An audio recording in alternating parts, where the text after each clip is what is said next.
makes me stronger.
Welcome, ladies and gentlemen, to LCK 2025. I'm Atlas, joined by Chronicler for the final day of the week. And we are well and truly saving the best till last. And the one before that is also a game of League of Legends that we are going to watch. And hopefully it's another upset, or maybe it's not. It's really difficult to find the right tone for our first matchup here today. Humble Life Esports taking on the DN Freaks, because Humble Life Esports just lost to KT. What that means, we'll leave up to you. But the DN Freaks, they've only had one win. It was against Nongshim, a team of some repute. But if HLE lose to them as well, I think it says more about HLE.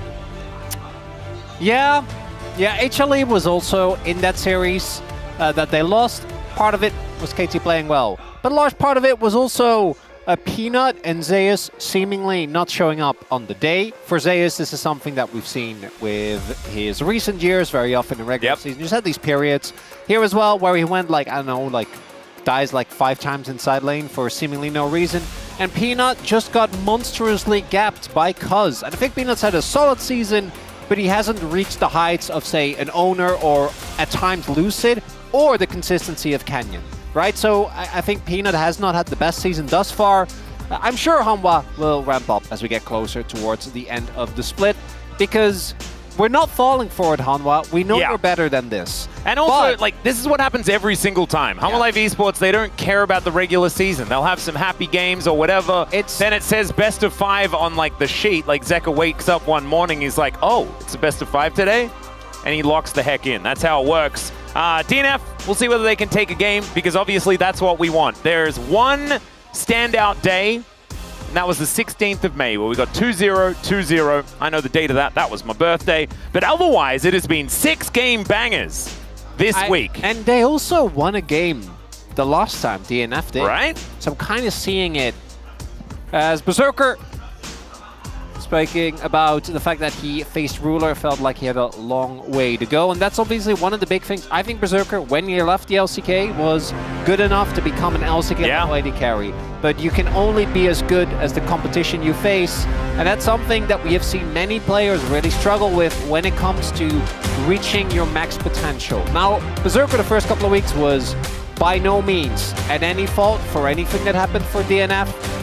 I gotta say though, recently I feel like he's kind of have the, you know, what we often get with players that are performing well and teams that aren't performing well, eventually they kind of start slipping.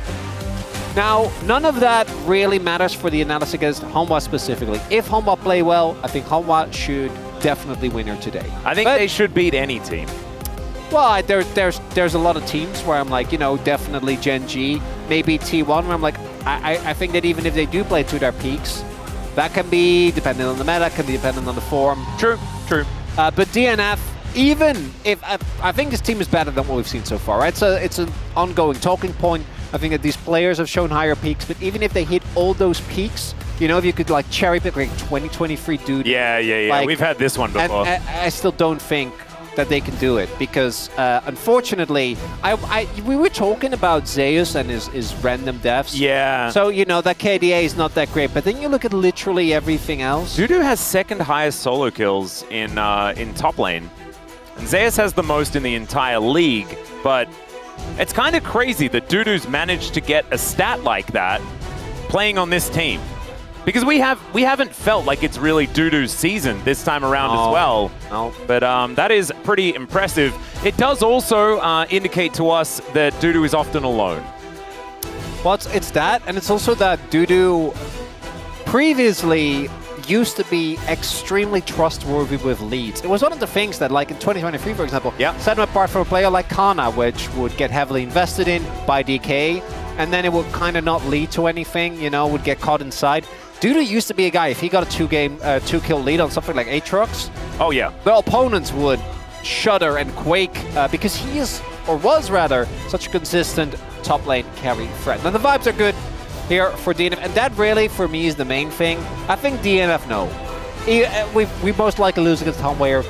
We are not playing at this point for this part of the season. We're playing for that Rise group. All we need to do is just improve as much as we can so that when that group rolls around, there's a shot for us to make it back up. Yep. We'll just have to see whether it's going to work out here. Bulldog looking pretty zen, as you can see there. Viper as well, always serious as ever. And even in the series that they lost, wasn't Viper's fault. Viper seems to be the consistent factor. Pretty handy for HLE that it is their AD carry that can just stand up and hold things down towards the end. That's a bit of a grin on Berserker's face.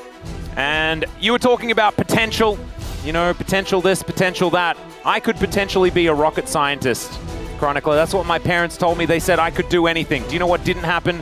I wasn't a rocket scientist. You have to actually put in the work, and you've got to get there. And that is what we're going to have to see out of our players with all of this potential. So, I feel like technically you're making the same comparison, but I feel like the parameters are a little stretched there, Atlas. I know, but it's all about exaggeration. That's how you get your point across, you know? What do you mean? We never exaggerate. I know, or joke. And sometimes getting your point across can be a dangerous thing, especially when you are on an online setting. But that's okay. Risks are meant to be taken, okay, Chronicler? And you can I embody that. Exactly. It's I'm all a about risk risk-taking. And thankfully, we have Daniel Orcs Harrison. He plays it safe. So on the space, we will have the more measured take. I'm actually happy that after we had, you know, like a week of discourse, we finally do have the alignment charts, and they're kind of there now. So we can let that go. Which I was vehemently against until when we did the alignment chart. I did get my what you wanted, yeah. What the quiz told me that I was, and I believe in quizzes. Okay, quizzes are not often wrong, except for when they are. But then you ignore that quiz. That was a bad quiz. Okay, it's the quiz's fault, not yours. Exactly. Okay, Rumble going to be banned away first as we dive into the draft for Game 1. Humble Life Esports with the blue side advantage as they will take away the Rumble and the Kalista, Yone, and the Vi removed on the side of the DN Freaks. Xin Zhao, kind of what's standing out. Pantheon, of course, feeling very strong at this point in time. And Talia, bit of a no-brainer here as that one is going to be removed. The first pick, I think, going to be aimed towards that top side. I think it's B1 Azir. Or it's, B1 Azir. I was thinking B1 Gwen because we've been seeing so much of it, but I like the Azir a lot more with that Talia ban. Yeah, it's going to be Xin Zhao, Gwen, or Azir. It's just that the Talia ban would make me in that. Yeah, there you go. Yeah, and the trade of Xin Pantheon is something that teams have been pretty happy with. Yeah, not too bothered. You can even go Skarner. I know a lot of teams like that Skarner setup together with the... I think Skarner's bad. Well, yeah, I'm not a fan of it, but I'm just preparing us for what might come. As the Gwen gets locked in, Gwen Pantheon is then secured. Why didn't they take double circles, Chronicler? You wanted Xin? Yes, I like Xin Gwen is I'm like my first one was like, you want Wukong? I'm like that's a bit, that's 2 circles, but not gonna be the case. The flex pick of the Poppy I think would be great here. Obviously, most likely will go to Peanut because Peanut loves playing Poppy. Yep. Also works really well into Pantheon. I kind of like it denying the stun. It's also good with Azir. As the last time we saw this matchup, things were not good for the Gwen. They were really, really rough. Yeah, but then you can just play Zoe. I like the Annie here. Annie Pantheon, that's a mid-jungle duo that does its job. This one will be not quite as interesting, but still makes a ton of sense. We'll see. Dudu most likely going to be running the Exhaust Gwen. Gwen is one of the characters where you can get away with that because of the safety. Yeah, true. Shroud and her E, so that's nice at least. Now, and last time we saw Zeus completely terrorize a game as his Kennen, there was double exhaust on the other side. Yes, and he still did the Kennen things. Yeah.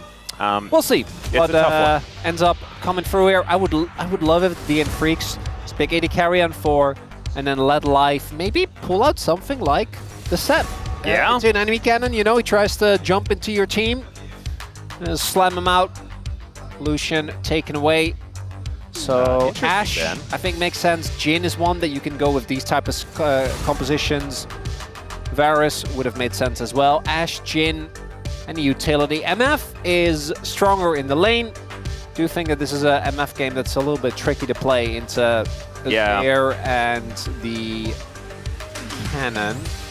I feel like, playing it into some of the most dangerous flanking mages in the game, if you can even really call Kennen a mage. It's so weird. He's like technically a ninja, but he is kind of, does a lot of magical damage. And if he does make it into that backline, it's going to be very difficult to stand there and press a bullet time button. You'd hope that bullet time was actually like it is in the Matrix, you know, where everything slows down and then the cannon can't immediately kill you. I think it should be. I think Life has had some great performances on the champion, and they are very short range and brawly, and you may as well just all in on the tactic. Instead, looking at the Braum, which we have seen have a lot of success so far this week, and Nico would be better for the lane. They are going to lock that one in instead, so double range there towards that bottom side. I think Viper and Delight are going to have a tough time in that 2v2. But I think ultimately, Humble Life Esports have set themselves up a terrifying team fighting composition. And the DN Freaks, a little bit of power towards that bottom side of the map, some skirmishing strength in the Pantheon Ahri. I think that shouldn't be understated, that 2v2 is going to be difficult for Peanut and Zeka to play. The amount of early damage that you will have out of those two champions is strong. I just feel like as a unit, Humble Life Esports' composition looks absolutely terrifying. The DN Freaks come to me have clear win conditions early on. You have a strong 2v2 lane that you can play towards, and you have a really good mid-jungle duo. I do think picking Ahri into Poppy is a bit optimistic. Yeah. That is something that is going to make it a lot harder to play that out. There is also, if you play towards bot side, which is what I imagine they will do, there is a pressing issue to which I don't see a solution, which is Zeus on one of his Lightning champions in a counter matchup. Yes! That is a big problem. I don't think you can really afford to play towards that too heavily, although that has been his biggest weakness, is how heavily he plays towards the lane, which is why his stats are so crazy, but it also means that he is a bit more of a susceptible to the target, so maybe they'll try and shut him down early, as Zeus did go for the best cannon skin, which I think, I love the double skin. And also, Ragdoll Poppy, bit of a hipster skin there for Peanut as well. You love to see that, but it is time, ladies and gentlemen. Let's dive under the rift for game number 1, HLE versus DNF. 소환사의 협곡에 오신 것을 환영합니다.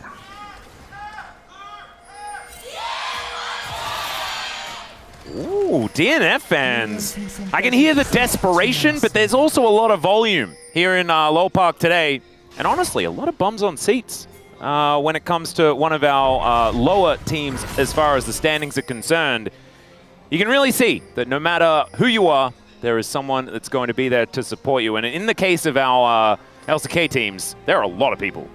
So very impressive stuff coming out to support the underdog in their most difficult week. Of course, they went up against Gen G earlier on, and now DNF have to face the second place team here in the LCK. But HLE just lost to KT. This would be the time where you could take them down. It's not HLE coming off a loss against Gen G, which would have been understandable. It's KT. And no one should lose to KT, and everyone should lose to KT. But also no one should lose to KT, if you are HLE especially. Yeah, generally KT save their blue shell. You know how you're like you're kind of down in the rankings in Mario Kart, and you're making sure that the blue shell is at the ready just the right time. Usually it's saved for Gen G.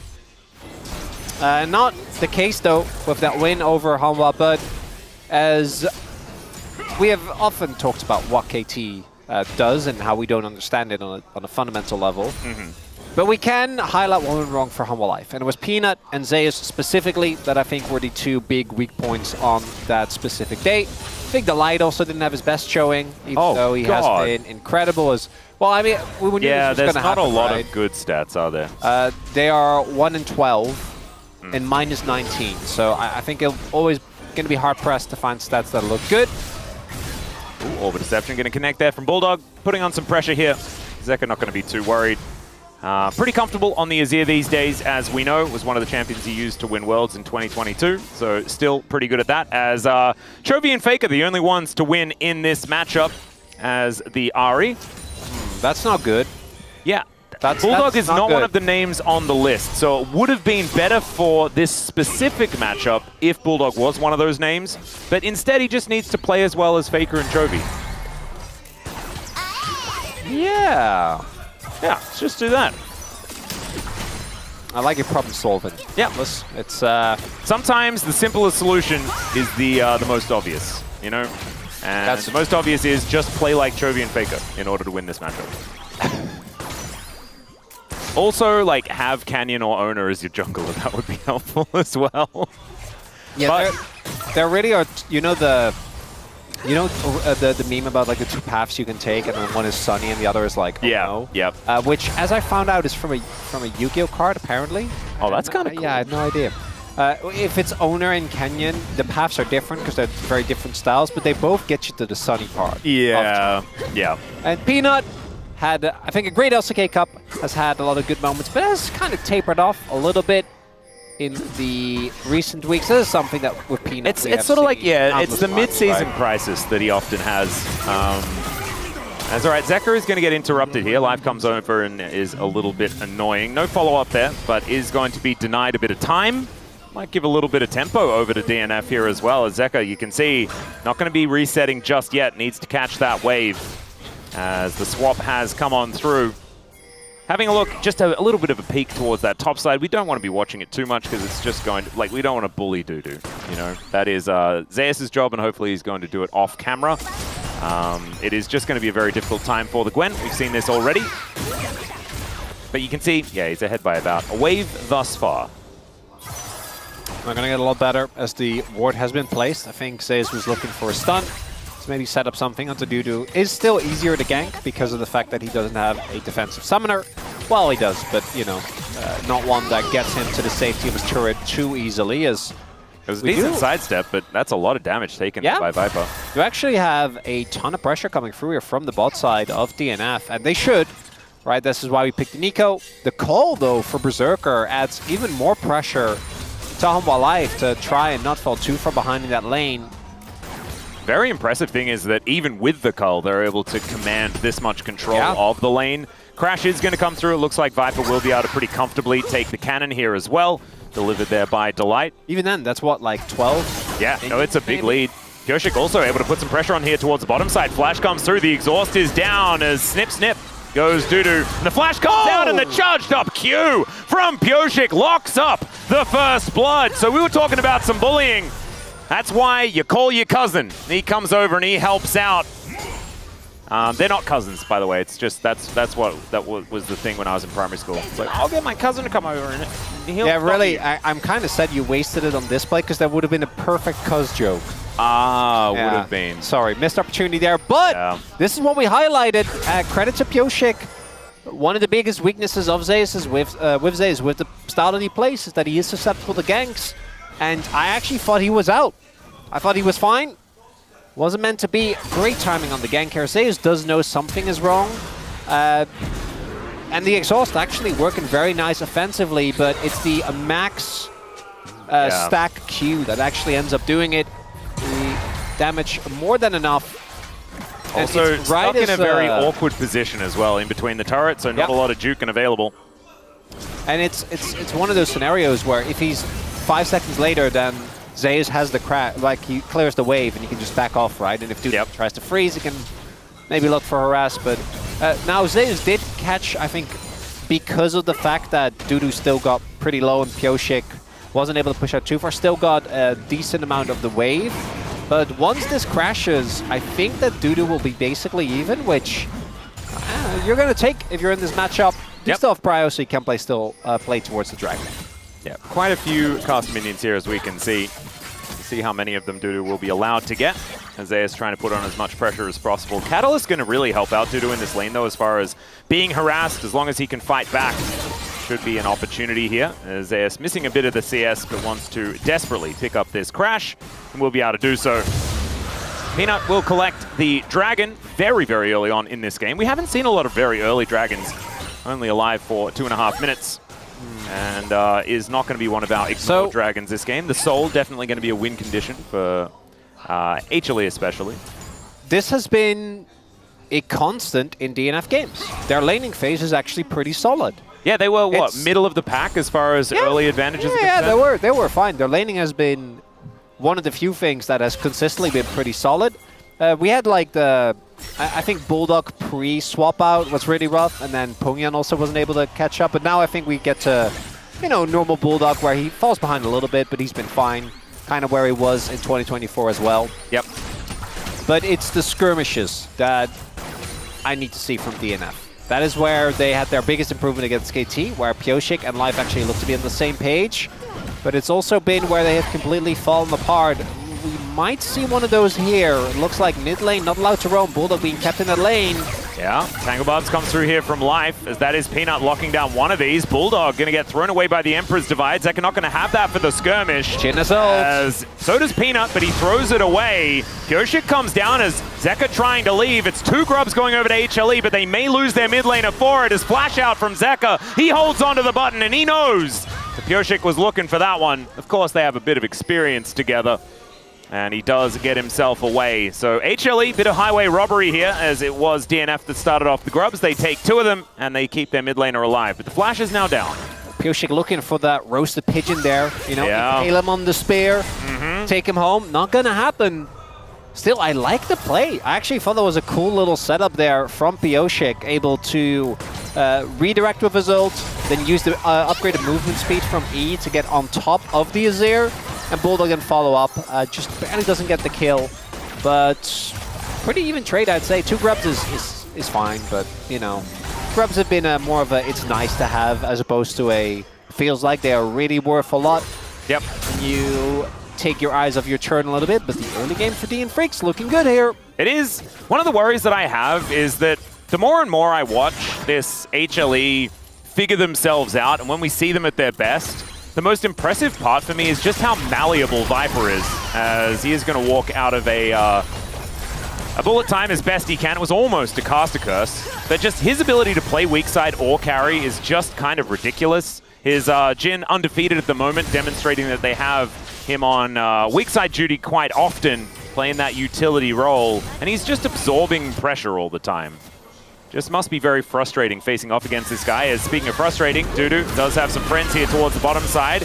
Zeus will be exhausted, but that does wear off, and Dudu now trying to get out of the way. He will survive as the shuriken does not land.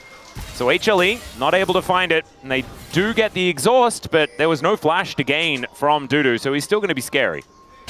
Does open up some possibilities for a fight where Zeus will have no one to exhaust, because DNF are only running the single one. Yep. Only Dudu has his available.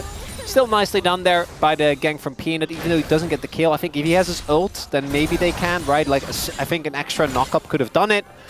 But they do get the summoner. They also get the TP out of the Gwen. I think Zeus will be fine. This is just, if it was actually Pyoshik, I think he could be in some serious trouble, but not going to be the case. Dudu, though, using the tempo, thanks to his support to get, I think it's at least one, but maybe even two plates here. That should be the next one. Oh, never mind. Teleport is going to be enough to deter him. As the captive audience is down, Dudu should be able to deal with this wave, as in goes Zeus. Finds himself the stun, but you can see with this Rod of Ages now completed, Dudu is very, very comfortable. And so far, so good here for the DN Freaks. All right, Pyoshik also going to find Peanut as he makes his way in. He's going to run pretty fast, though. Phase Rush and Poppy. You're not killing it. No, Atlas, you know I'm not one for overreactions. All right. But are we a one-team region? Well, I mean, was HLE ever going to be the same kind of domestic powerhouse as Gen G ever? No, because no one is. That's kind of the whole. Well, I mean, okay, so that's like kind of the issue even with like Gen G, right? The other like I guess comparison that you could make is KT a couple of years back, right, where they were domestically dominant. Like they were really, really good at winning at home. Really? HLE is just a team that, if they make it to playoffs, they will probably just win. This is the thing. That's the frustration that you have. In just your regular season, everyday best of 3, majority of the time, they're going to win. Sometimes, they're just not going to really worry too much about the result. That's what we saw at the beginning of this week. Maybe this is like a wellness week, you know? Where they're just not really focusing on the scrims. It's all about, like, they've been pampering. They're going to the spa, They're going to that stuff. They've been they were up a mountain yesterday to enjoy the view. Exactly. It's all about hitting that Zen state. Before summer sets in. Exactly. You know, and also, like, who cares? We're 11 and 2. I mean, it's the first couple of weeks of, like, really, really lovely weather here in Seoul as well. So this would be the time to have the wellness week. Atlas, if I'm having a bad time and I need a good reason, like an excuse for why I've been slacking, I'm texting you. Oh, heck yeah. We can have a wellness weekend. This is well, no, I mean more so the way you're, you know, there's no responsibility for Hanwha in this scenario. No, there's not. Like, guys, it's fine. Yeah, it's perfect. If you're ever looking for an excuse, I'm your guy. I'm right there. You can just add him on Twitter. Maybe part of the reason why I'm not a rocket scientist. If you need an excuse for anything, Atlas is your man. I got you. So, HLE, they are feeling very, very comfortable, relaxed, and happy. We're just assuming this is the truth now. Oh, yeah. Yeah. Assumptions sometimes make things more fun. As Berserk are going to move towards the mid lane, this is going to be sort of that mid-game switch-up that we're going to see. The dangerous part of the game for the DN Freaks. Atlas, if you can choose between Hot Spring, sauna, or like classic wellness resort. I know there's overlap, but like, you know the archetype I'm kind of talking about? Yeah, for me it's Hot Spring, so it's like and it's not even close. It's like nature-based Hot Spring. Yeah. Traditional Finnish sauna. I actually like in the middle of winter. Yeah, I personally hate anything that involves like extra people. And then so I would wellness prefer, resort yeah. Okay. What I want is like a long hike, and at the end there is a hot spring. And there's no one else. And there's no one there. It's just okay. Yeah, that's good. That's what I want. I actually like saunas bother me. I'm not really a huge fan. I'm a sauna winter guy. You know, you just have like your tiny wooden. Yeah, the wooden box. The wooden box, and then you get out European in the snow. Yeah. That's amazing. What's snow again? No, I know all about snow now. You're I've been in here for Korea? 8 years. Yeah, never mind. I just bought a snowboard.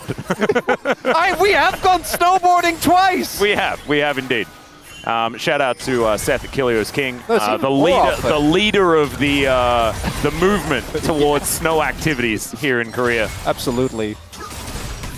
All right. So we have about 2 minutes, right? Because then Dragon. We might have more time. 2 minutes plus some more. Perhaps we can have some more conversations about how we feel about saunas and other such relaxation. Maybe HLE felt like they weren't quite relaxed enough. And so now they're just going to need, they need the manicure completed or something like that. Get the massage gun, Dandy. Yeah, exactly. My left shoulder is not in a good spot. I'm seeing that, posture-wise, I would expect after, a weekend of pampering, it would look a little bit better. Zeus is doing a little bit of the crone look right now, and so it's not really helping us. But that smile on Peanut's face is showing that they're not really too worried about what's going on right now. And in fact, that would make some sense. Nothing in this game has really given us too much of a hint of how it's going to eventuate, outside of Pioshik looking like he's on a bit of form here today, at least with his earlier plays. That grin on Delight is always a worry. So far, draft kind of shaking out, I think, the way that we were expecting. The punish to come through, even though Zeus was doing well in the 1v1. The bot lane setup was, I think, actually really well done by the DN Freaks so far. Actually getting the leads that we wanted in the 2v2. Yep. And the early skirmish, well, we haven't really, that's again, we're going to hold off a little bit until we see an actual skirmish. The ganking has been great. The pathing for Pioshik early.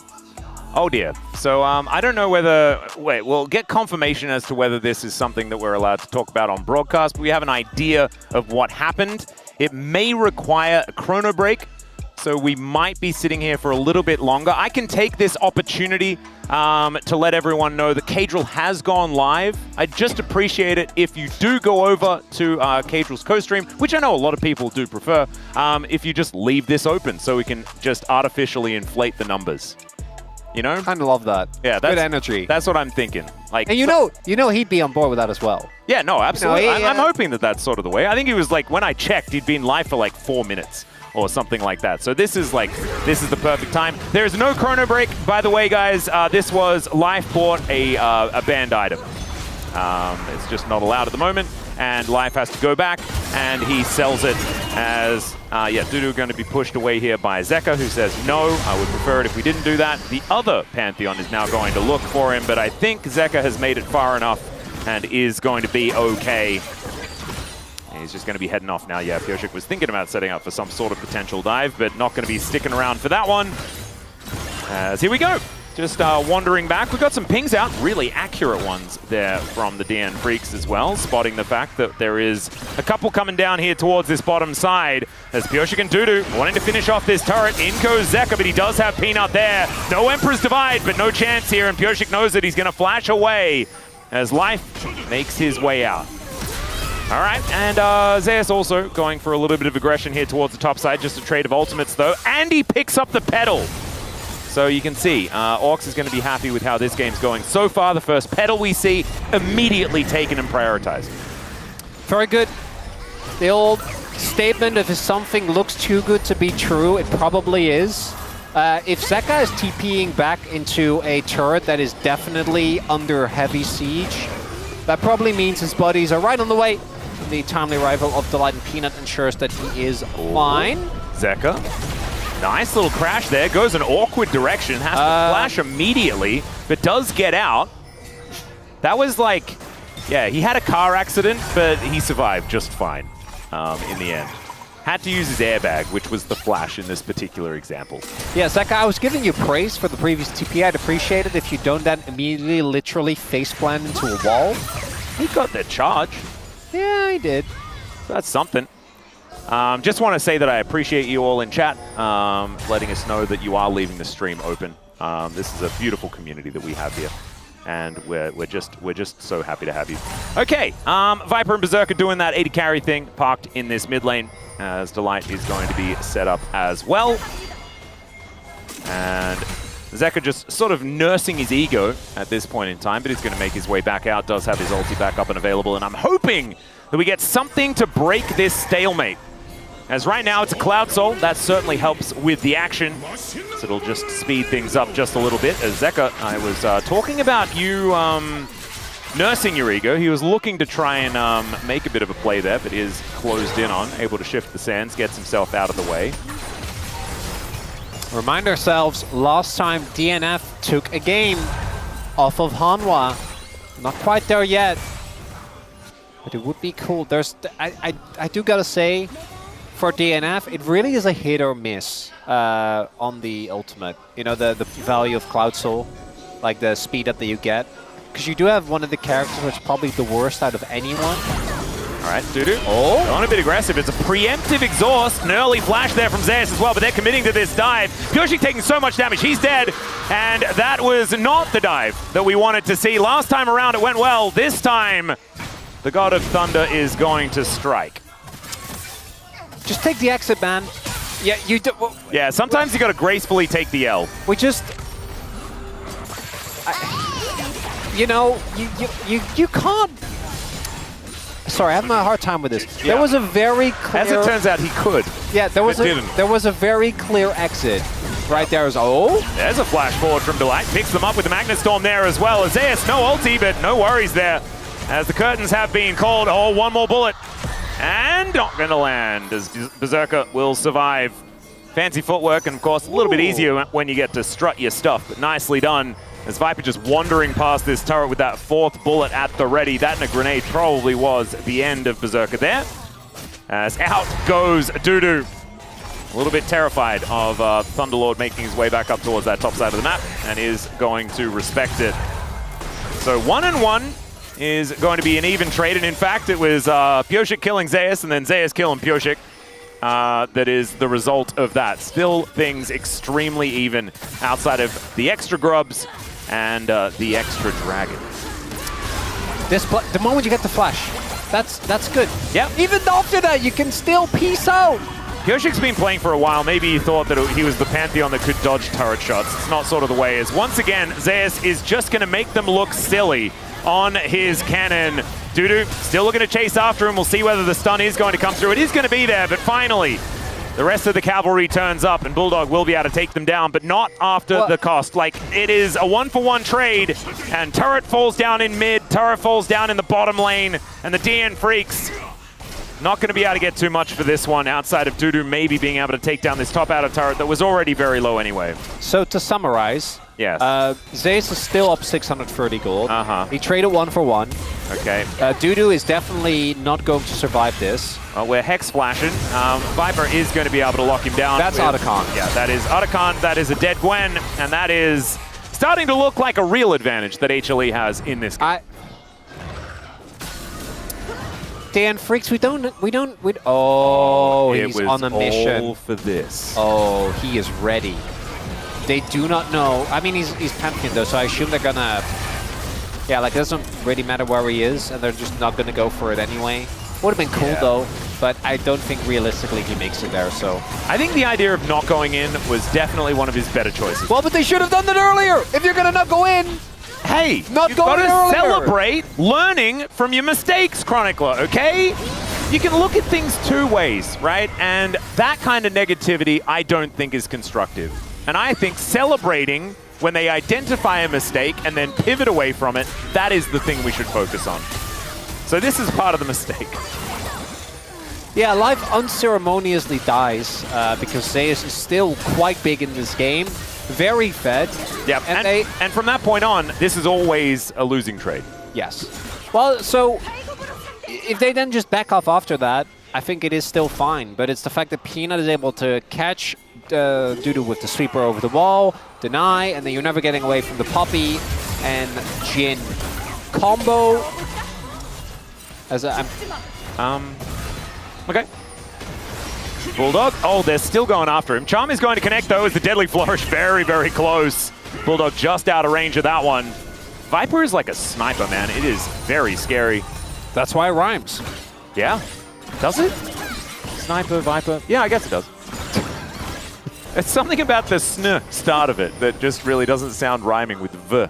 They're just very different, but when they end with Iper, notoriously, fine, I think rhyming, the more important part is it's the end of the word. It is the end, you're right. Okay, Zeka is going to find some air here, and Pyoshik will be able to lock him down. Still, Life is just dead.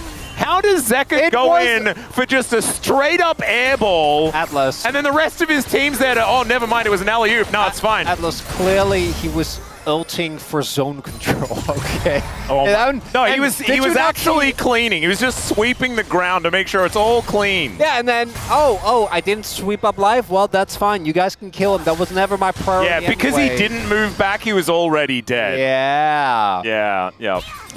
This game is rapidly becoming a little silly. It's becoming something that we have to make excuses for rather than actually just commentate. Well, I think we are also somewhat to blame. And when looking at the game state, it is actually still quite close. So maybe we are wrong in treating this like a done deal.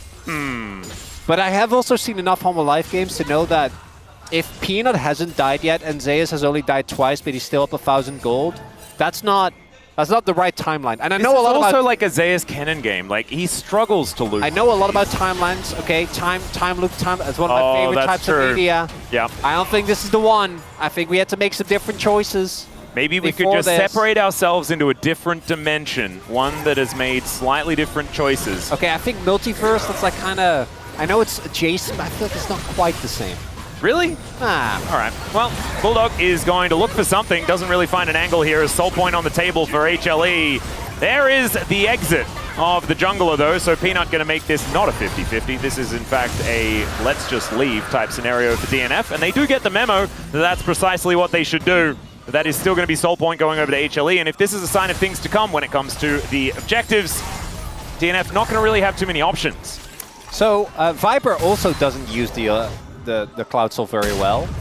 Everyone else, though, pretty good. And hey, it does mean... No. If you spot someone coming out on a flank and you cancel your ulti, you run away really fast. Well, it's actually kind of useful. It's better... Well, it's the same as MF. Yeah, okay, so... Technically, that is true, but I feel like... Because Cloud Soul works in a really cool way, because it activates after a channeled ability, not as you activate it, right? So Malzahar gets to run away quickly after his thing. So it's cool. Yeah, Atlas, I know you're the #1 Cloud Soul salesman, but I think we just focus on the fact that Kennen and Rel are the team. If you got to only choose one... Dudu's dead, by the way, guys. He just wasn't actually able to do anything and then died. I don't think that really... We didn't need to talk too much about it. No.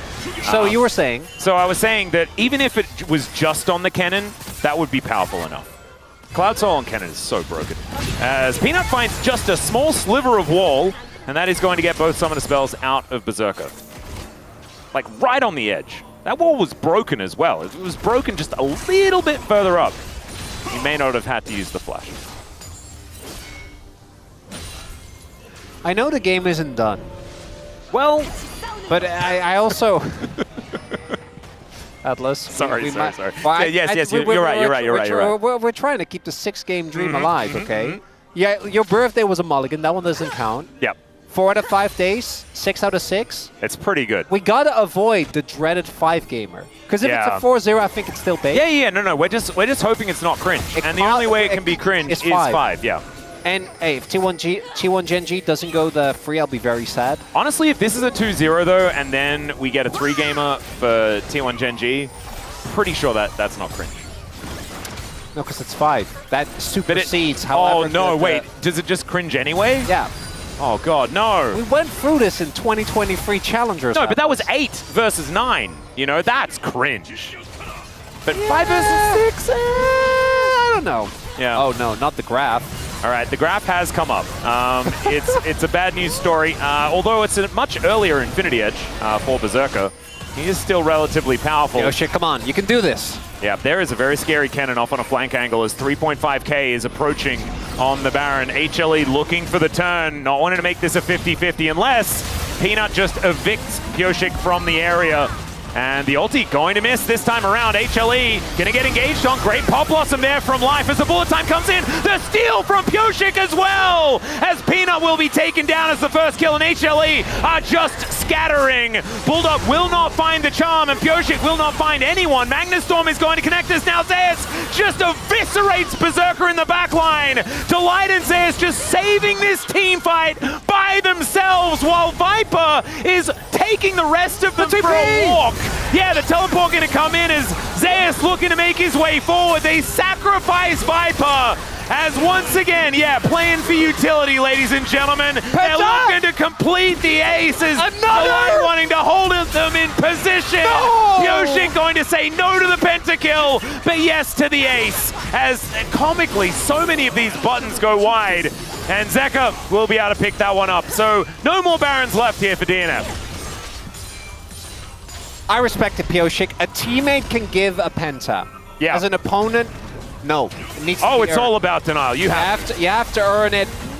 As we take another look here, this is a good initial setup here, because even though Humble Life are very, very hesitant, at some point, because they kept the Baron around 4k, at some point it gets too low, so Berserker can just channel his ult, and then you are going to be favored to smite if you're Pioshik because of the Q. This turn, though, from Delight and Zeus. Delight and Zeus planned that the whole time. Yes. As soon as everything went wrong, they were like, no, we killed him. And Viper then tries to redo his great run, the one for the enemy base where he ran from. Yep. This time he does get caught, but he doesn't have the cinders, though, Yeah, well, he's not quite speedy enough, but who cares? They still win the fight. As here, Zeka, I know you want to give the penta, Zeka. I get it. You can hit him. But you should have... Zeka's just like... You're not going to one-shot him with a Sand Soldier, man. I didn't notice the first time, but see, this is like... Yeah, he definitely... when you're so nice that you're like, oh, no, you take the penta. Yeah, no, exactly. And then they get away. Cost him the penta. Yeah. Wow. Yeah, it's not great. Anyway, they do manage to get the ace. No more Barons left. The Rebel Baron power play, something that we're not even able to talk about, really, in this one, as some curtains are being called here, and Bulldog will answer by not getting hit by any of them. This is Cloud Soul, ladies and gentlemen. HLE going to be real speedy on this one. The flank angle kind of scary as Peanut zoning with the ult and picks up the dragon. Oh, no. Yeah. Zeus, not even on a flank angle here. Speaking of flanks as well. Okay, Pioshik looking for an opportunity. They want to dive onto Viper yet again, but look at this. HLE, they just regroup, get back into position, and they're not going to be taking him down this time. Dudu, he might be the one that's in trouble, though. Out of the mist and out of options, and that is Zeka that's going to lock him down. Zeus looking for more as well, as Berserker needing to run away. The Mark of the Storm is on him, and Zeus will be following him up. There's the flash, and there's also the Deadly Flourish from Viper, perfectly aimed. That's a very dead MF. Yeah, that's some Cloud Soul value for you.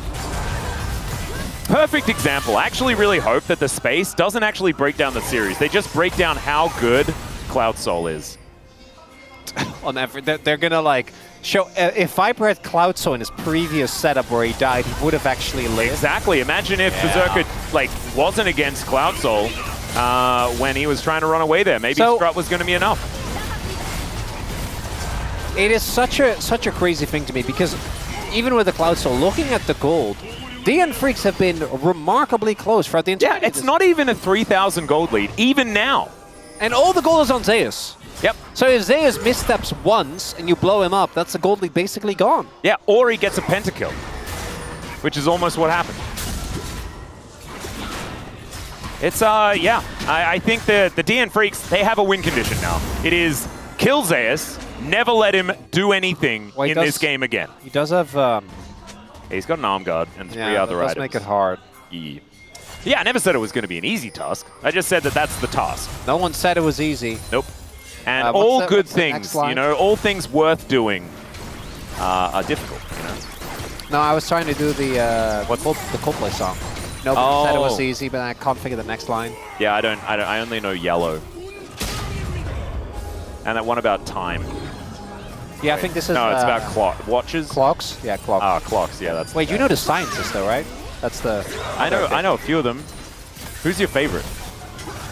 I don't have a favorite. Are you a Galileo scientist. guy? I feel like he doesn't get enough recognition. As he was also a bit of a philosopher. As we've got a inhibitor turret taken down here. And the inhibitor soon to follow. Delight, will he find an angle? There's the flash forward. You could tell he was looking for it as Bulldog just going to burn down. Zeus will find another double kill. Let's see whether this time the Penta is... Never mind, it's not happening. Viper just says goodnight to life. And in fact, Zeus is dead, but he is still going to get the last laugh. As the crash down on top of Dudu slammed into his own Nexus, and Pyoshik just going to have to watch. As, never mind, he might just die. Is Zeka going to go golden, making him look a little bit silly at the end of this one. Flashes away, and there it is. The ace is completed, and HLE will find this Game 1 victory, even though it looked like the gold was close throughout the entirety of this game. It felt like things were just slipping out of the grasp of the DN Freaks from quite early on in this one, and HLE will do it in Game 1. You pick Gwen away against Homa Life. He picks Cannon, you lose.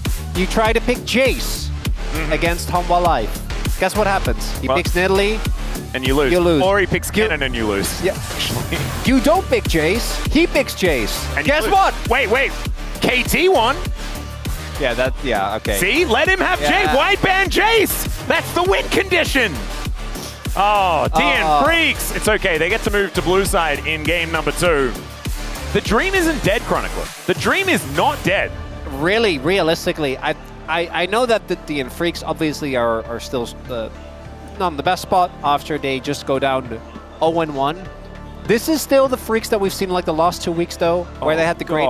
Yeah, there is a very clear issue in this game. Yeah. Zeus did almost as much damage as, like, he did more than both of the solo laners combined. Yeah, you can, no, not just that, you can throw the AD carry there as well, Atlas. Yeah, well, not quite. Not quite that much. I think, no. No, it was about even with all of the carries outside of Pyoshik, I guess. Yeah, it was a rough game here for the DN Freaks, and once again, the Lord of Thunder himself demonstrates why he is named as such. It is time for us to go to a short break. When we get back, the Space is going to break that one down, see if we can find some copium for the DN Freaks, and then we'll have game number 2. We'll see you soon.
줄게. 이거 공각 안 나와.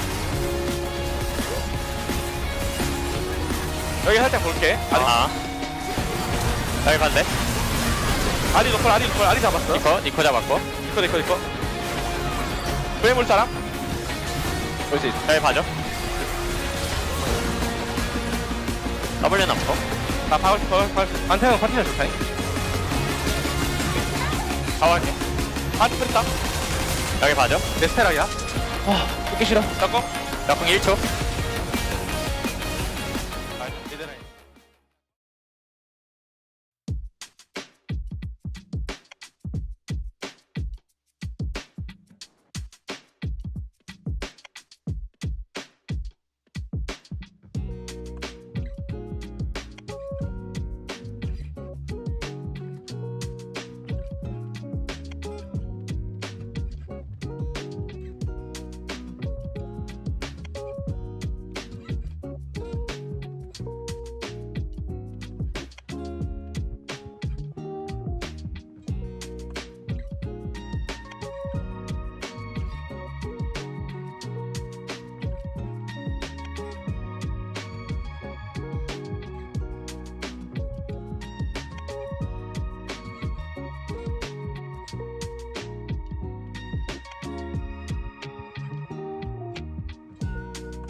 Hello and welcome to the space. We are here on a wonderful Sunday afternoon, and we just had Humble Life Esports taking that first victory over DNF. It was a weird and wild game back and forth. It feels like Humble Life Esports having a weird and wild week this time around. I'm Valdez, joined by Ox and Wolf. How are you guys doing?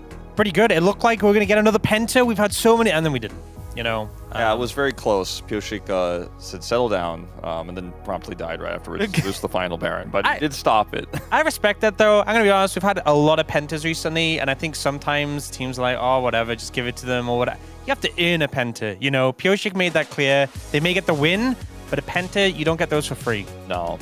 And really, that's all that matters, right? You know, no Penta. Do Humble Life Esports even really care about getting this victory? I think they wanted the Penta a little bit more, guys. Will Zeus now tilt for the next game? You know, the mental damage of not getting the Penta kill? Who knows? You know, playing the psychological game here. I thought there was some real power in the draft for DNF in this game because they had the Pantheon try to shut down what has been pretty weak side laning from Zeus overall. They tried. It didn't work. But, like, the concept of the Pantheon with the Gwen actually is quite strong. With the Nico as well, you have a lot of engage. You can follow up with the Pantheon. They tried. Pioshik tried. But the execution left us a little bit wanting in this first game. I think that's been one of the concerning things with DNF is that a lot of the time I feel like their drafts have actually been pretty reasonable. You know, it's definitely user error, I feel, that fails them when it gets to some of these moments. Yeah, and speaking of which, we are going to take a look at the first highlight, which is, of course, named Zeal, the Zeus Reel. And just going to take a little bit of a look of how it started well. This is my favorite part, okay? When Zeus decides to walk back instead of just leaving. Had to do that one extra Q. He might have died either way, but then the rest of these attempts from Pioshik don't really hit the mark. Like, he ults here pretty far away, so he can't actually really follow up. Then hesitates for a moment before he looks for the Q, then misses it. Like, the execution on this is really rough. Like, you just got to all in on that. You're going to die 100%. You got to just get the kill. And then this one happened. Yeah, and, you know, there's been tons of farm coming out for Zeus. He's getting fed despite these attempts on him, and he just kind of one-shots life there. So it just felt like in a lot of situations, they're trying their hardest to shut him down. He's still having a CS lead. He's getting all these trade kills in return. And they're investing so much resources to really not get the result you'd hope for. Yeah, it felt kind of rough that, you know, they were trying to kill this guy over and over and over again, and instead they just go in and die immediately, and it just looks kind of silly. The game was very even for a while, but it just didn't seem to matter. The thing is, like, the timing for these plays and the members that bring all these things are correct. Like, it's the correct play to go for. The execution, they're just giving him free goals, you know, with his scenarios, like just like life charging in there into the ult when he's a squishy support. Nico, never gonna work. No. I want to talk about the Baron. I was just waiting on my Brennan's going to queue it. Brennan's going to queue it. We're going to talk about it. All right, let's queue it. We have highlight 2 on the way. It is the 27-minute Baron steal into the ace that did go over. Peanut is a great Poppy player. But if you only watch this game, you might not be sure about that. He's not able to deny Pioshik entry, and I actually like this combo with Bullet Time and Pioshik trying to guarantee this is a 50-50 they can steal away. Peanut eats a bunch of damage and goes down. If you just paused it here and DNF walked away, it's a pretty good play. But instead, it's a super broken up follow-up here where Viper is just like so far away, and they try to collapse on him and chase him, and then instead of being able to actually follow through and wrap around here, they kind of get completely split. The target selection for each player is like everyone's on completely different pages. It feels like the shot calling issues here for DNF. Their depth, I think, was maybe early overstated in terms of they're saying like they kind of worked on it and fixed it because it just really doesn't feel that way in some of these fights. Like the initial part of this was so good. And then, yeah, Penta denied. The flash to deny as well. It's also very funny because Zeka stops hitting him. You know, Zeka has the Andrews, doesn't want to risk stealing it. But if you just lowered his health, softened him up a bit, could have been the Penta. But Zeka's like, you know what? You want it? You take it, right? It's yours. And, yeah. I thought it was pretty funny. It was very funny. It just felt like Humble Life Esports were having a really funny time in this game. And there were multiple times. That's so new for Humble Life Esports. Where DNF, like, they were executing, they were getting leads, they were playing it well, and then they would just kind of drop the ball because it's DNF and they're not the cleanest team. If DNF played that game like 10 to 15% better, I think they probably win it, actually. Like, with the way they executed the side lanes, how they were putting the pressure on with the Pantheon, I think that was definitely a winnable game. It's team fights later on that are such a big issue for this squad. The target selection just often isn't there, or everyone is moving in different directions, and then Hanwha Life are like, what are they doing? And then they just win the fight and win the game, you know? Yeah, I think people probably looked at that KT series for HLE that lost and thought, right, well, this is a wake-up call. This is going to be HLE getting serious, locking in. No. Much of the same. It still feels very fast and loose. It still feels like, you know, at times they're just kind of doing their own thing, and they do lock in, come together in the team fights. They're very good at that. But they could easily get upset again. Maybe not today, maybe not by DNF, but they are still showing the same sort of traits we've seen for them split long. Yeah, if it was another team that was slightly better, they probably would have just beaten Hanwha Life Esports in that first game. So Hanwha, we'll see if they hunker down here and try a little bit harder in game number 2, or is DNF going to get that upset win? Let's go back to Atlas and Chronicler and find out. Thank you so much, Valdez and Wolf and Orcs there for the breakdown of game number 1. And yes, I feel like there is a bit more hope. You know, I'm feeling a bit better about it. Oh, that's actually so cute. Adorable. Aw, in Callisto we trust. It's just random KC fan out of nowhere, and I respect it. I respect it. You know, Even the blue wall. blue? He's on the blue side as well. DN Freaks, of course, a lot of blue colors, a lot of blue lights here as well. That's man, this is getting intense over here. Because Dandy and Mowgli and the coaching staff are the wheels. I kind of respect it. I like that one. It's all right. It's all just getting a little bit too much. Attack on Titan, yeah. Yeah. There's a lot of Attack on Titan references, and I'm really glad that that's like one of the only animes that I've ever watched. I feel like that was a good one to start with if I wanted to appreciate some I themes. am a little disappointed in the lack of Fullmetal Alchemist. I know. I tried, I did. I gave it a crack. No, I'm not talking about you. Oh, okay. Just in general, I feel like there should be more references to that one. Maybe I should try again. Should I try that one again? Brotherhood is universally agreed upon to be one. But I feel like I should start at the beginning, though. Well, you want to watch the first series first, and then... Yeah, I feel like I'd have to. Well, you can do that if you want to. I don't think you should. Oh, okay. Because I think the second Maybe one, that's why I had some struggle. I think the second one is universally agreed upon to be better. I really like some of the emotional... Because I'm being told in the prompter that I don't need to. No. I mean, to go back and watch that's what I'm saying. The first one is a lot more rough, and some of the emotional arcs work better because they take more time, but the pacing and the show as a whole, I think, is worse. All right. So I would just watch Brotherhood. All right. Well, we'll just have to see whether I do manage to do that. First, though, we've got a game number 2 to commentate here, as the draft has already unfolded somewhat as far as the bans are concerned. The Yone, the Nidalee, and the Jace already taken away here. That's 2 of the problems. There we go. Taken Sion away. first pick. Let's do it. What are you going to do now, Zez? There's only hundreds of other champions that you could... well, never mind. It's not hundreds. There is over 100 other champions available. Volibear is obviously the option. I wouldn't mind. I've seen some Volibear starting to pop up. We're not going to pick it here, I don't think. Kalista, open, Poppy. Kalista, Renata, unanswerable. Banned. Well, you can hold off on the Renata until you know what they're playing, right? Because maybe if they pick Renata, you can... Well, Nico's gone, but you can go for something that doesn't quite gets boomed as hard as the Trundle. We've been seeing a lot of... It's good into Kalista. It's good into any AD matchup. I don't think it's likely Zeus is going to pick a tank, so you'll lose a little bit of value on your ultimate. You also have, like, not a lot of damage if you're picking it alongside a Sion. As Renata, the pick away here. Varus Renata, a fair bit of power there towards the bottom side of the map, and you deny the Kalista Renata, which has been very powerful. Zeka just thinking about locking away a mid lane champ. I was kind of expecting him to maybe go for something like the Alistair. Yep. For Delight. I'm kind of wondering, does Delight want to go towards, like... I actually like it because I feel like you then just have to ban Rakan Alistair if you're on the side of the DN Freaks, and it does really... Like, never mind. Where's Soraka-ring? Yeah, you know what? I literally just had a banana. If you can put up the cast desk, I just had a banana. I've got proof right here. I could tell. There you go. I could tell. See?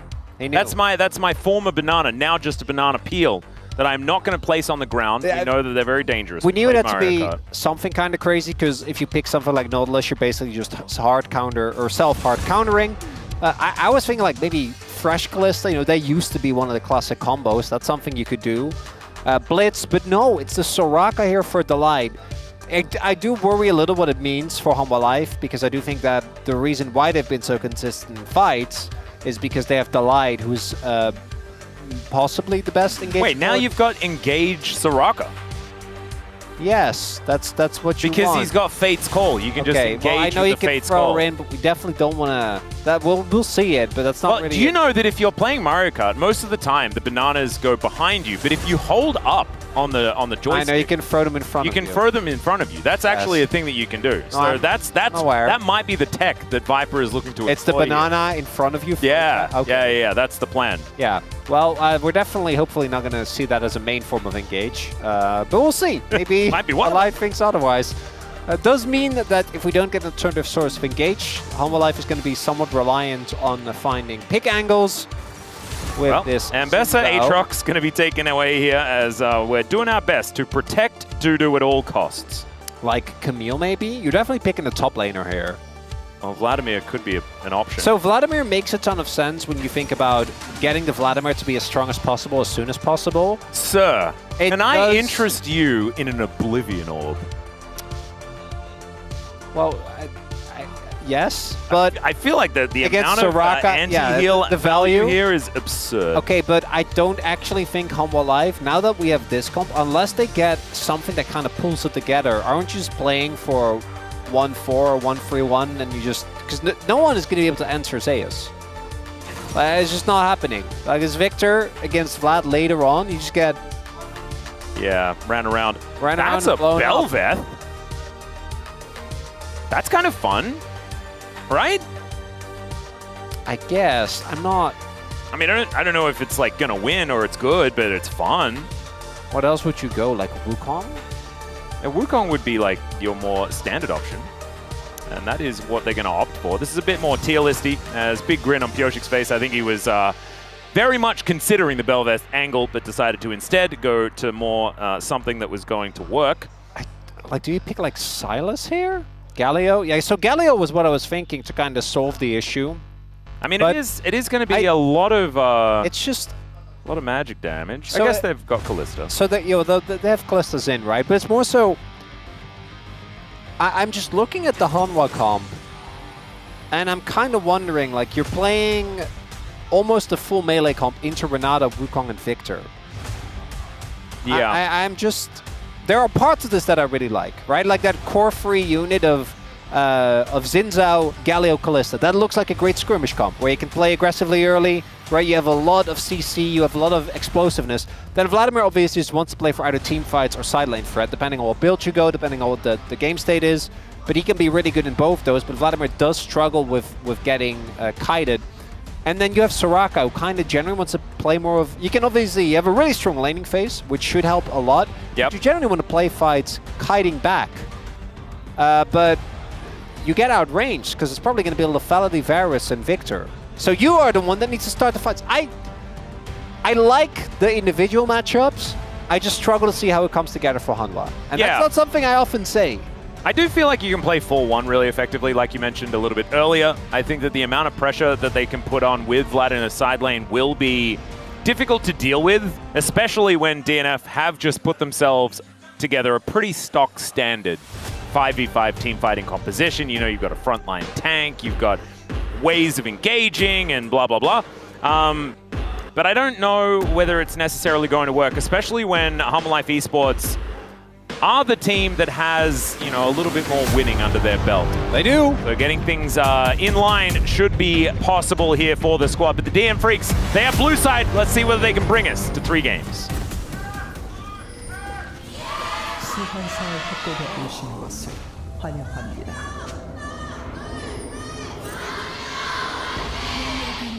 All right, here we go. Ladies and gentlemen, we are on the rift for the second game. The DN Freaks looking to see whether they can extend the series. Take a game off HLE. And Life is going to take a little bit of damage as the Wind of War do go down, but not too much more. Just some Starfalls here for Delight. Do you remember when Soraka used to just walk around and press Q and it would just hit anything? I remember Yeah, no, I watching do, but LS's stream. But not enjoy. Watching LS's stream about 10 years ago, where he was the guy that would just play Soraka mid lane. That just reminds me of eras of League where obviously my core example is always Sion, AP Sion, you know, with the shield. Yep. At the point, there was a point and click stun, right? Yep. You used to have that, yeah. That was the only button he had. Yeah, and then oh, then you got a Lich Bane, so your right click was also things kind like, of a button. remember Corrupting Pot, and then you went all Pantheon, and you just pressed your Corrupting Pot, and you would press Q on them like 3 times. You and remember one lane. Red Pot Rengar, dude? I remember Red Pot Riven. Or Red Pot Tiger Stance Udyr? Oh god. That was the reason Trick 2G was like so popular. And I don't like doing this to myself, but you think anyone watching right now watched any of this? No idea. But I mean, some LS lore came out, so that's kind of cool. People like that sometimes. Also, there will be some old heads out there. I know there are. Oh, yeah. That were there, and they're like, yep, I remember back in my day. Uh-huh. They know. There was definitely some forbidden tech that was pretty ridiculous. You remember the old, like, the best Vladimir build back in the day? What, DFG? No, 6 revolvers. Oh. Wasn't what was it called? Will of the Ancients? Yeah, Will of the Ancients. That was a Vladimir item. Yeah, you had to, like, I remember after they made it unique so that you couldn't just stack a million, you know, lifesteal, or what was it, Omnivamp. Yeah, you'd have to build Will of the Ancients and then an extra revolver. Wasn't that when Spellvamp was still? Yeah, Spellvamp, but that's the one. Which is basically Omnivamp. It's kind of like the same thing. Because you only really did spell damage anyway. As Viper and Delight, as you'd understand, are going to have this lane pushed up. Yeah, Soraka old tech into the Renata. Yeah, trying to play Renata into not engage supports is just generally a really unfun experience. Because you don't actually have the trading potential. Your bailout doesn't quite get you the value in this type of scenarios where there isn't an all-in. You know, it's okay, but for giving some extra damage over, but it's just not enough. And oh god, yeah, this the one thing, snare like, actually connects, and the Ren not quite enough, but still, it needed that barrier. You guaranteed get whittled down, because as long as the Light doesn't just randomly spam his abilities, you are going to get out-sustained very, very badly. Yep. But then if you ever misstep and you get caught by a snare, you also just lose all your life. Yeah, or at least just your life, no. and because life is now not there. You can see Berserker, he's going to back away. Good I said call. barrier, I meant Guardian. That did save him there. I do kind of wish Berserker went for lethality in this setup. Yeah, that's what I was thinking too. I actually expected it to happen. And maybe that's why the Belveth was being hovered, because they were like, oh, consistent AD, that could potentially be Belveth, and then we can go lethality, but in the end, they decided that this was the way. I'm not entirely sure. Is Viper going to get flashed on here? Does flash away. Life potentially an overextension, but is just going to walk back to the wave. As Pyosik turns up, they have a lot of vision in this area. You can see HLE not going to overextend, especially with no blue stuff on Viper. Dudu getting down low. The Crimson Rush going to be there pretty soon for Zeus. We'll find it, but not going to be enough damage just yet. Level 6 almost to be gained for the Vladimir, as Dudu not having a great time. Although, even in farm, before this wave crashes. Yeah, this is about as fun as the matchup gets, though. Once Vladimir actually starts stacking ability haste and he gets closer to level 9 on his Q. Is it sort of like a Nasus feeling? Yes, where you're like, oh man. Yeah, this is fine. This is kind of okay, not great, but I guess I'm okay. Because Science base values are pretty aggressive early, right? There's a reason why we always meme, but you can actually get solo kills on Cyan if your opponent missteps. We've seen it. We've seen it even in the LCK, surprising amount. But yeah, I think Zeus is just living his best life, just trying to get to 2 items as soon as humanly possible. Yep, does make it to level 6 as well, so that Hemoplague is up and available. And Dudu just doing his best to be able to pick up. Why is it that Vladimir is one of the champions where I remember every single button name? Super weird. I don't know. Do you just like Vladimir? Was there like an iconic... Not really. For some reason, that's just like in my brain. You know, Transfusion, that when you get the 2 stacks, it's Crimson Rush, the Sanguine Pool, Tides of Blood, Hemoplague. Don't know what his passive is, but it's probably Hemomancy or something like that. I don't know. It's just weird. Some of them stick. It might also be because it's a really old champion. That's true. And I feel like it used to be a much bigger thing because at some point, and then you like learn all of the ability names and they change them all. Like yeah, well, like Swain. Grand Sky, Starfall. Oh, yeah, no, yeah. we all know. It's a problem. Anyway, Peanut is coming on over. He will find a control ward. Speaking of the Tides of Blood, they do come out. So this is a little worse for wear here as Dudu playing up in this lane. Gonna get the crash in onto Peanut, who does walk his way out. Yeah. Still, trade of ultimates, nothing really to worry about. He was never really at risk of dying there. Having used the ultimate is also fine. Peanut also takes a decent amount of damage, actually. Pioshik is still full health. But no prio, as we do see Pioshik should be... the reason why Wukong, I think, is actually surprisingly solid is because the Q, right? Kind of keeping Peanut down, and then also the armor that you stack with your passive, but you also still... It's sort of like a more aggressive Trundle. You know, Trundle is the same thing, very good at fighting against AD champs. Trundle, to me, is a lot more niche in when he's good, but I do think when there's a good Trundle angle, he goes really hard. He does go really hard. Kind of like yesterday when you can convince your opponent to pick Ornn into it. Yeah. Still possible. Yeah, if like you pick Trundle and then they pick Xayah and Ornn, and you're like, well, I don't know why he would do that, but thank you, I guess. Yep. Viper is now trying to bounce away from Berserker. There are a lot of sticks in this guy as the bailout just perfectly timed.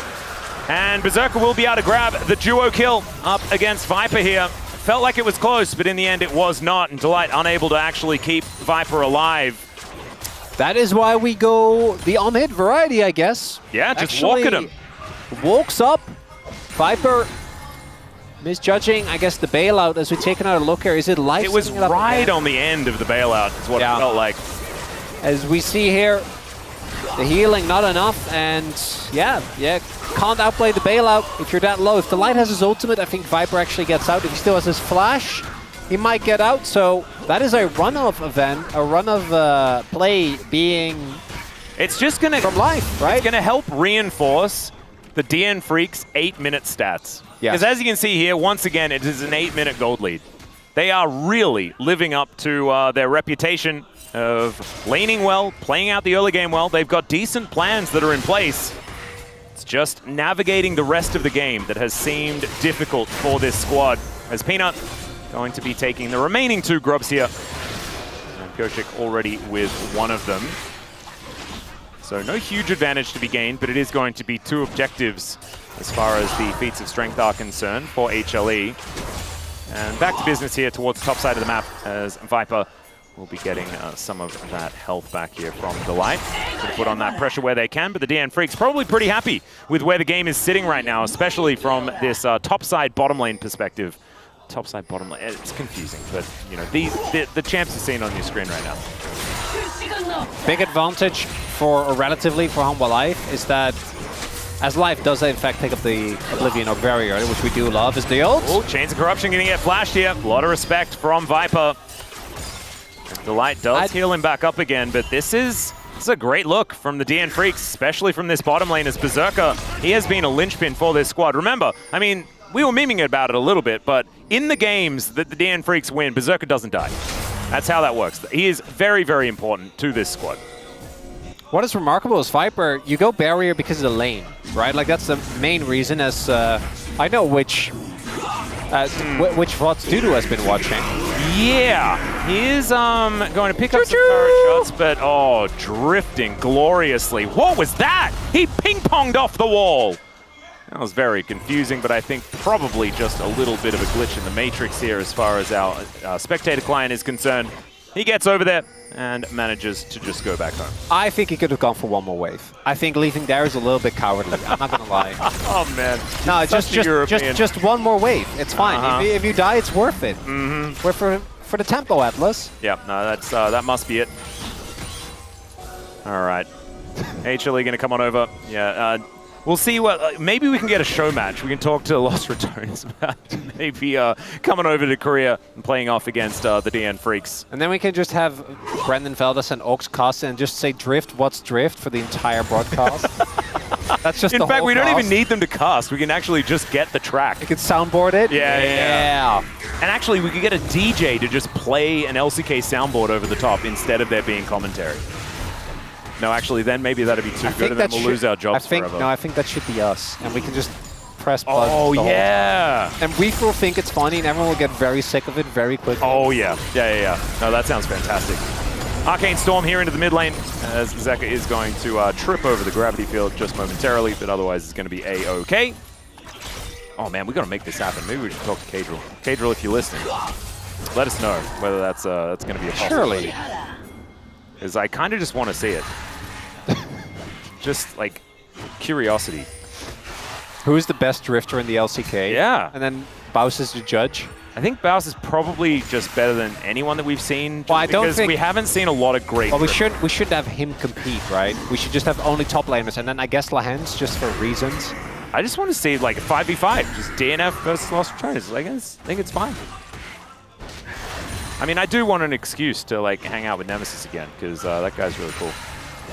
You know, that was we've my worked together favorite before. part of the T1 Gen G memes when we had all the openings, and then we had the one with Nemesis, the one with Atlas with Wig, the one with Lore. Yeah, he had to put up with me with no hair.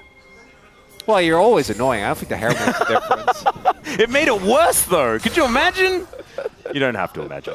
You're pretty good at it. All right, sound off. We'll see whether we can maybe get like a poll or something like that. Maybe we can sponsor it. We'll figure out a way. Is this another one of those games where we have fun and then all of a sudden it's over? Well, no, it's definitely I actually think I like the not Infix comp yet, more. yeah. I think that the Humble Life comp for me, I'm happy to be convinced and see how I'm wrong, because maybe Pioshik is just going to go super deep for no reason, and then Dudu's going to follow. And then if Humble Life kites back, I think this comp actually does wonders, right? You have a lot of space you can create with the Zinzao, you have the CC and the safety from Zeka. In the long fight, you always win because you have Soraka. So we'll see. I'm happy to be convinced and be wrong. But right now, the only thing I'm certain about is that Zeus will become eventually, what's the guy? Exodia? By himself? Yeah, this is the problem. Yeah, or Thanos, or whichever is your preferred bad guy. Yeah, he can snap his fingers or whatever. I like the Yu-Gi-Oh reference. I think Exodia is the way. As Bulldog is going to move on over here. Zeka is going to find him, throwing some justice via a punch into him. Pioshik's still just getting to work on this Infernal Drake, though, as Peanut is going to come on over. This will be the fight starting. Chains of Corruption down as they are targeting the Soraka, but the Fate's Call going to be there. The Wish just in time to get Peanut out of danger. And now the taunt comes through. Justice Punch, gorgeous from Zeka, and a double kill for Zeus. This is exactly what the DN Freaks could not afford to happen.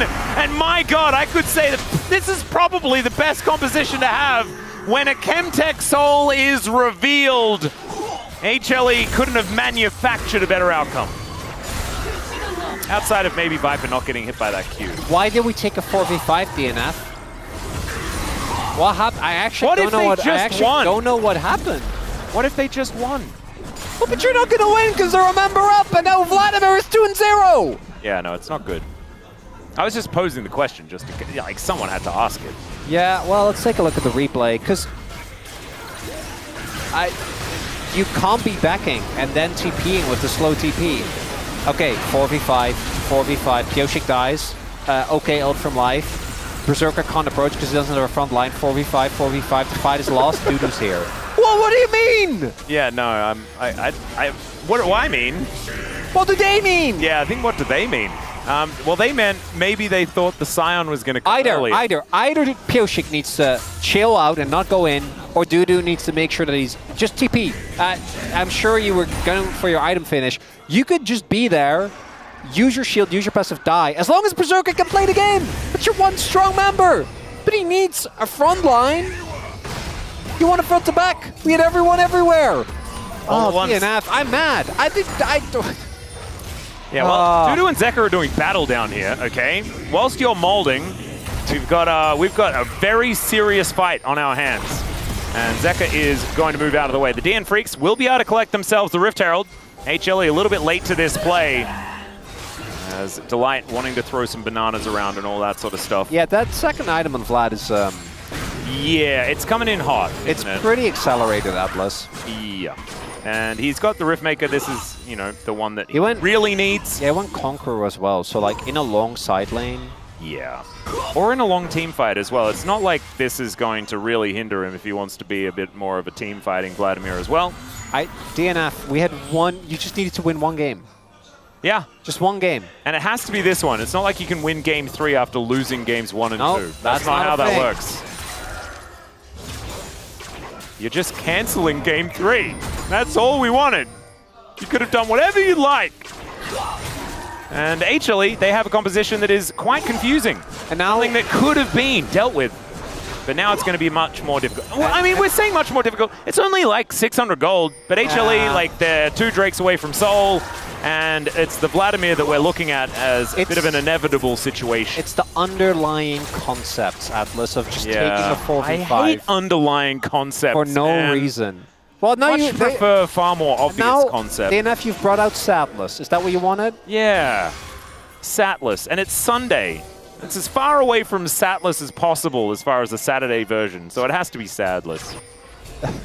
Wait, you have Sadless? Yeah, you have to word fuse a little bit extra in order to get to so Sadless. you have Sadless, and you also have Sadless.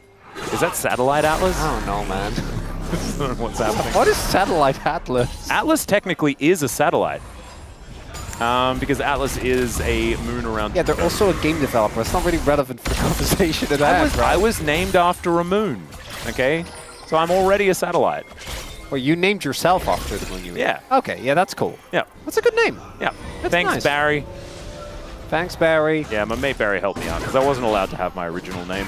You can check out the lore on the Pog State. I believe we go into it just a little bit. Maybe that bit was cancelled. I'm not quite sure. Anyway, my name used to be Slappy Baggins. Anyway, DM Freaks, now just looking to see whether they can set up for a contest around this dragon. 50 seconds until it's back up and available. HLE have been extending their lead just a little bit since that happened, and also picking up pedals. We didn't see that other pedal go down, but I believe Peanut will be able to get there and collect it.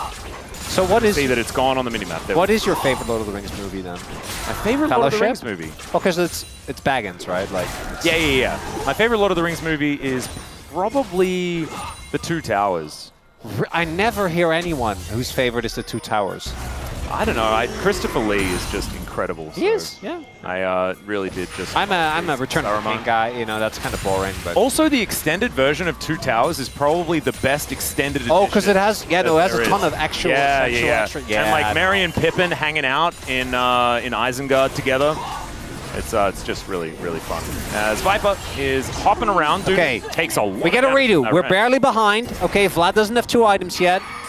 Berserker still strong. You can do this, DNF. You can bring us to that game 6. I believe in you.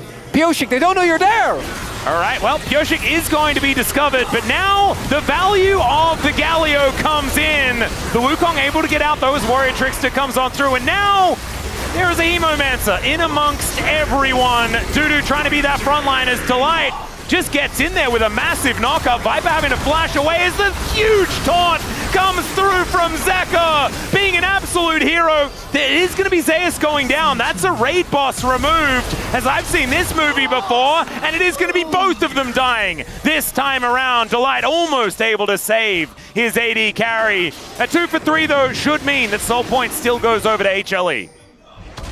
And even despite the Delight ambulance, Berserker and Viper trade 1 for 1, but it's Pina that's alive, Pioshik that's not. As Pioshik, if you go in just a second earlier, I actually think with the stealth, you can make that work, right? Like, they might be able to catch them off guard, get on top of the back line, but instead, so much has to be invested just to try and keep this monkey alive, and then Zeus goes in pretty deep, but it ends up being okay. But this fight position isn't great from Halma, right? They're fighting to a choke. And the Hemo Plague didn't really get too much amplification. Yeah, there wasn't too much follow-up. But then they do actually get Zeus. He does go down because he goes back in after using his flash, which felt unnecessary. And then here, if Alive actually can keep alive Berserker there, I think that means that they get the Dragon. Instead, it's still Soul Point. It's still not the best fight, but DNF fought their way back out of what I thought was a lost fight and a really rough situation there. So, still in the game. Yeah. Still Soul Point. Yes. And Chemtech Soul, we often meme about, you know, we're often like Orc, Susja, all that sort of stuff. But this time around, it's Vladimir Soraka. Even Galio and Xin Zhao. Yeah, Galio and Xin Zhao as well. I mean, Viper's got like some stuff that's going to help out there at the same time. Like it's just not a good place to be for DNF if they give over this soul. It's probably the best one for this composition. That was so funny because Dudu bored to Otacon and it was like, attack Zeus, and Zeus put him to one, and Otacon was like, no, you yelled at me. I'm gonna attack you. What are you trying to do? Still mad, by the way. Yeah, he's very frustrated. It does finally go back, as it looked like Dudu didn't even notice that was happening. So Cosmic Drive is done here for Zeus, so he does have those 2 items completed. He is also a 3-in-1. I think when Magic Pen comes in, Zeus will be immovable. So I'm kind of expecting him to just go Death Cap. All right. Death Cap third. I think you get you really need the AP, and the extra value you get on your Riftmaker ain't bad either. It does mean that you're not going to be able to kill Dudu nearly as nicely, right? Because you're not going to be able to cut through him quite as efficiently. But you also don't care about his damage at all. And, that's true. So you just take a bit of extra time. Yeah, and then everyone else will die if you look at them, because you have Death Cap. So we'll see. Maybe he goes for like Criploom first, especially if. I wouldn't mind Criploom with the potential Chemtech soul. Oh yeah. Sounds valuable. With Conqueror and just being Vlad and Riftmaker, right? Doing damage is also more healing, so we'll see. Well, this is a full commitment to the Otacon. Zeka just TP'd to top. He did. He does have the heroic entrance, but he is a long way away. He's out of range for now. Let's see what can actually occur from this one. It's down to 3,000. Peanut could get in for a potential steal, but it's not going to happen. Arcane Storm now just zoning them away, and HLE just going to have to exit. Crimson Rushman is doing a whole lot of work here in this matchup on the bottom side, but Dudu is starting to feel better about it. There's just so much health bar to get through. It's bait. Don't trust it, Dudu. Well, there's even the ultimate. That was such a good call from DNF. Yeah. I'm kind of flabbergasted. I think as bit of a misplay from Zeka more than anything, right? Well, I think it literally was, as soon as Zeka TP'd to top, yeah, Bulldog TP down. Just really good heads up understanding of what you're allowed to do on the map, what you're able to take away, as Viper hopping around looking for Pioshik here as the slows are mounting. He does get himself out. Oh, Berserker did ghost. Walked it off. Getting the objective is nice, getting Otacon is solid, but it's not going to make us suddenly believe. Yeah. Don't need to see an actual teamfight win, but credit what credit is due again. DNF, they've really cleaned up the mid game, because this was a team that would be ahead by like 1,000 gold, and then 5 to 10 minutes later they would be down 5,000 gold very consistently. Well, we're moving towards that because these turrets are just kind of... It's 2. It's fun. Well, it's 2.5. Yeah, and then if the top lane goes down, that one's ready to go. This mid lane's also ready to go, so maybe that could be where some ground is going to be made up. I'm doing a little bit of it's not that bad when it kind of is. Yeah. But it's not that bad. Yeah, you're sort of like trying to convince your partner that this item at the antiques shop is worth purchasing when really it would have no use at all. I am the partner that needs to be convinced, so I don't know how I got myself in this position. Okay, never mind. Yeah. And you're the partner that's trying to convince. Every time. I want as much useless stuff as possible. And actually, it's sort of like, it does get confusing in our dynamic. It is really cool, because that's how I end up with a great pair of inline skates. That is true. I do just tend to, I tend to just make purchases because I think that might be a cool thing to do. And well, again, about the need. I'm happy, you know. They've been great. We've had a good time skating together. It's been fun. There you go. As Zeka is going to be behind enemy lines momentarily. 10 seconds until the Chemtech Dragon is up and available. Pioshik probably wanted that health bar to be not empty. And is going to be able to knock away the Galio. The Baron has spawned right at the nick of time as Berserker will take out the outer turret in the mid lane. HLE a little bit out of position here, as that wave is going to go wanting. And now they get control over this area. Oh, he's coming in early. Dudu knows. Yep, teleport to come through. Flank angle there for Zeus at the same time, but this dragon is very low. There are the knockups. as Peanut comes on through, and the Justice Punch is good. It is going to be the Drake secured by Life Esports. Is into the backline, goes Zeus. Hemoplague explosion is gigantic, and Chemtech soul value is absurd. Viper able to utilize it as he cuts down the remainders, but he's the last man standing now. Pyoshik and Dudu, can they deal with this Callista? That's the question as the Rensets come in. The last remaining bit of damage is taken out Oh, no! as he's desperately trying to hop over this wall. He accidentally and he hopped just over. lets Dudu live. Yeah, I'm pretty sure, based on his movement, I'm pretty sure he didn't mean to do the one hop over the wall. Yeah. I was like, okay, I'm gonna spear back. That also didn't work. Wait a second. Now it's the opportunity, as Roar the Slayer does come through, so I don't think... No, there's Warden's Mill, there's Unending. Yeah. And also, killing Stein isn't really essential to the one play. This counter engage from DNF is actually kind of the dream. Zeka's ult really doesn't hit the mark. And Life preemptively ults, and then watch Zeus. Oh my god. Yeah. 3-man ultimate. Berserker literally just gets popped like a balloon, and yes, Zeus dies eventually, but who cares? All the damage dealers are dead. And then Viper can do whatever he wants. Yep, especially with that Chemtech Soul. The barrier, and then, wait, watch. So this was great. This hop. I think then after that he wanted to go back over. Yeah, no, he failed to get back over the wall again. Oh, that play there. So ult, flash, E. Yep. And then you get like the E pull, so the Tides of Blood goes off as the Hemoblade's popping. It's just kind of disgusting damage. And Nails, like, this is the thing. We saw the teleports coming in. The Dudu got there early, but the flank angle from Zeus, the deep vision that was available here from HLE to allow that to happen, absolutely essential to the play. So Zeus, 4, 2, and 3 now, does have Leandries. That's what he built second, so he does want to kill Dudu in a side Oh, lane. I like that. Yeah, kind of getting some value There's there. a lot of health stackers on the enemy team, right? So we get a good amount of value there. Yep, upgraded shoes as well. Look at this, everyone with the fancy kicks. Zeus loves Swifties. That's Yeah. the second game in a row.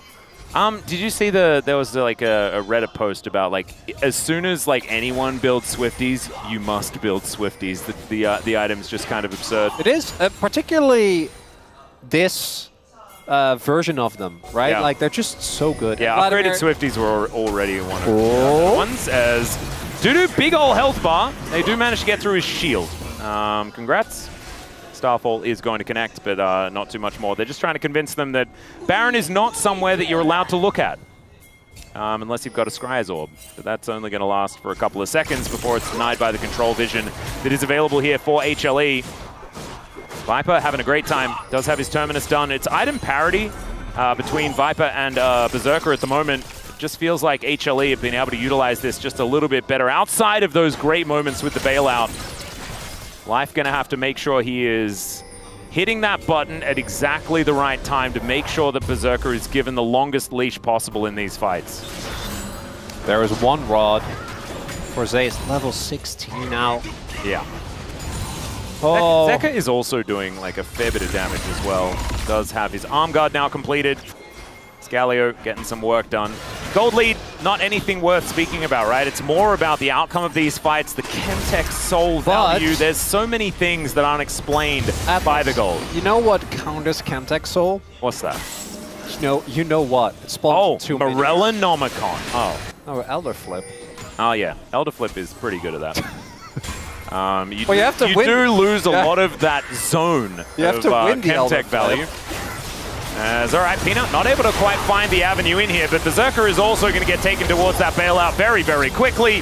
The Wish comes on through, and the Soraka very, very happy with having that extra healing available here. As HLE continue to push forward, Pyoshik trying to stay stealthy, but he is going to be denied anything. And without Berserker, there is going to be no hope in any team fights. Zeus just wandering slowly away from the DN Freaks as HLE look towards the Baron. Berserker dying with flash up there, making the call. I think we can kill him in the bailout. They couldn't. No.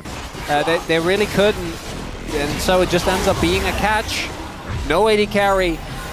And I think we're going to be cringe today, Atlas. That's what it's looking like. It's looking pretty cringy. As Berserker, yeah, here the call is made. We're not going to get him out, or I assume that's what it is. So instead, we're going to try and play. I think maybe an earlier ult could have made the difference there from life, but... Dudu and Pioshik are going to try and kill Zeus here. That was a lot of health that he got back. He has Chemtech Soul. Yeah, he does. Yeah, he was holding the pull as well. He has Chemtech Soul. And Viper is now over here. Pioshik is already dead. Zeka's teleporting in. It's a bit of a celebration here by the looks. Everyone wants to be around as the zombie pops up, and Dudu and Pioshik, absolutely nothing they could do. Chemtech Soul, Vladimir, level 18, 3.5 items. Just no. Like, you're not gonna do anything.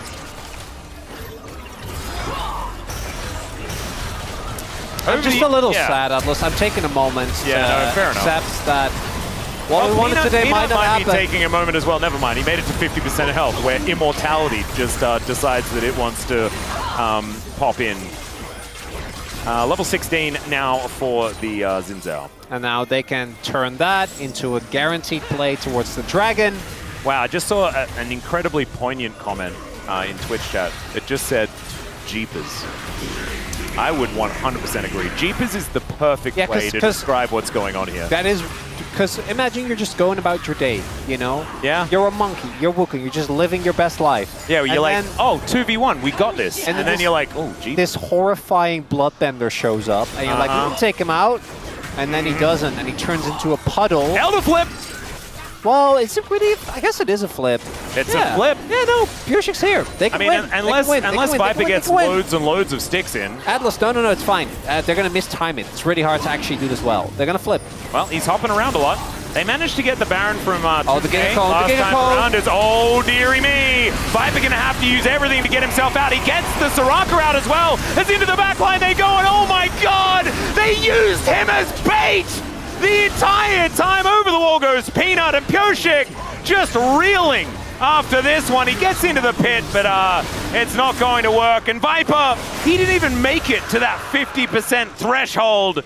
He just got himself out of there, took his Soraka with him, and allowed the Gargoyle and the Hemomancer to get that work done. I'm pretty sure Zeus in that one fight did more damage than Berserker in the entirety of last game. Oh, God. He did like, if that was correct, like 9.3k. Yeah. That's more, right? Yeah, I would say that's more. Oh, but that's more than a lot of people do in a whole game. That's more than a support does in 4 games. In one team fight. Okay, HLE, a swift 2-0, an eclectic composition, but one that really does let us know that Chemtech Soul is often undervalued, because that was brutal. Life with a grin on his face, accepting defeat here. But man, that was a fun comp. I liked it. It was some cool League Legends. It just could have been a little more from DNF. Is Peanut locked in yet? I wouldn't say so. However, Zeus has. Yeah, Zeus really took that KT loss personally. Yeah, understandably, it should come as no shock that he is my pump vote. Normally, I'd like to keep it a little bit up in the air, but this was... No, it was not up in the air. It was up in the top lane. Yeah, this was a no-brainer. Why? You could, you know... No. No. We're getting a VM cost Viper vote. I mean, yeah, but it's still wrong whether we get it or not. It doesn't matter. We saw a few of the votes, you know. Some of those soup votes are really eyebrow-raising. It's kind of incredible. Viper having a great day, though. I have to admit, like he did die in the 2v2 earlier on, but watching him navigate team fights on the Callista in late-game fights is just really, really amazing. Yeah, outside of that specific topside moment where he did die in the 2v2, Viper to me has been the most consistent member of this team by far. Right? Like when it comes to peaks, you were always going to go towards Zeus. That's just kind of what he provides. But the consistency, the rock of the team, most certainly is a Viper. And on my life, actual quick 2-0, nothing to see. Or to even do a little shout out to Atlas there. I saw 3 maxes. Yeah, well they said max 3 times. I think that's not. Oh, that's nothing just your to do name. with me. Okay. Oh, you didn't know that. Could be, but I don't think it is. Yep, we did manage to get a little peek of where things were looking kind of okay for DNF, and then that stopped. As sometimes Vladimir just hits this spot, and it does remind you, doesn't it? Like of the peak of Damwon, right, where it was like, who's going to play it, Showmaker or Noguri, and then who's going to just solo win you the game? Well, we get a bit of a taste of 2020 here with Zeus really making it work. We're going to see these fragments again when it comes to the POM interview, I'm sure. I think that Zeus is, yeah, that Vladimir game. And it really highlights an issue. Because top has become, I think, we talked about this a lot on the current patch, matchup has become a lot more important, right? So what if you have a top laner that either has the best counter picks or wins matchups if he gets the strongest picks? There's not really a good answer. And this is a problem that goes back to many teams that we've seen in the past, right? The Shy is a great example. We had the same thing. Yeah, it's the GigaCon. It's just Viper gives them, does the whole bait thing, and then Fate's Call to keep them in the sky, but the Hemoplague does 1 billion damage. Yeah. And they're all just on the floor in the blink of an eye. My goodness. Okay, there goes the Elder, and there is the game. And I do like that they still take it, you know? That like, you could have just left. No, I'll take it. No, it's not about that. Zeus going to just wander over to these Nexus turrets, having a look at the players' faces here, feeling like another day at the office. Here for Hammerlife Esports in game number 1, 37,000 damage on the Vladimir. I still think DNF look better. They do. I stand by that. I obviously, as we have said many times, their round 1 and 2 is just kind of over. We knew that already. And we also, like, this was their most difficult week ever. Like, if anyone gets the HLE Gen G matchups, I think you're like, you're phoning it in pretty immediately. I do think, and this is also us reading into stuff, come on, guys. Yeah, that one was going to happen.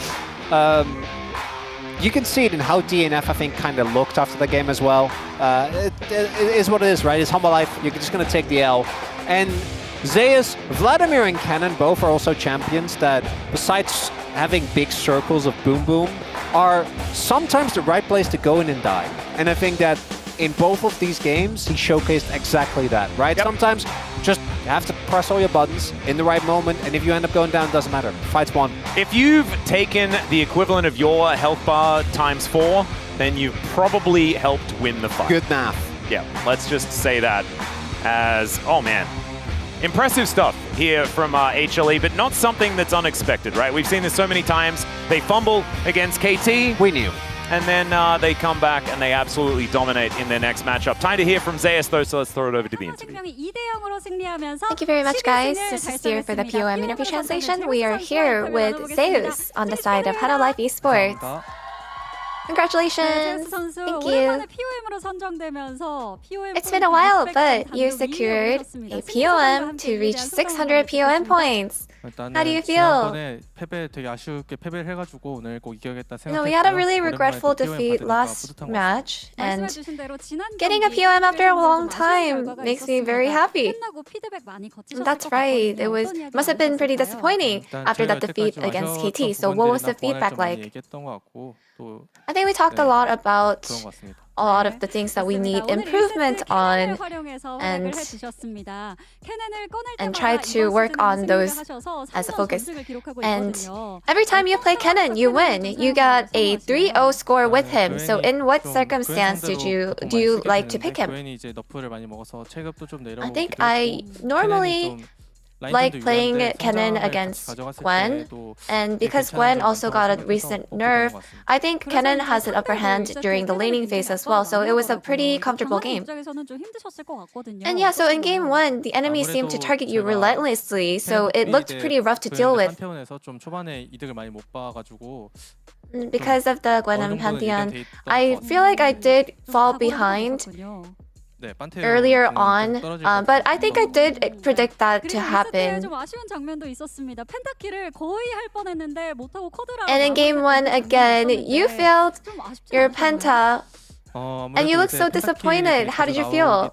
No, lately we've been seeing a lot of pentakills, so I saw the angle and I went for it, but yeah, what a disappointing result. We'll be looking forward to your pentakill next time. Thank you. And in game 2, the draft was quite interesting. We got Kalista with Soraka, and you picked top Vladimir, so what led to this comp? So I think against the enemy and with our comp, we actually had a lot of fun with that pick in last stand as well, so I think we just wanted to go for it again. And in every team fight in game 2, your Vladimir's contribution was amazing, and the game state wasn't too favorable for you. So how did you find this engaging goal? I think this one, I saw really good positioning here to go in. The location of every champion here was really good to go into, and I just didn't expect the Varus to actually pop so easily, but it happened. And your next match is against the opponent you said you're looking forward to the most in round 2, Gen G. So how do you think it'll go? We're actually going to face Gen G and T1 back to back, and because we need to race towards the top of the standings, I know that the next upcoming matches will be quite crucial for our standings, so we'll have to put in even more effort to win those. And what is your resolution for the next matches? Fighting! You know, both of the teams that you're facing in the future are behind you. So we will look forward to an amazing match and performance from you in the future. And that's the end of the interview with Zeus, and back to the space. Thank you. Thank you as always, dear, for that awesome translation. As Zeus, you know, just another day at the office. He's like, I'm here at the interview. I say the things. I was really happy about the win. Fighting for the future. He didn't have too much to go deep in on that one, and that's fair. I mean, it was just kind of a 2-0 from Hamo Life. It's what we expected. It's difficult when you're second in the standings. You know, a lot of things, a lot of interviews. I feel like Chovy's feeling that the most of all with that #1 spot. But you know, still nice to hear from him, hear his thoughts on getting his penta stolen away. Yeah, he seemed a little bit annoyed about it. A little bit frustrated, but it is what it is. Pioshik said no. I do want to echo kind of what Chronicler said. I think it was a much better showing than we expected from the DN Freaks. Overall, like the game plan was good in game 2, or in game 1. In game 2, I feel like the play was a little bit better. Game plan was fine, but you're playing against Hano Life Esports, so team fighting is just so insane. Even if they make mistakes in side lanes, they're going to have that really big objective fight and take you out. And they eventually did do that. Before we do take a look at that one big team fight, let's go into the Palm votes here and see what the split was. There is no split. Even Soup and TGG could get this one right. I think this one was pretty straightforward. You know, got targeted a lot in the Kennen game, but still came back huge in team fights, and the Vlad game really just took over. Yeah, I mean, it was pretty straightforward. I thought maybe we'd see like a stray Viper vote for people who were swayed by his, you know, Kalista in the last game, because he did a lot of boom damage at the end of the fight, like Kalista often does, but nah. He did do a lot of jumping around, that is for sure. Let's get into the Palm comments here, starting off with Ox's one. Ox, what beautiful words did you have for us here? God of Blood and Thunder, you know, play the Kennen, which I feel like is turning into a signature pick and also on theme with his name. And then Vladimir, you know, looking pretty good on them. A lot of impact in these AP picks with all the AoE damage. Yeah, I thought that was a pretty smart and like a pretty nice comment, especially considering the champs you played. Yeah, that was a really good one. Very original, you know, really fits. Chronicler, this looks like plagiarism to me. What? I feel like he consulted ChatGPT's like, why did he look smart say here? Blood and Thunder? What does that even mean? Like, it's the god of Blood and Thunder. Wait. That's what he was. Look, I mean, I don't want to make excuses for him, because I kind of sometimes when you're on casts, it's hard to think of a comment. Like, you're coming off the game, you're trying to talk about what happened in the game, you're trying to think of one, but this is a new low. Sometimes you have to really... Just a copy? Yeah. Sometimes I worked hard on my comment. Yeah, sometimes you have the really complex one. Sometimes it's like Ox's, where it's got a lot of complexity in it, but it's very simple, solid, right? I went for a little bit of the complexity with it.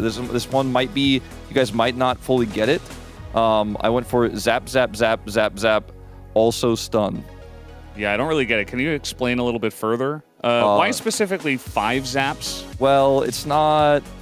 I thought about it because Kennon's passive, you have to stack it not 5 times to get the stun, but I actually originally had 8 zaps, but I thought it was a bit much, so I took 3 out. Yeah. I could have put the stun in the appropriate place, so about the exact number of zaps required. Yeah, maybe like he ults, but then like, you know, he Ws, but maybe he misses his Q or something. Maybe they flash out Like after zapping the multiple stun ends. people? Yeah, That could he's also still happen. zapping even though they didn't get zapped. Yeah. Maybe he should have done 4 zaps because he only got the quadra kill, right? Not the... Yeah, that would have been good. Too soon? That's why Ox is on the next level of palm comments. Let's take a look at the Korean side here. We have to ban Nidalee, ban Jace, ban Vladimir, and ban Kennen. Should we just ban Zeus himself? It's an interesting question, Should we just Helios. remove him from the LCK? I don't think we should Helios do that. asked a really good question, you I know, don't like think that's legal. is he actually just ruining the LCK because he's so good? Like, do we just have to get rid of him to actually save the league? Maybe the other GMs are looking for infractions. Like, we have to nail him on something, you know? Well, unfortunately, you can't get banned for being good. For the other top laners, unfortunate, I guess. Vladimir performance, even Prof Viper will be content with. Yeah, I think Prof is actually short for professor. Oh, okay. no, I think it's a period. A Vladimir performance, even Prof. Viper will be content with. What will Viper be content with? It's got a line break as well. It's like even Prof. Anyway, Vladimir Viper will be even content with. Prof. Viper will be content with. I think Viper has not been as content with some of Zeus' recent side lane performances, but this time around, you know, getting it done in the end. Viper has been doing some heavy lifting himself. A lot of fans asking for him to get a palm on the fan signs out in the audience, but not today. Yeah, Viper will be content with. He will be content with, yes. Things I must do every morning. Take my probiotics. Open my friends list and make sure I'm still friends with Zeus. Wow, that's a nice little flex there from Pony. Every morning, he logs it. You know, he's like, oh, I'm running late for work, but I have to make sure I'm still... What would happen if one day he's not? If Zeus is like, hey, I need to make some space, who can I cut? Well, maybe Pony... maybe he'd replace it with like brushing his teeth every morning. Forgot to get out of bed, too. Why are we roasting the Korean commentators' comments now? What are we doing? I mean, for me, this is just a flex. Like, I don't know. There's been so many flexes. Zeus makes me electric and itchy. That's kind of like on my level. I like that. What is the itchy part? What? You know. I don't know. I don't. You know. Okay, so the Korean side calls Vladimir a mosquito, so that's why. Thank you for the for the context, That's Gaia. the blood sucking. That makes sense. Yeah. Okay. All right. Makes us itchy. Let's take a look at highlight number 1, which was a really cool fight we had around the Drake 25 minutes in. And yeah, it was just a really cool fight. Yeah, I mean, honestly, initially looks like playable for DM Freaks, but this flank angle from the Vladimir, the value, the triple ult, so much damage, and it means they all have to focus on him. He gets a huge amount of healing as well, so it's not even like he's quick to take down. And then it's really Viper coming in for this cleanup on the back end. This Callista, full HP, starting to stack up the Ren stacks, doing so much work. It was just so clear that Hanwha were all on the same page about it as well. Like, you could see when he went in, the rest of Hanwha was running away. And then if you're DNF, you're like, well, I can't really chase, otherwise this Vladimir's going to rip us to shreds. We have to back away, but Vladimir could just become untargetable. So, like, he did, and then they all were trapped there. The 3-man ult was massive. And then the rest of Hanwha, who were low health, that were running away, just came back in, and Viper cleaned up the fight. So it was just very clear the intent of how they wanted to use that Vladimir flank. Yeah, the Vladimir was great. Zeus, I think, very much deserved POM this time around. We can take a look at the standings now that Homolife Esports has taken another win.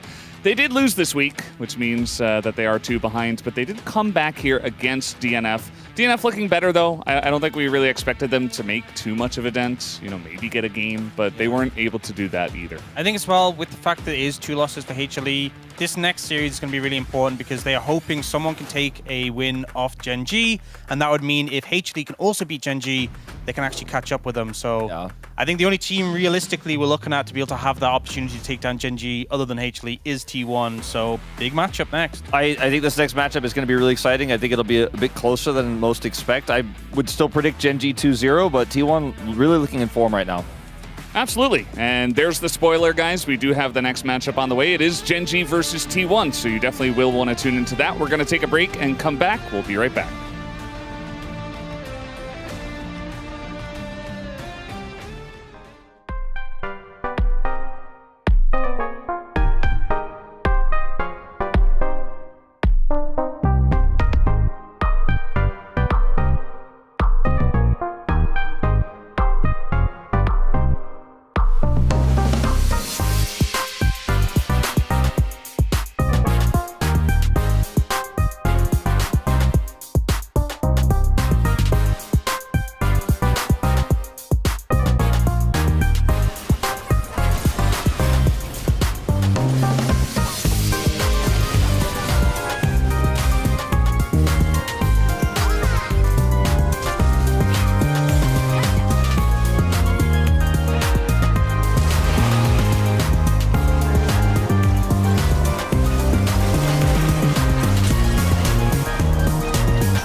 Welcome back, fellow agents. I am Secret Newsroom Agent, codename Cartographer, and we've got some exciting international intel lined up for you today, so let's head straight into the action.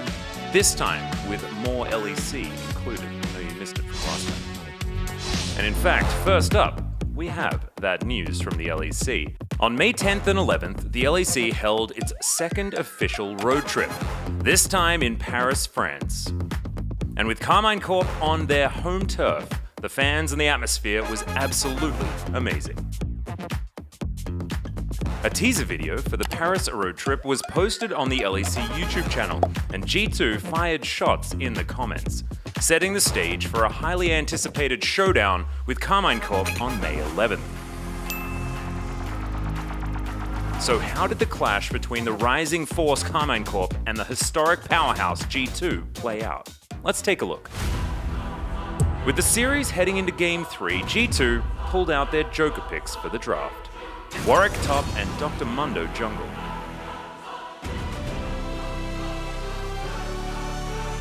At 6 minutes and 40 seconds on the top side, Broken Blade and Labrov engage boldly, but fail to finish off Targamas, and the fight stretches longer than they'd hoped for. And then, Yike arrives at the perfect moment and takes down both enemies with flawless timing.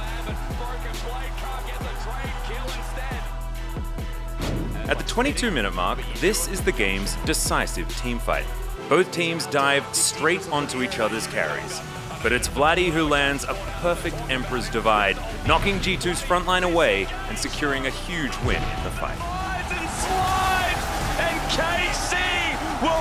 With that victory, Carmine Corp defeats G2 at their home Paris road trip and advances to the playoffs as the #1 seed for the regular season. Meanwhile, the former champions of Europe, G2, falls to 4th place, making a rather disappointing finish compared to their usual standards. So what's going wrong for G2, Laban?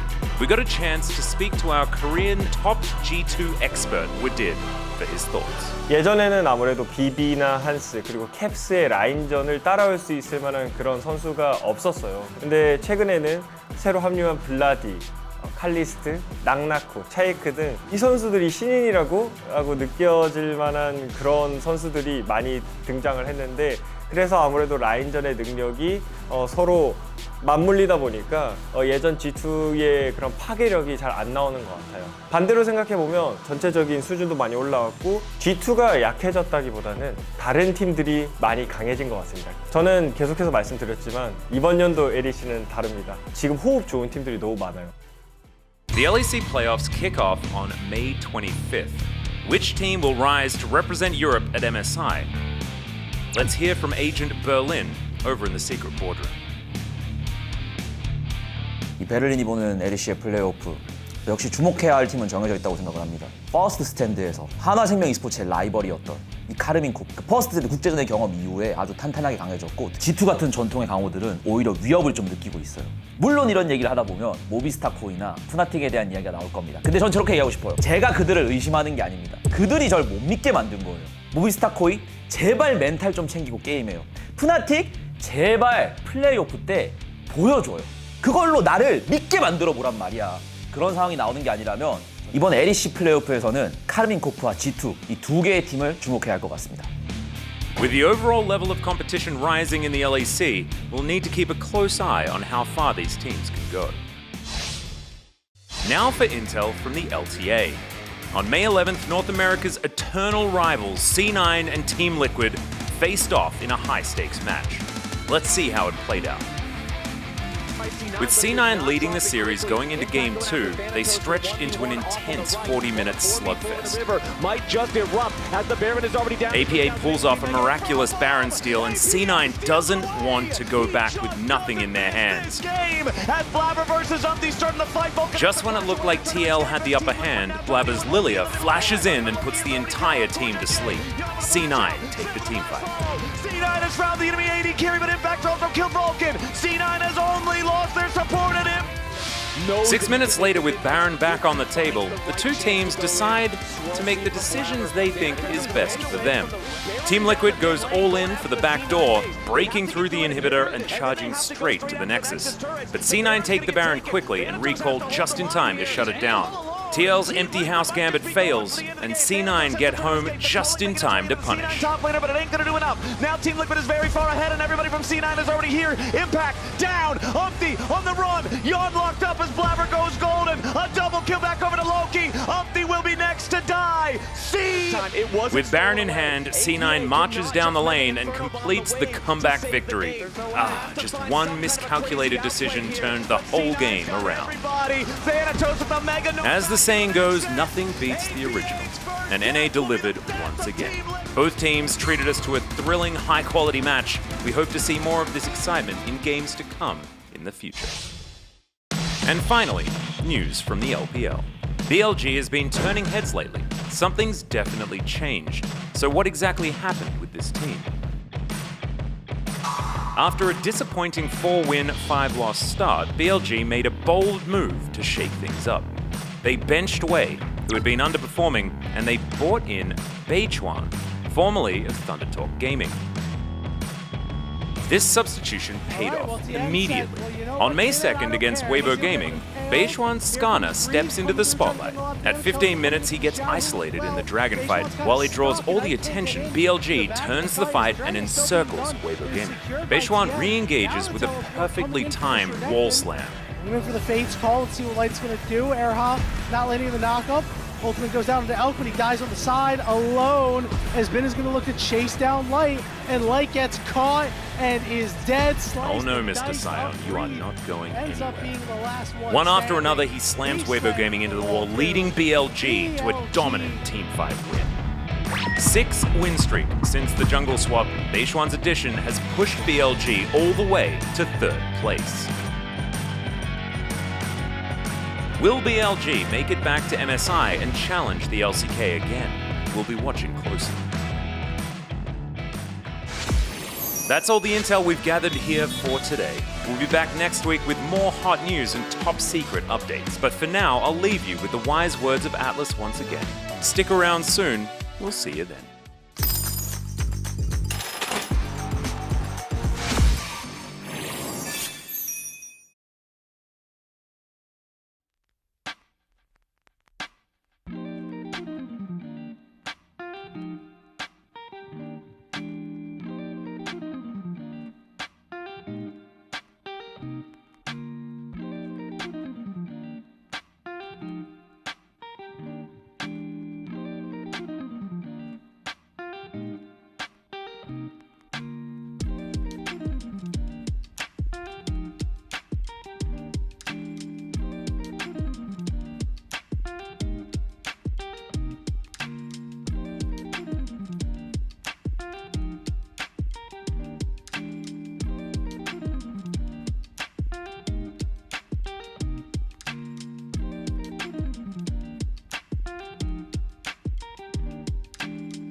like waiting this time and night. I've been in the fire a million times, caught in between the truth and the lies. Can't hold me down for a minute longer. What doesn't kill me makes me stronger.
브레이커 T1 화이팅!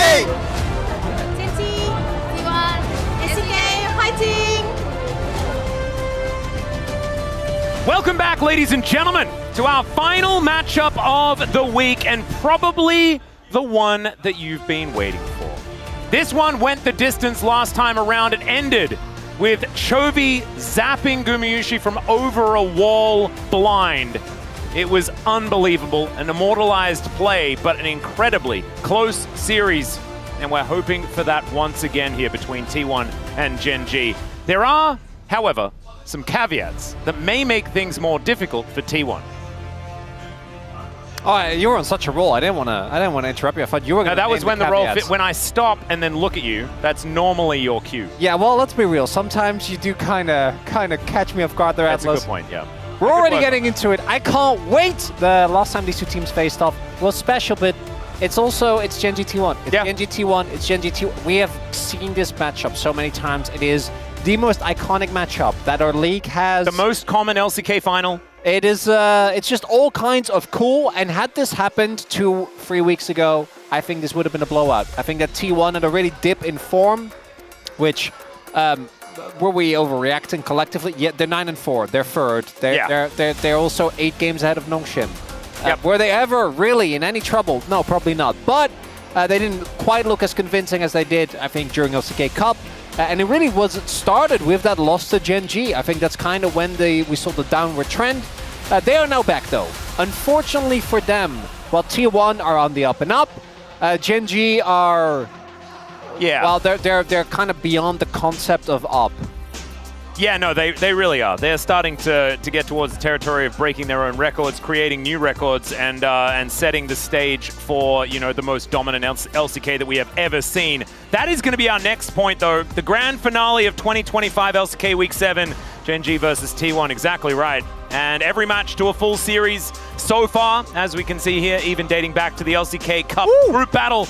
It was the distance, and it was an even scoreline as well between these two squads. Let's have a look here, though. The unstoppable Gen G.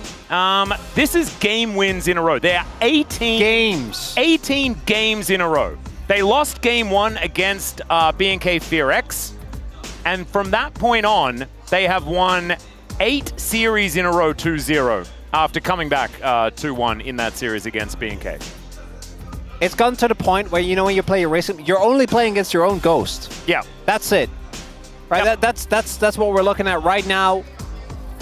And if they 2-0 today, they will be tied with the all-time record, which is crazy as the head-to-head.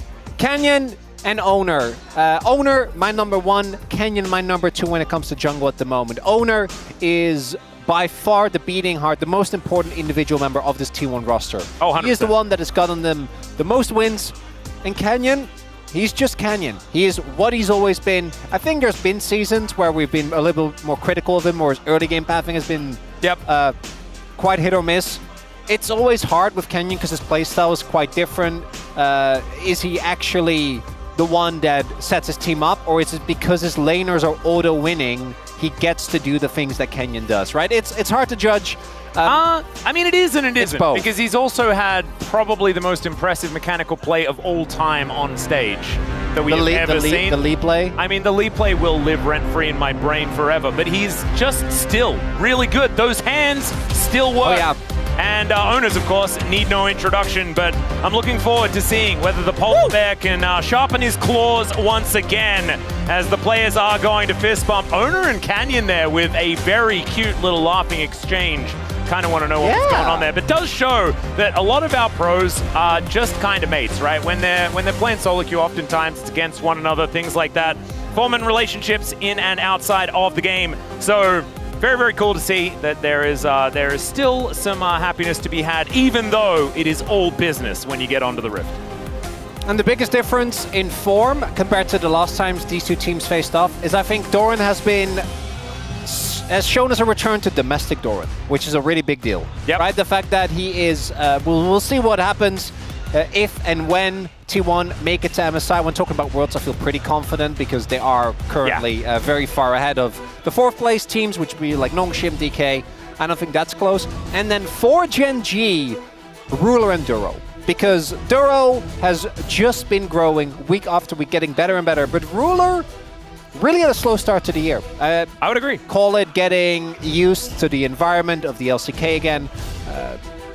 You can argue his form last year wasn't that impressive compared to it was in 2023, when obviously this matchup was one that we had really so many incredible moments throughout the year, all culminating in that semi-final at Worlds 2023.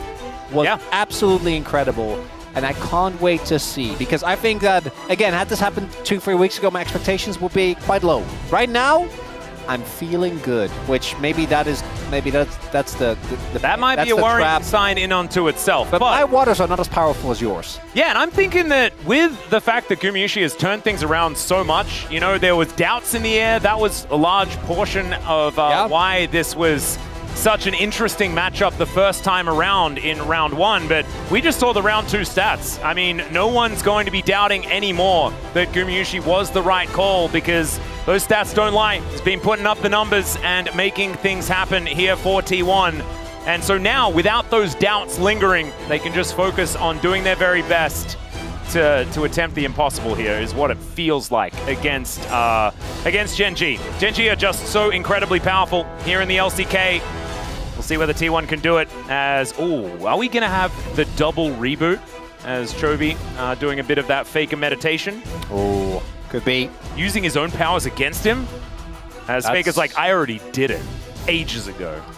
Yeah, but that's bad. You want to update as late as possible, right? So I mean, it depends when the update is actually available. Yeah, maybe you want to make sure that the bandwidth is there, you know, all that sort of stuff. Come on, Atlas, we're in Korea. The bandwidth is always there. Yeah, that's a good point. I mean, I'm looking for ways to make sure that this is as close as possible. Yeah.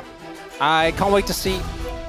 What is also one of the cool things that I think with this series rings true more than any other is that, and we saw this in the last best of 3 between these two teams, is that you might say this is just a regular season game. We're approaching playoffs. Obviously, the road to MSI is coming out. And it might be a situation where the final slot, say that Hanwha has their classic best of 5 shenanigans where they just somehow massively power up. Right now, I think it's still likely. It will be Gen G and Hanwha, right at the top of that bracket. Yep. Say Hanwha Live, beat them out. This could be the fight, a best of 5 between these two for the final spot at MSI. And you could then say, okay, listen, we're not going to give anything away. We're not going to play anything. But I just know that when these two teams meet each other, they really want to. They really want to win. No one cares. It's a regular season game. No one. The energy that we had at Low Park during that final game. You remember, I had to be screaming about the fact that this was a regular season game. Yes. During the play-by-play to make sure that people didn't think that we accidentally assumed this was a final. This is not a semi-final at Worlds. Yeah, no one walks home with a cup at the end unless they bought a coffee, you know? All right, let's dive into it. Round 2 between Gen.G and T1. This time around, side selection. Over to Gen.G. They'll start with a Kalista ban. We have seen a bit of Gumyushi targeting in the bans here, but I think this is a good pivot as they take away the Pantheon, identifying that Ona is the most important member of this team. It's a B1 Zinzao, right? That's what the Gen.G is looking for. The Pantheon ban to deny the trade, and then unless T1 ban it themselves, that is going to be the lock-in.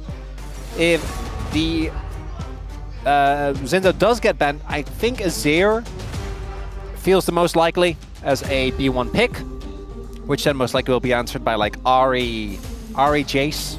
That's what I'm looking towards. But we did see Keen pull out the Nidalee, which, as was later clarified, was due to a communication issue, because I think Coach Kim's headset was not quite working, and then it's like the equivalent of the scene, you know, from Community where you come back, you're like, what have you guys done? Yeah, what has happened? Why is Keen on Nidalee? I've left you alone for 2 minutes! Why is he not on a tank? As there is the no-brainer, but that does mean that Owner gets Zinzao. And I don't think Canyon can pull out the Kha'Zix, because let's be real, Kha'Zix right now isn't the champion. But that was kind of the highlight of my 2024 spring finals. That was such a hype moment. I think T1 are just going to pick it, though. Zinzao, Ahri make complete sense when it comes to the power picks right now. When it comes to comfort, this is always going to get locked in, right? Yeah, exactly. This is never really a thing. Maybe it's Victor, that would be the other one, but I think with Zinzao, I think the Ahri just makes sense. Well, the Ahri is going to be the consideration, at least for now, and that will be locked in. Yeah, we're going pretty tier list right now, pretty cookie cutter, but it makes a whole lot of sense. This is such an incredible duo. We've seen it work out time and time again. Poppy Jace? And remember in our previous series, we actually listed off the players that have won in the Ahri versus matchup. I wanted Poppy Jace, not Skarner Jace. I knew the Skarner was likely, though. Gen.G has been one of the few teams that have been able to continuously make this pick work. The win rate has already dropped. A lot of teams have struggled into it, and it's one of those things on paper, playing Skarner into short-range compositions is good. Yeah. It's just that in practice, a lot of teams have kind of experienced the fact that if you're playing Skarner into Zinzao, into Pantheon, into Vi, if she's somehow open, or Wukong, your team fights just feel way less impactful. You don't have nearly as much damage, so your coordination needs to be so crisp. Fortunately for Gen.G, that's not an issue for them, as this has become one of the rising priority picks into the Jace. There are two answers that we really see often. There's the hands answer, which is Nidalee, and then there is the I can shrug off the early game. And you don't even often fall that far behind. I think Sign comes online when it comes to tankiness too early for Jace to really abuse him. We'll see if Doran can just make that happen in this game as well. Yeah, I'm really interested. Of course, this has been like the win condition for T1 in more recent times. It's give Doran something that can team fight well and absorb pressure on the other side of the map. Sion's perfect for this. We've seen it already that when he picks Sion, he gets the job done. And already the core is really starting to look good here for T1. All you need now is some sort of utility pick for Gumyushi there towards the bottom side of the map, or something that can put on a lot of pressure in the laning phase. And T1 really have crafted exactly what they want. Gen.G, on the other hand, is looking like a fair bit of team fight power. Canyon, I think, to me, is the only one with a Skarner license. Like, no one else has really been able to make it work. We've had theories that perhaps Gen.G has just been slaughtering teams with Skarner in scrims, and they just think the pick's good, when actually it's just not. And Canyon's just good. The Skarner Corky incident of last week? Yes, yes. That's where some eyebrows have been raised. We need some sleuths to figure it out, as Gumyushi gets his most iconic champion of all time. Gen.G really going for hard mode this time around. Saya does make sense. Into this comp, can struggle into the Lethality Varus if he finds a lead. If it is Lethality, which is not a given, this is a type of game with the front line you have where you can certainly also play towards the on-hit. You have enough space with the Xin Zhao and the Sion. The Poppy ban, understandably, because Carry always wants to play for counter pick, but it is kind of rough here because you'd love to have gone that yourself, as this was a thing that has actually, I know Carry has played. I think he's going to last minute swap to Nautilus or Rel. Maybe they're taunting Gen G because they're like, oh no, our coach actually does have their headset plugged in. And so it's not going to be the Nidalee, it's going to be the Renata. I also know he played it himself. So like, I'm like double spear, like a spear and an arrow for a Xayah, but I also think that maybe, that's like a game 4 thing. It might have been a bridge too far or something like that. Renata going to come in and so going to be able to deal with the Rakan relatively effectively. I have a hard time imagining more perfect drafts for either team. Yeah. Right? Like maybe Kenyon on the carry, but Kenyon has been also a big tank player recently. So we have yawning going on the side of T1. We'll see whether that affects them. Unless it was just a contagious yawn situation. Well, now I'm feeling it as well. And that core for T1, Varus, Ahri, Xin Zhao. Their brawling has been almost second to none. But if Gen G, in the classic Gen G way, can just cement laning leads, turn them into strong front-to-back team fights, I find it hard to see for how T1 is going to outfight them later into the game. But their front-to-back, even then, will always be respectable. It's just that it's Gen G with Skarner Azir. The nameplates do a lot of heavy lifting there. They certainly do. Xayah, by the way, we haven't talked about yet, but Xayah Rakan? Yeah, and I've heard that Rule is pretty good at Xayah. Yeah. He has been able to make it happen on this champion in the past. So I'm looking forward to seeing whether it's going to work out here as T1, as we mentioned already, a very T1 draft moving here into game number 1. We'll see whether they can take down a Gen G. Imagine if they do it on red side. Let's get into it. 수환사의 협곡에 오신 것을 환영합니다. And LOL Park erupts as the T1 fan chants ring through. Of course, Gen G, loads of fans as well. And so things are getting heated, one could say, both figuratively and actually, here in LOL Park. All right, let's see whether any early game shenanigans do occur. We can see right now it is largely a defensive start. Doran with a potential roam over. Could be a little bit frightening. But we'll just be able to move back towards this top side of the map. How many grasps is enough? And how many is too many? Well, 3 might be too many. As Canyon's doing that thing where he's playing the champion that really struggles to like make hard steal stacks happen, and then he's gone and picked Grasp as well. I love it. Yeah, that was what we saw most of originally, specifically the Grasp and Heartsteel Skarner. Grasp kind of then was dropped in favor for the more, I think, more reliable and more consistent Aftershock. But I do also think that if you do get a good Grasp game, it can go pretty hard. And there is a lot of easy Grasp stacks on the enemy team, right? They're all very short range. I think particularly when you're playing into the type of compositions where you need to be very on point with your main engage, you need to go in and like basically flashy or get big engages. Aftershock is great, but I don't mind it here because realistically you are going to be doing a whole lot of fighting. Because T1 is going to continuously look to force fights. This is kind of crazy, by the way, Chronicler. 2 of the 3 losses that Gen G have had this season in the LCK are on Azir. That is kind of crazy. I do think that is probably due to the fact that back then Talia was still a champion that made it through and we did that trade a lot. Oh, that's true. Which in recent times has not been happening. Well, Jace has also been struggling into the Sion, as we can see. And Duro is currently struggling here in this lane on the bottom side of the map. We expect T1 to do this, right? They often do play for lane dominance. And the Lovers duo certainly gets the job done later on in the game, but against double ranged can be hard. I know technically Rakan is kind of ranged, but he's not really. And this is Gumyushi exerting that pressure, utilizing the fact that his arrow just goes further than the feathers. All right, let's see whether it's going to work out. As so far, so good, especially on the top side of the map in what has been a difficult matchup for the Jace. This is the time where the Jace can put on the most pressure. Of course, it's more about weathering the storm on the side of the Sion. And Keen is doing a good job so far making sure that that does happen.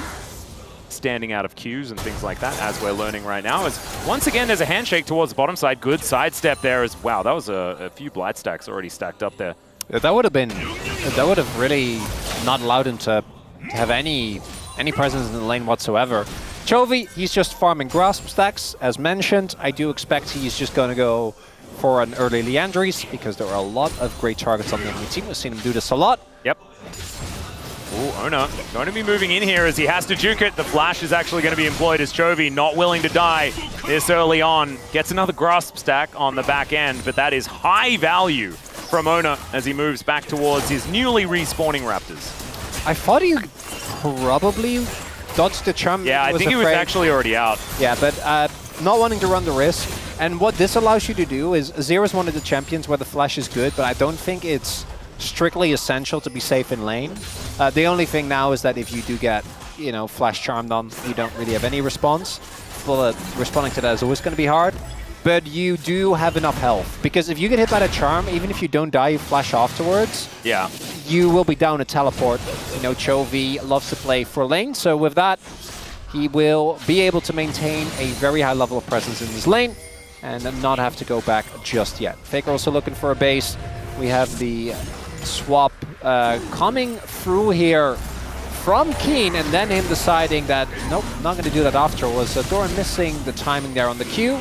Yeah, a little bit unfortunate because he had to take the cannon. The cannon was more important, so the cannon was about to die, and so he had to make the choice. Do I knock up the Jace, or do I take the cannon? And he takes the cannon, and I think he made absolutely the right call. Just wanted to point out that Doran did not miss the timing.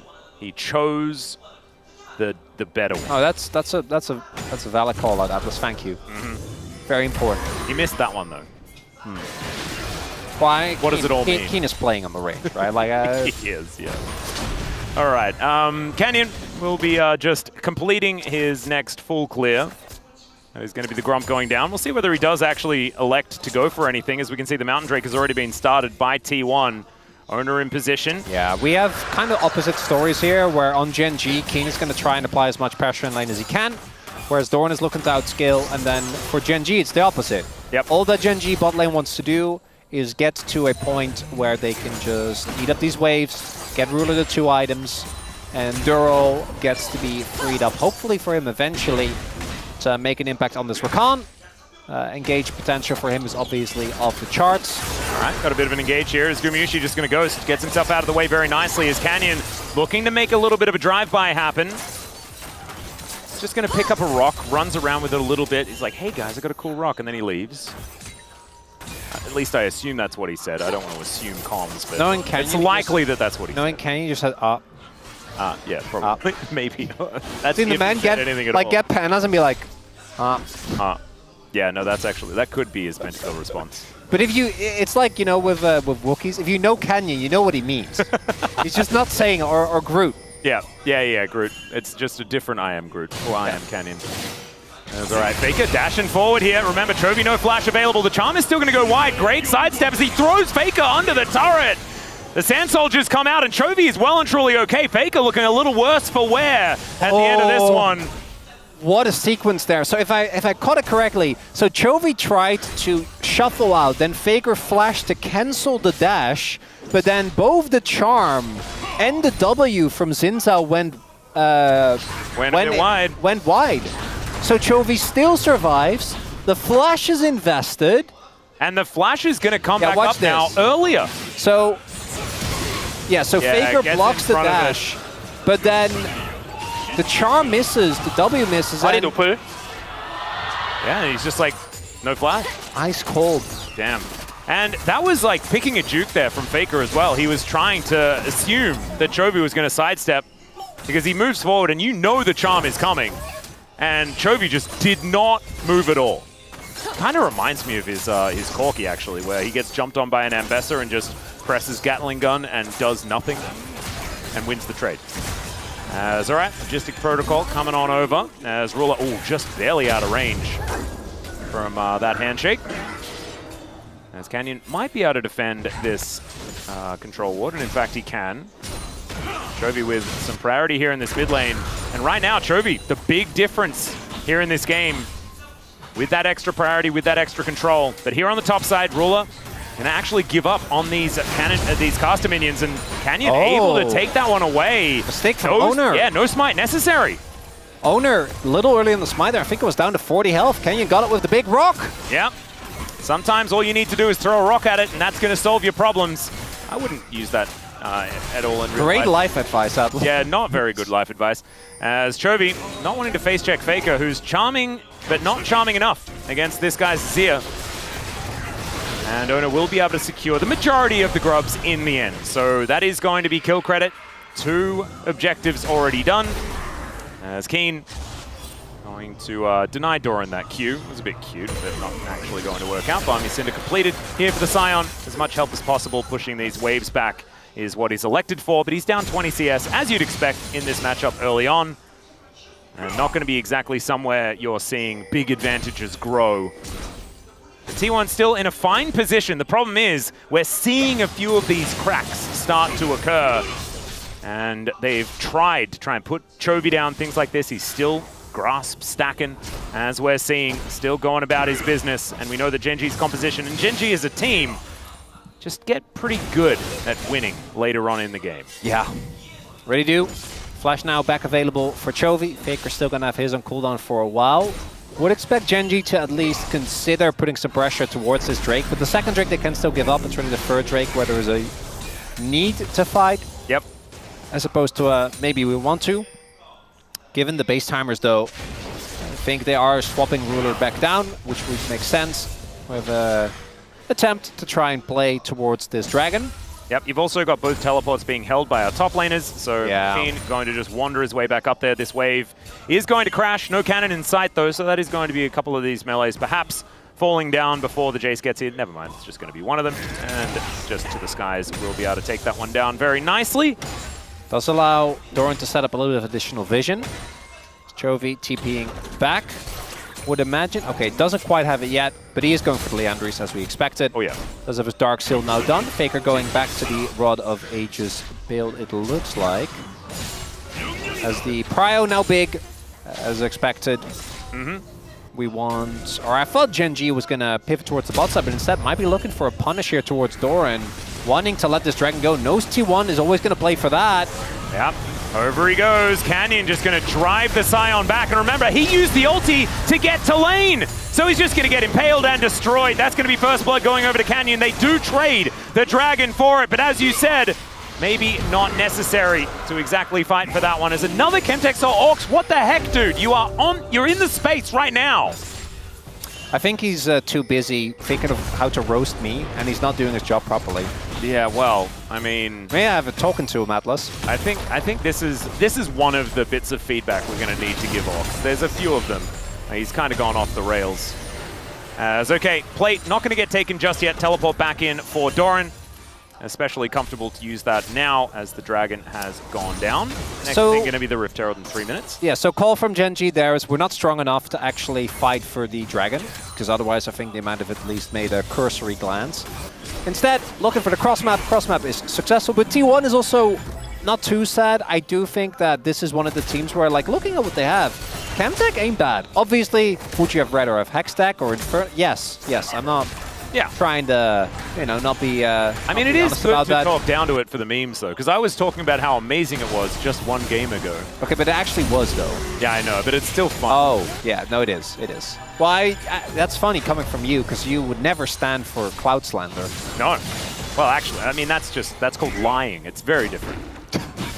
I'm all about honesty. Everything's about perspective, yeah. Well, Duro is going to be dancing away, and the Chains of Corruption not really doing too much of anything at all.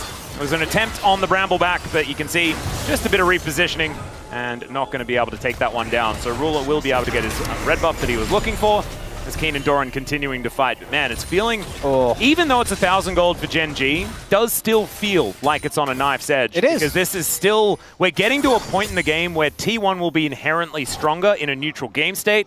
And Gen G need to wait a little bit longer before we reach that point. And even then, if Doran's in a good spot, then that may never come.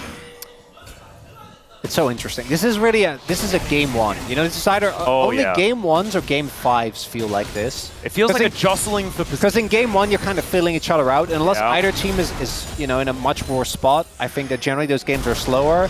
And then in game five, it's the pressure. Faker He just slammed into the wall. The Impale as well. He had absolutely no option.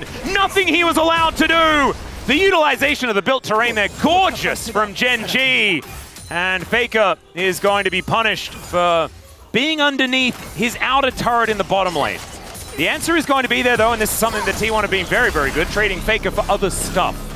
And that is going to occur. Some plates do go on over. They get a good amount of pressure on mid. They're also able to send Doran towards, but that still means they remember down. And guess what? Doran is entering bot wave. Faker doesn't have TP. Keen is going to feast, even has Demolish. Oh, just barely the plates go down, but he does get one of them. Still gets one. As we take another look here, just watch this. Faker doesn't get to play the knock-up into the ultimate from, or knock-up rather, into the E from Canyon, into the ultimate, into the Rakan CC. Legitimately, no counterplay potential there for Faker the moment that CC chain starts. The only downside for Gen G is that kill went to Canyon, not to Chovy, which obviously is something that you would have preferred. Now, outside of Guma, it is actually going to be hard to kill Canyon as the game goes on. Especially if he keeps getting all of the kills. Yes, and also he has actually been pretty active, so those heart still stacks and grass stacks. He's grasping. They're adding up, and we're slowly starting to see this gold shift further towards Gen G, and this is kind of the critical point. Because either T1 finds a great skirmish, often around Otacon or around the Herald, right? Or Gen G just keep doing this for 10 minutes and T1 never gets to play the game. Yeah. And then, those are kind of the two Or they do it I until the Nexus explodes on the other side of the map, is kind of, I assume, what they're going to try and do here. As the Charm is going to connect onto Canyon, who's looking to drive away. Faker gets in front of him. Great handshake to keep him in position. But not too much more is going to come through, and this is what happens when he takes all of the kills. It's going to be a Charm connecting. Chains of Corruption come down as well with the target presented. And Keen, he's definitely killable as out goes Ona. And they're able to just take the Jace from underneath the unkillable Skarner. Some pretty big mistakes there, actually. Kind of getting caught off guard. There's first some anti-synergy between T1. And then Keen thinking, well, Canyon's out. I should be fine as well. The re-engage. Oh dear, Duro flashing for it. Does find the Charm. Hostile takeover is fantastic, though, as Ona possibly separated, but in goes Chovy. Gumayushi not going to get bailed out of this one as Ona gets on top of the Emperor, and the knock-up is there. The 1-2 punches from Gen G are continuing, as finally down goes the Skarner. But I don't know whether Doran is going to be able to do much more. The flash comes out from Chovy to answer. The flash forward from Doran. And Gen G will find the team fight victory, and the Rift Herald wasn't even taken. What a sequence of events! Was it all a bait in the end? No, I think Keen just made a mistake. I hope we get that whole reel, because maybe some jitters for the teams, but first T1, what felt like an overinvestment, then Keen walking back into it with a nice Charm from Faker, but then the fight setup for Gen G. As we're going to take a look. So Canyon gets caught here. This is fine. Then Keria here. I'm pretty sure he did want to go over that wall. And the handshake had a bit of a miss with Ona's Wind becomes lightning, but that didn't really matter that much. It makes it, but still the damage I think maybe could have made a difference. But then Owner is able to follow up on and that he's play. actually just booped back by Keen as well, and that's why the Impale didn't work. Oh, no, so, I missed that the first time. A lot of no, I think it was the ult from Owner, but it might be either. But then here, Duro very early gets Guma in a rough position, and then Chovy comes in for the Giga flank. And that's kind of the end of it. Yes, they still take down Canyon, but this is a very favorable trade that I think Gen G are going to be really happy with. Also, a lot of sums used, and that means no flash for Guma. That's a great fight. We are fighting immediately as Ona goes in. Already Keen is down, and there goes Duro as well. Out will go Gen G. They're trying to escape, but Faker, he is just spirit rushing after Chovy. The Charm once again going to miss, and it's a two-man Impale, but there's no one left. Ona will finally, Ruler, will finally come in to try and hit Ona, but Ruler's out. He realizes that it's getting too hot in the kitchen as the flash Charm doesn't land. And Chovy will be able to make it out alive. My God, okay, Chovy goes in! He finds Gumayushi and he's looking to try and make his way out. Those grass stacks really working overtime. But now he may have put his team in an uncomfortable position. It's Ruler versus 4, and T1 are still running away. You're exactly right, that Featherstorm is so powerful here. As the teleport comes in and T1 say, all right, you can live, Mr. Ruler. No one's taking the Drake, not right about now. It's the prestige, Atlas. It's just all misdirection. I keep getting caught off guard. Where is Michael Caine to explain everything? We need him! Alfred, where are you? Okay, it wasn't Alfred in that movie, dude. He was in a different one. That's fine. It's the same character. Yeah, fair enough. So much. So it starts off disastrous for Gen G. I think Keen and Duro get clipped by this Q from Doran. So the fight is, or so it looks, immediately donezo. Yep, that's the pin play. We saw that. I want you to look at Chovy's movement here, because it's actually insane. Oh my Look at that! And then as a result, Canyon gets the follow-up, but Ruler isn't quite in a position to follow up immediately. Has to flash out of the Q, which means Owner lives. Chovy then again dodges after the flash from Faker. Going in here, though. That's what I'm saying. Like, that's the actually mind-boggling part to me, because I was about to give Chovy credit for his movement in that fight, and that we've seen him do. But going in there, in that position, that's kind of insane to me. And then the follow-up is that, yeah, the Dragon goes to Gen G, but the gold, it's still close to 2K. That's parity to me, Atlas. Yep, and the Rift Herald is going to be attempted again. The amount of ground we got as far as objectives were concerned was 0. But now T1 with the positional advantage, they will be able to take it down. The Dragon was secured by Gen G, so I tell a little bit of a lie there, but it is an even trade as far as the objectives are concerned. Feats of Strength went over to Gen G, though, and this is becoming a little bit of an issue. The guy with the hammer in the bottom lane is just really breaking things. He will not do damage to Doran, though. Oh, Chains of Corruption. Oh, Ruler able to walk his way out. The good old walk strategy. It's been a while since we've spoken about that one, but it works very well for Ruler in that instance. Of course, had Cleanse, so it would have been okay, but Chains of Corruption can spread. So it could have been dangerous. Chovy really leaning into the utility angle here, by the way. Yeah, this is looking like a return to like the classic tank without the Frozen Heart. Yeah, this is just the brand build now. Yeah, or like Aurelian Soul from back in the day. Yep. And actually, it's the Mordekaiser build as well. When you look at the setup, though, it makes sense, because Ruler by himself is going to probably have enough damage to deal with everything. Only one on Gen G that's having a bit of a rough time is Keen. I think that his laning phase was good, but he has been getting caught off guard a little bit more than necessary. And again, Doran is not taking damage. He has Frozen Heart, played Steel Caps. It's just not realistic too much he can do. I would imagine Chovy is going to go for like Void next, and then go from there, because you do really need... Unless he goes like Rift Maker and like goes really weird. So I think once Ruler has LDR, it doesn't really matter as much, but we are now getting to the point where Sion has so much health, and it might be really hard to get through him in these extended fights, because Chovy doesn't really want to just be autoing Sion the whole time. But we'll Unless see. he probably does, because like the amount of number goes up that you get from that, like the grasp stacks, and oh man, like that's all he wants to do actually, Chronicler. The problem is he might be in range of the Frozen Heart, which could be a problem. Charm is going to come on through as Owner is going to be discovered here as Canyon holds him in place, but this is just a 1v1 happening in 2 different spots. Emperor's Divide to get rid of him as Chovy says, get away from me, and he says yes. Crescent Guard going to keep Owner alive, and in the end, it's a stalemate. What I want to highlight, though, is that even though that fight ended up feeling good for Gen G, because of the kills at the beginning, the gold lead still shrunk. Right after that whole sequence, this, though, with Owner not having his ultimate, have it to back, I think this Otacon is always going to be gone. Yep, there's a train. It's the fight afterwards, though. You're exactly right. So it should be this Otacon going down, but there is the flash forward. A phenomenal knock-up from Doran, and he's getting in amongst it. Canyon trying to drive his way out. Let's see whether Ruler can keep himself alive as the Featherstorm comes in. He flashes away. Will he have the Blade Caller? That's the question. As Gumayushi's underneath the turret, he's got the bailout. He is still going to die, as now Keen is trying to get the work done. And yes, you got the Otacon, but it's a 1 for 3. Trade favorable for T1 when it comes to kills, but Otacon, particularly in a game as close as this, I think can actually be a really big win if Gen G gets to use the fighting. This time Chovy is just caught, not ready. and there's no smite, so the objective goes to Gen G, but the mid lane turret falls. The kills are traded, and T1 rather do a great job of making this gold lead just a little bit smaller as Canyon. Yeah, looks for the Impale, but sometimes just the raw Impale doesn't really work, and that's going to happen again.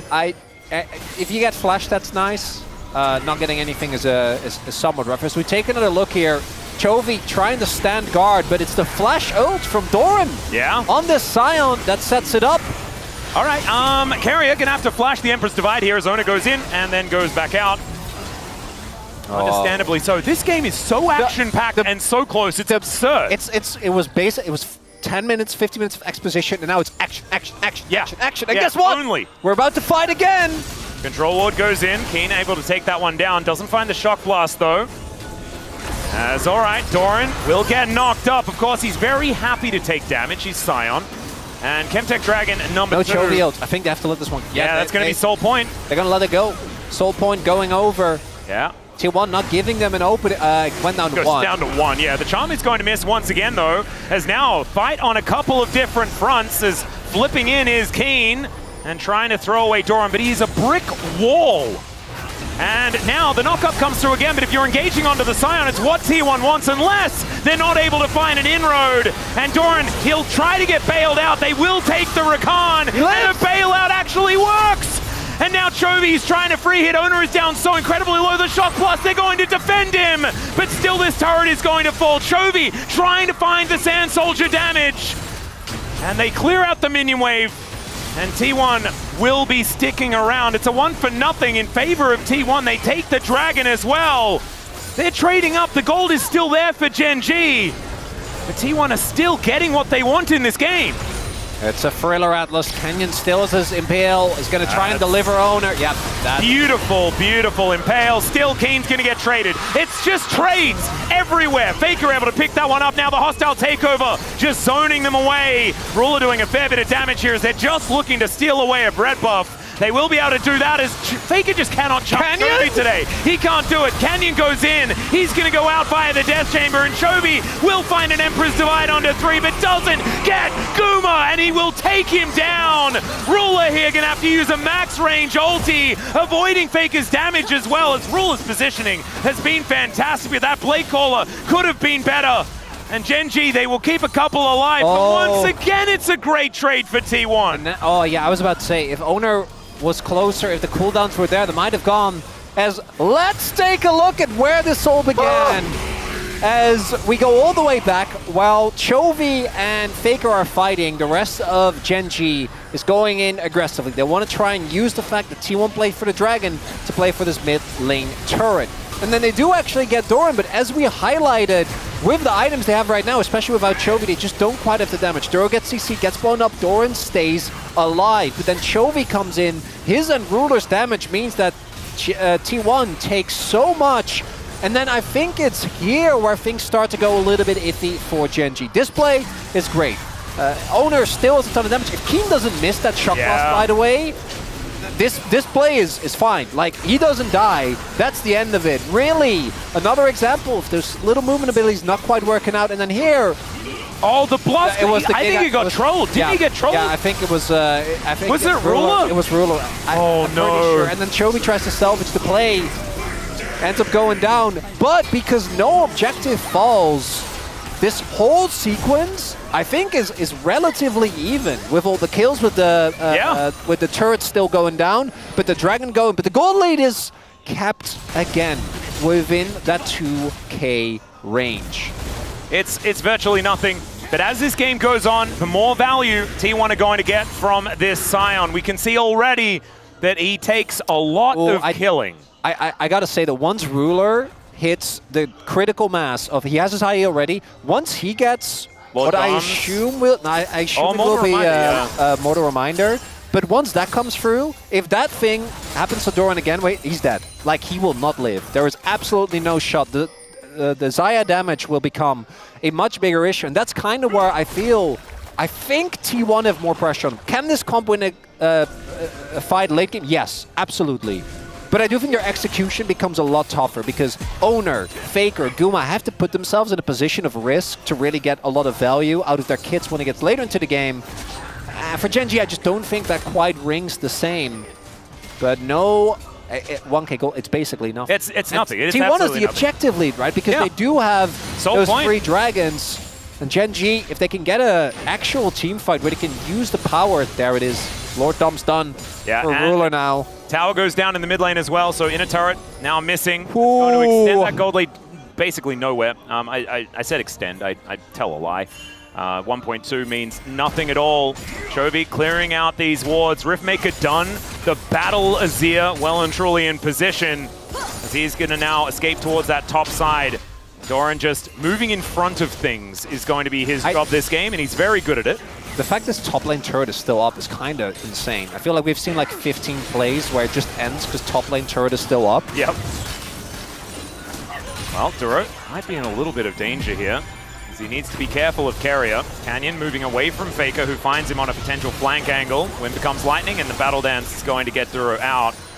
As Keen wanting to take some pot shots if he can. But look at this, the Doran stand in front of it tactic. Yeah, they do need Chovy or Ruler. No one else is going to... Okay, so flash forward as Faker is caught out, and they dive on top of him, but the counter knockups are fantastic. Empress Divide only onto Owner is good for T1 as Gumayusi looking to get bailed out, and it's going to work, and the charm this time lands. Double kill for Gumayusi, and T1 just leave them in the dirt. Ruler's wondering what the heck happened, and he will use his ult, he will try, but the blade calls nothing, and T1 say it's Baron time. I'm shocked. I thought they were going to actually look for the end. I've seen T1 do this a million times, but no, instead, they play it safe. We go for Baron, we go for Soul, as Gen G. That ult from Carrier, I think, ends up being the game decider. This Renata has been such an incredible nuisance for Gen G. I want you to look at the health bars and the bailout value. So this starts off with Canyon trying to go in on Carrier, because if you 100-0 this Renata, you can win this fight, but instead, look at that ultimate. Duro gets blown up. Faker is able to get out of the ultimate from Chovy, and then the bailout on Guma here. If Guma dies, Chovy kills Faker, and Ruler might at least be... you give up the dragon. You lose the soul no matter what, but maybe, just maybe, you can stop the Baron, but instead, Ruler is just left alone. Doesn't find the recall he needed, and I don't know if there was a recall that did get him. And now T1, soul in hand, and a decisive gold lead. Man, what a game. This is game number 1. The Chemtech Soul comes through for T1. They have been behind in gold the entire game, but that stops now, as it is over 4,000 the lead for them at this stage. Oh, the win streak of Gen G. Yep, remember 18 games had not been done before. They were trying to extend it.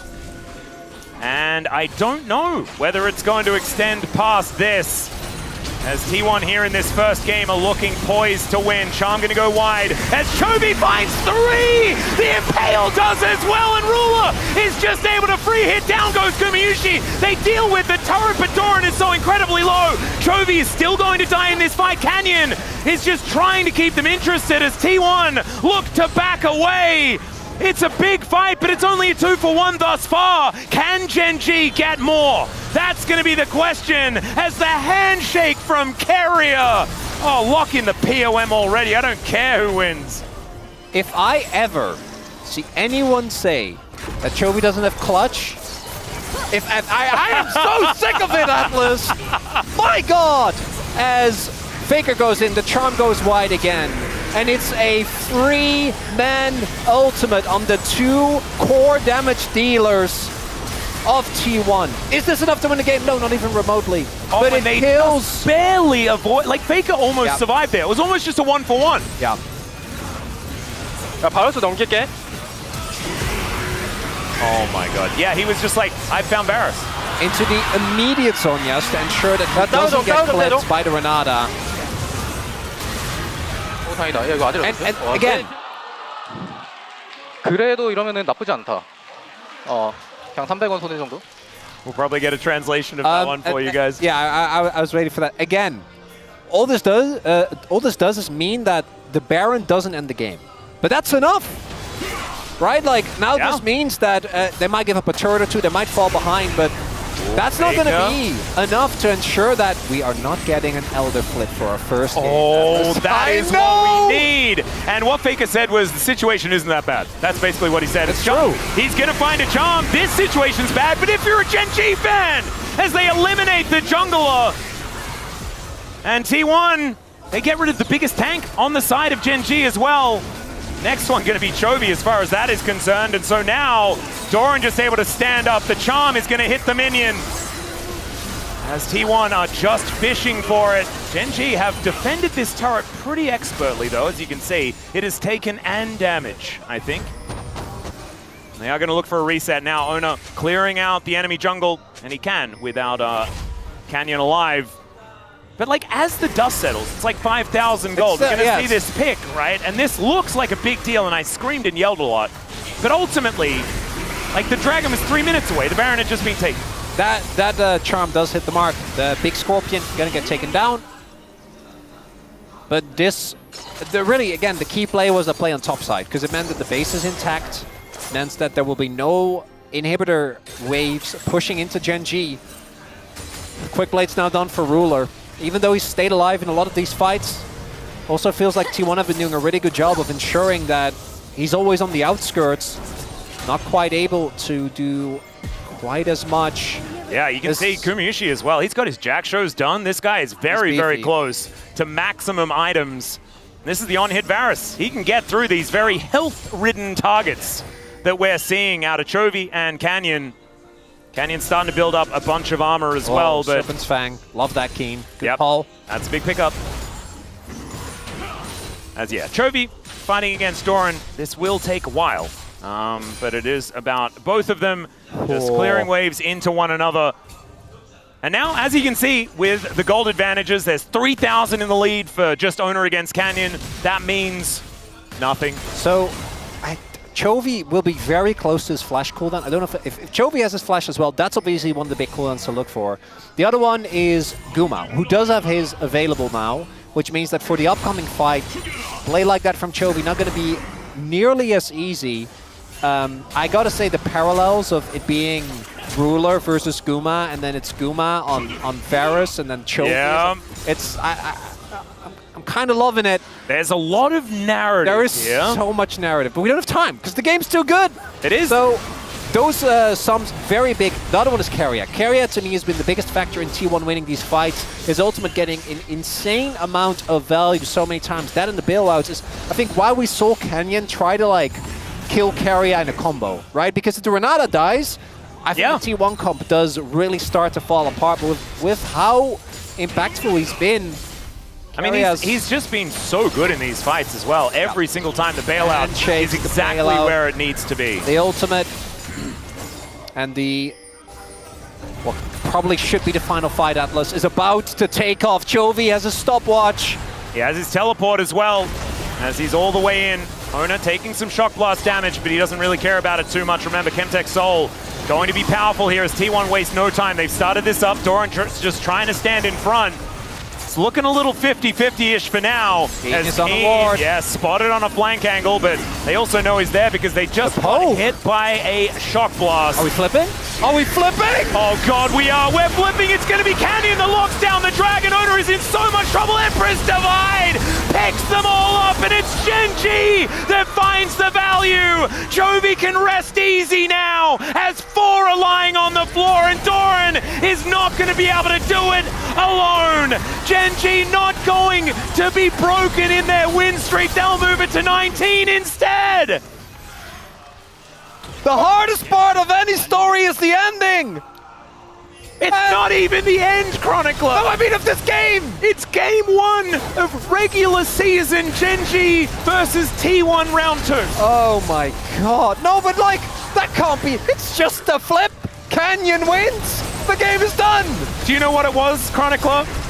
It was a flip.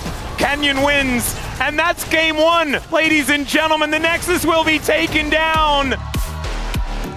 Oh god, I can't do another like there's 2 more of these. There's 2 more of these. This is his 4th day of casting, Gen G. Can you chill? Do you know what? as far as like birthday weekends are concerned, this is a banger. This is probably one of the best that we've had. And I've had most of my birthdays during MSI. I'd still take this. It's just all LCK teams. I love it. Oh, that's the my dream, God. Atlas. Oh, T1, so close, yet so far. And couple like of pivotal moments. Yeah, This and one. if you're T1, right, you are standing in that coach's booth and you're saying winnable. 100%. Like they were winning, and then like Chovy gets two of like the best sweep angles that he's found. 43,000 damage on this Azir, but you can see that dip. That dip when T1 gets that moment. Oftentimes, the series is just over. Gen G, though, they found their window. They got to that Elder. They won that flip, and they win the game. What? I have no way to describe this, you know, because I can't say challengers. The level of gameplay was just too much. A little bit too high, as that explains it relatively well. Chovy having an incredible game here in game one, but it's Fearless. It's going to have to be on different champions as we move to game two. We're going to take a short break. When we get back, the Space is going to have the pleasure of breaking that one down. Then we'll have game number two for you. See whether we're ready.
뭐야 매운 거 너무 많이 만났네. 그러니까 지금 너 뭐야? 근데 이거 뭐야 근데? 아 여기 시야 좀 박아봐 민규야. 아니 근데 저기 기인이 왜 가는 거예요 대체? 바텀부터 했으면 될 것 같긴 해. 네 일단 탑 맞아 아니 자꾸 기인이 일단 탑에서 아리 공 빼는데 기인이 형이 갑자기. 그러니까 아니 말이 안 돼. 아 근데 매혹이 너무 매서운데. 아니 아쉬운데 오늘 진짜 너무 아쉬워. 바로 하겠네. 아이 뭐야? 바루스 공이긴 해요. 매혹 맞을 수도 있지. 아니 바루스 공 맞았다니까. 바루스 공 맞았어 너. 아니 너무 중요한 거 같아. 매혹 맞고 바루스 공 맞았어. 매혹 안 맞. 지훈아.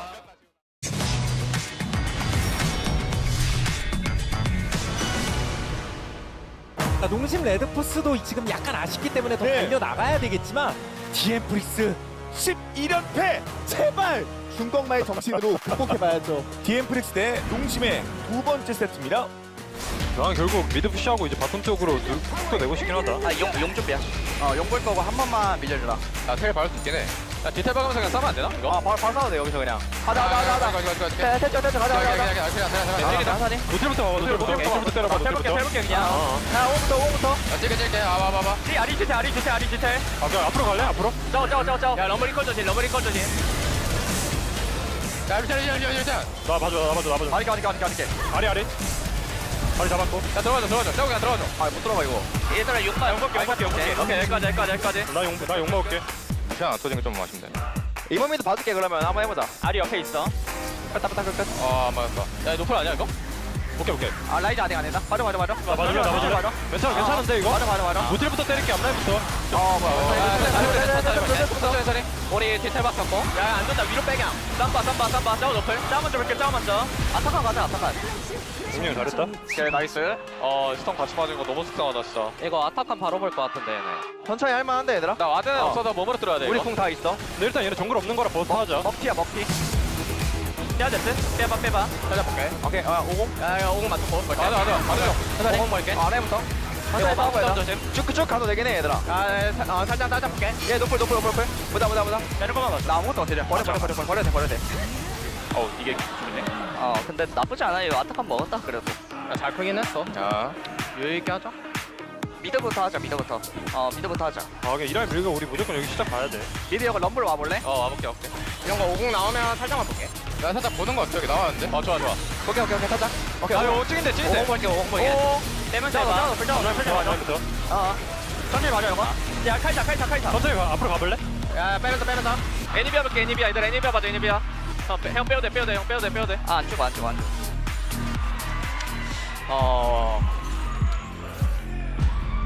와 이렇게 이상하냐 게임이. 나는 어떻게 이렇게 됐냐? 용 먹고 바론까지 생각하면 되겠다. 맛없다. 이번 여기 볼게. 피크초야. 볼게. 나 마무리 좀 갈게. 싸워볼래? 나 받을게. 한번 빼도 돼. 천천히 가자. 럼블 맞아, 천천히. 야, 다 살려. 오케이. 왔어. 아이고. 카이사 노플이야, 노공 노플. 끝내자. 가자 DNF릭스 깎으러 가자. 3세트 나와. 진짜 DNF릭스 입장에서 오늘이 그날일까요? 야, 너 너무 잘해줬다, 우리 팀. 차분하게 가자. 야, 근데 애초에 져도 된다는 마인드가 오히려 이기는 마인드야. 안 돼. 아니 너네는 이미 글렀어. 이기게 될 때 격양될 수 있거든? 그때 일 시작합니다. 천천히 스모크하고 가고 이겼을 때 흥분을 하지 말자. 얘네 조합이 짜이는 아예 갈 수 없어. 이거 근데 싸움 보니까 아니라 답이 없어 이거. 야, 나 못 잡아. 이거 징크스 노플이라 무조건 걸겠다 얘네 당중에. 잘 빨아야 될 듯? 요번에 살짝 보고 싶어. 살짝 터봐 이거 앞에. 앞라인 터줘. 이런 거 살짝 나오가 먼저 안 되나? 형 볼게. 선생님. 야, 이거 본다. 야, 천천히 본다. 약간 좀 천천히. 사일 볼게, 사일. 앞에부터 마와. 살짝 빨려도 돼. 천천히 해도 돼. 야, 마와한테 스킬 다 빠져도 돼. 야, 하고. 나와도 돼, 나. 스턴데. 보자. 볼만하다. 나 빠질래. 나 죽는데. 야, 다운. 나 죽었다. 야, 여기 아직 쌀 뛰어. 아래쪽. 징크스 노플이야. 오케이, 징크스. 나 안 죽어. 봐봐. 나 괴물이야. 나가야 할 것 같은데. 답이 없는데 근데. 나 하루 종일 쳐맞을 테니까 그냥 강 나오면 알아서 봐라. 나한테 빨리지 말고. 동주가 미드하고 우리가 바텀 가자. 요번에 다이브 하고 싶긴 해. 난. 나 그냥 그걸로 밀어낼게. 타워 쳐봐. 뭐야 이거 잘할 것 같아. 야 싸움부터 보자 이거. 싸워 볼게. 빨리 와. 야, 징크스 볼게, 징크스. 빨리 마. 나 빼보자. 야, 하던가. 빨리 마. 마우카이 볼게. 천천히 해봐. 제이스 스턴 볼게. 제이스 봐줄게. 3초 2. 좋은데요 우리 팀? 어떡하냐? 갈 길을 잘 찾아보자, 우리. 잘했다. 근데 감동의 눈물이라도 일단 흘러야 될 것 같긴 한데 근데 일단 동정 말이 너무 많아. 동정이 말 많으면 하고 야, 다 조용. 이겼어. 다 조용. 언젠가는 이런 날이 올 줄 알았어요. 간절하게 기다렸던 그 1승을 달성했고 그 마음속에 희망이란 단어의 씨앗을 심었습니다.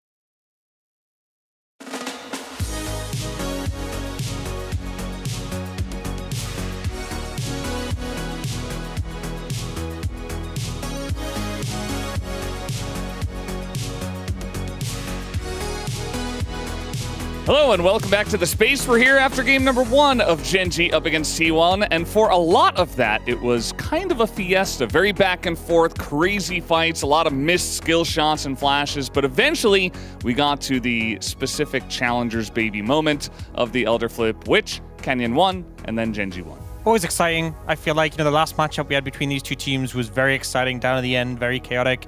And this one, I feel, is pretty frustrating for T1 this first game, because I think for a large portion of it, they started to have the momentum, started to keep the ball rolling.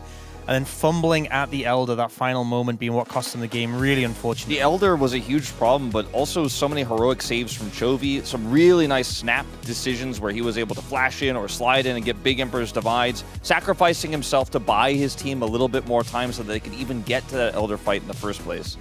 Yeah, and speaking of which, we are going to take a look at some of the highlights here in this game. Highlight 1, 15 minutes in, we're fighting on the top side of the map. So the thing is, they end up getting this pick here. You know, Canyon dodges away from the charm, it connects onto Keen, the follow-up is there, but so much is invested onto this play. You know, they lose a decent amount of health on Owner, but that's 3 big ultimates taken off here with the Ahri, the Varus, and the Xin Zhao being used. And the fact that we also see this TP mid from Faker, so he doesn't have his ult, he's not going to be able to get there quickly. I think they maybe just didn't think Gen G were going to contest them on this with the member being down, because this is a 4v5 on the map, and this initial engage, this first burst that comes onto the Varus, sets him up really well. And Chovy also has TP, so he can come in here and close the gap onto Guma, so there's no way he can get a reset to get his bailout through, and then a great ult comes through, and it's just really a great team effort here by Gen G, but at the same time, like you said, T1 could have played that a lot more respectfully, could have just kept Faker there, come in as a core and looked for a real normal contest, but instead then had to TP Doran, and he dies as well, so loses his TP. And it's moments like this where we've seen T1 be a little bit greedy and a little bit disrespectful, like, oh, okay, we've got this secured, let's min-max the map, and we're going to have this for free. And teams like Gen G, some of the best teams in the world, will just say, no, there's an angle here, we can fight this, Chovy still has TP, and T1 get punished for it. Yeah, that's exactly what happened. And then 29 minutes in, T1 do take a big fight here for highlight number 2, which, you know, great setup here by Doran. He's in the bush. It looks a little bit spicy in the beginning as Faker dashed into the ult, but it ends up working out for them. The Renata ult just has so much value, causing chaos, and then also the bailout. You know, Chovy's trying to be aggressive, trying to find these angles, Keenan as well, but it's so hard because you can't just try and kill the Varus. You have to kill the Varus and get away, or he gets the reset. And in the end, it's just Ruler who tries to stall for time, but it gets pretty chaotic in this situation. We do see him use the ult, we do see him manage to get the E, the Blade Caller, but the charm comes through at the end. And it's just not enough. I think Ruler in a lot of these fights was trying to salvage it towards the end, trying to make things happen, but just never really, in this mid-game period, found that value. Yeah, I think that the main thing about that I really want to talk about in this fight is how T1 utilized their comp so incredibly well in a defensive situation like that, with the kite back they had, Doran getting the big knockups, playing through the bailout, and just it was a beautiful team fight from T1. I think people look at Gen G's score and the struggles that T1 have had throughout the majority of the early part of this year and just think, okay, well, this is going to be a wash. Like, Gen G's, it's not even going to be close. In the past, we've seen these teams, even when T1 is the underdog, sometimes when Gen G was the underdog, it's been very close, but I think T1 has really risen so much from where they were in weeks 1 and 2 of the LCK. We're moving towards the end of the first half of the year, and T1 can absolutely go toe-to-toe with Gen G. Yeah, absolutely. It's always a banger whenever we get these best of threes. Let's take a look at highlight number 3, which was the Elder flip, unfortunately, on the side of T1, as, you know, they try to go for it, and it just gets stolen away. I think the big mistake here is they let Ruler have access to the Dragon. He stacked up like 1,000,000 feathers behind the Elder, and it was when Owner and Faker went in, both the Elder Dragon and them took a ton of damage from it, and they synced that with a smite. Especially when you have a team with Varus who's so good at setting up for objectives. You've seen T1 do it so many times before. The burst from the Varus with the smite, that's how you secure. This time was Gen G, the burst from the Xayah securing with the smite from Canyon, and the fact they already did so much damage to those two members, it meant the Elder burn and execution came in so quickly after. I also think that Keen had a huge role to play in this, sitting on the flank angle with the Jace, hitting multiple shock blasts before the fight even broke out, before the actual contest, the smite happened, which limited Doran's ability to step up and play that front to back Scion that he'd been playing so well. Love the build we saw from Chovy as well in this game, going for the slows, so he actually has a little bit more power to actually then cut through the Scion very safely and continue to put that pressure on Doran non-stop, keep slowing him, stopping him from escaping. And the Riley is super good for that. Goes Riftmaker third. Still has the Leandri, so he did a ton of damage that game. Ruler's positioning phenomenal. I think we're in for a banger best of 3 here today. It's Sunday Showdown now. Sunday Showdown. It always feels like Gen G and T1 is great. And I just feel like, you know, T1, they showed a lot of great stuff. It was very close. If they got the smite on the Elder, maybe they win game 1. I mean, it was pretty close. They had taken a decent amount of damage, so maybe it wouldn't be that cut and dry. But at the same time, you never know. And I feel like it's good that T1 at least are making strides against a really strong team. Yeah, I think it's just, as you said, that the poke was really relevant, but just I saw those feathers being stacked up and there was so many. In fact, we actually, in the live moment, we had like the damage tracker for how much damage you'd done, and it updated and Ruler was on like 44 and went instantly like 3.5k. Just so much base there. And that's one of these things, in series between teams who are as close as these, as good as these, it will come down to those clutch moments. And Gen.G found it here. Will they find it next time? That's the question. Well, we'll see what happens in game number 2. Let's pass it back to our casters, Atlas, and Chronicler. Thank you so much, Valdez, our spacers, for that one. Catlers. I mean, I can't believe where's my Catla skin? I'm just shocked no one on the internet has done this yet. That's my name on Discord. Well, there you go. I just want Catless in my World of Warcraft guild. As a cat. Yeah, well, that's this shouldn't be too hard to do. True. We can figure that out. We can get Lunel on it. I'm sure she'll figure it out. As speaking of figuring things out, we've figured out that Gen.G now has the longest LCK record for regular season games. 19 wins in a row. The first team to ever do it. It has happened right now. They were equal with it earlier on. I believe they were equal with their own record previously. So the other record is also held by them. Yep. And that was a game streak, but that was from spring to summer. So I think it was the final games of... So that's 20. Yep. So if they win this one as well... And also, we have to remember, this is one of the most difficult matchups for Gen.G this season as well. Yes. They win this, all they have to do, in theory, is manage to beat KT. And everything will be fine. I'm sure they'll beat Humble Life Esports regular season.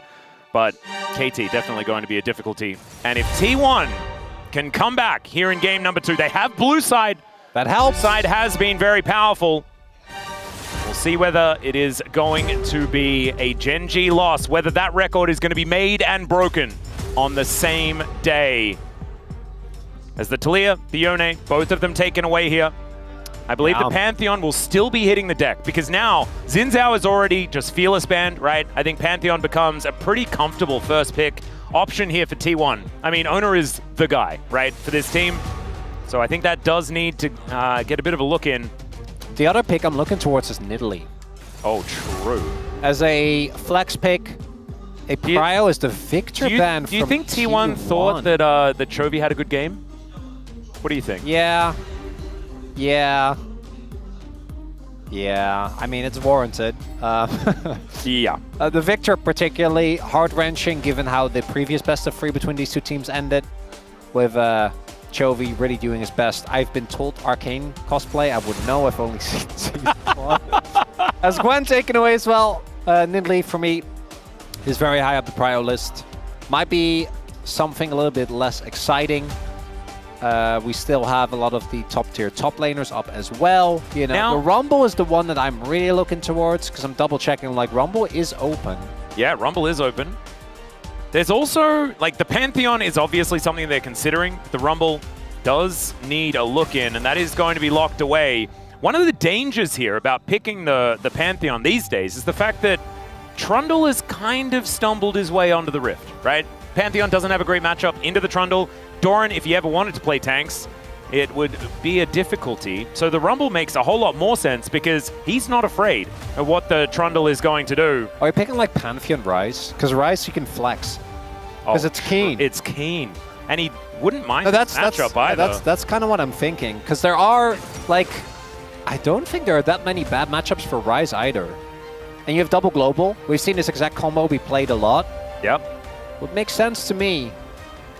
Corki's still up as well, which I don't think we're going to see with Pantheon, but I need to say it because it's Chovy. That's true. And he's the only guy that seemingly still thinks the champion has value. Galio is also up. Yep. So you can man drop and gargoyle drop at the same time, but instead, it's going to be the Ornn. And, like, if there's ever a Trundle angle, this is it.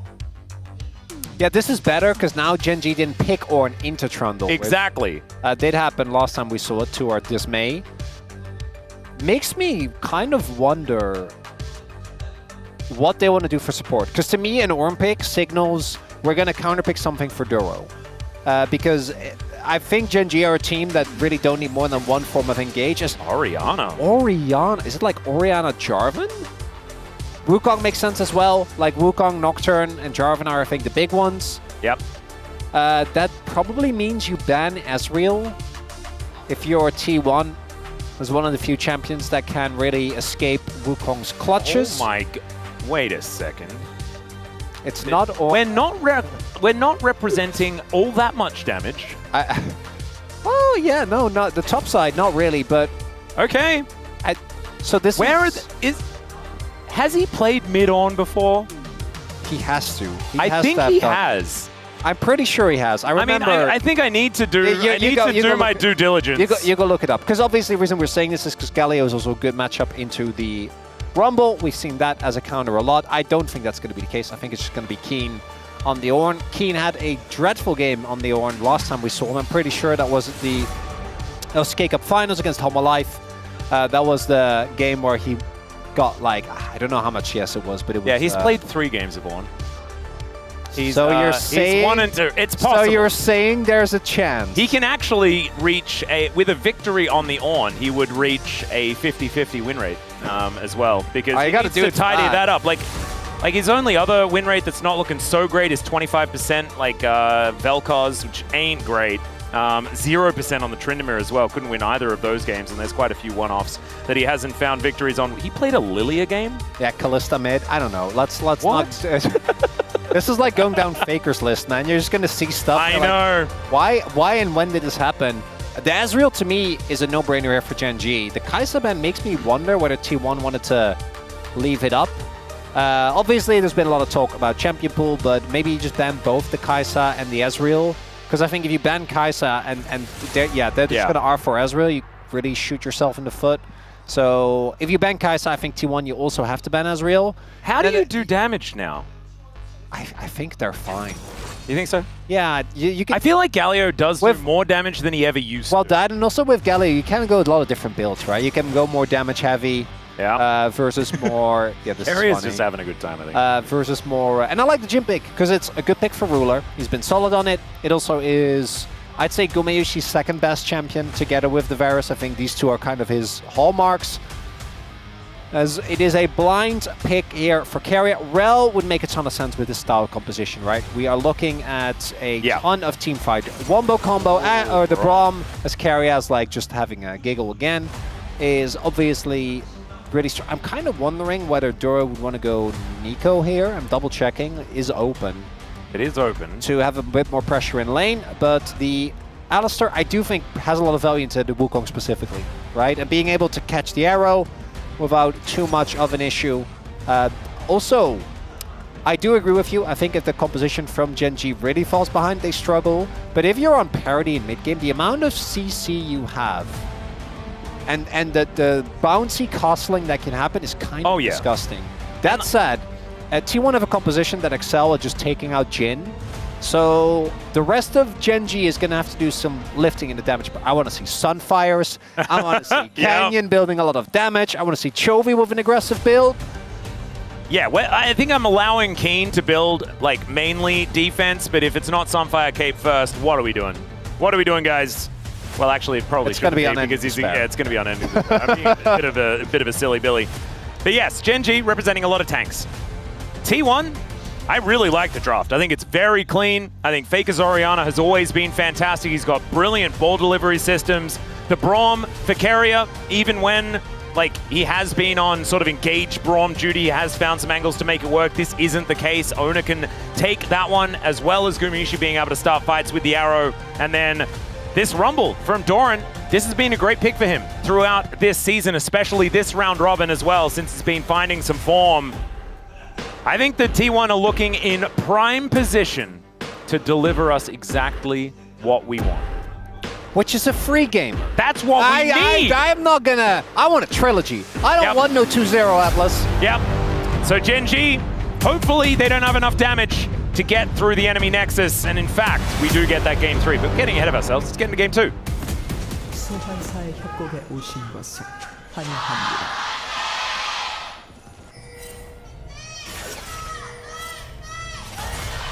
미니언 생성까지 30초. The train driver on, absolutely fantastic. Is already Gumyushi taking a little bit of damage and does have to use his Ghost. And starting W. Interesting. So that's how this one started. Detective Jonas Strong. Wait, on sorry, the case. I'm confused with the Jin. You always start W, it's Ash. Yeah. They were just showing that Unlike Ruler's W was on cooldown, and Yeah, so therefore that was how this Ghost situation occurred. Yeah, thank you. It's also because it's Jin, you know? It's like Jin, Guma. Yeah. It's kind of... Yeah, you sort of expect that one to be the case, especially when the other side it's Ash, and you're like, oh, that's Ruler. Does feel a bit appropriate. Feels right. So Duro going for the phase rush. On Alistar, we have Chovy phase rushing as well. So particularly for Gen G, this goes back even to, I think it was like 2022 or 2021 Damwon for Canyon. He's one of the few players where I'm like, no, his Pantheon, that's a late game Pantheon right there. I can see the lines. Yeah, and also, like, this is, we are hearkening back to Carry Canyon. We need Carry Canyon. In this game, he has to, yeah, for sure. Yep.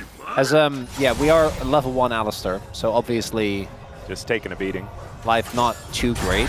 It does mean that Ruler doesn't have his, which is what I was talking about earlier, right? Ruler doesn't have his Q, which means that I think generally you're not going to be able to really contest Ash Brawl level 1. But yeah, without a grenade, there's just no shot that you can clear. So they're gonna play it safe on the end of the world. As Keen on this Ornn, yeah, I'm pretty sure the last time was for Carrier on the Braum.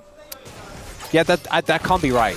We got to double check that. I know, it feels wrong, doesn't it? Because it's not necessarily one of his most notable champions. Of course, the Renata, definitely one of those, as Gumyushi has contributed to one of the victories on this Ash, as hype from the bros as well. Big shout out. Shout out to Dagon, of course, in the chat right now. If you do have anything to say to Dagon, he's right there to talk to you about it.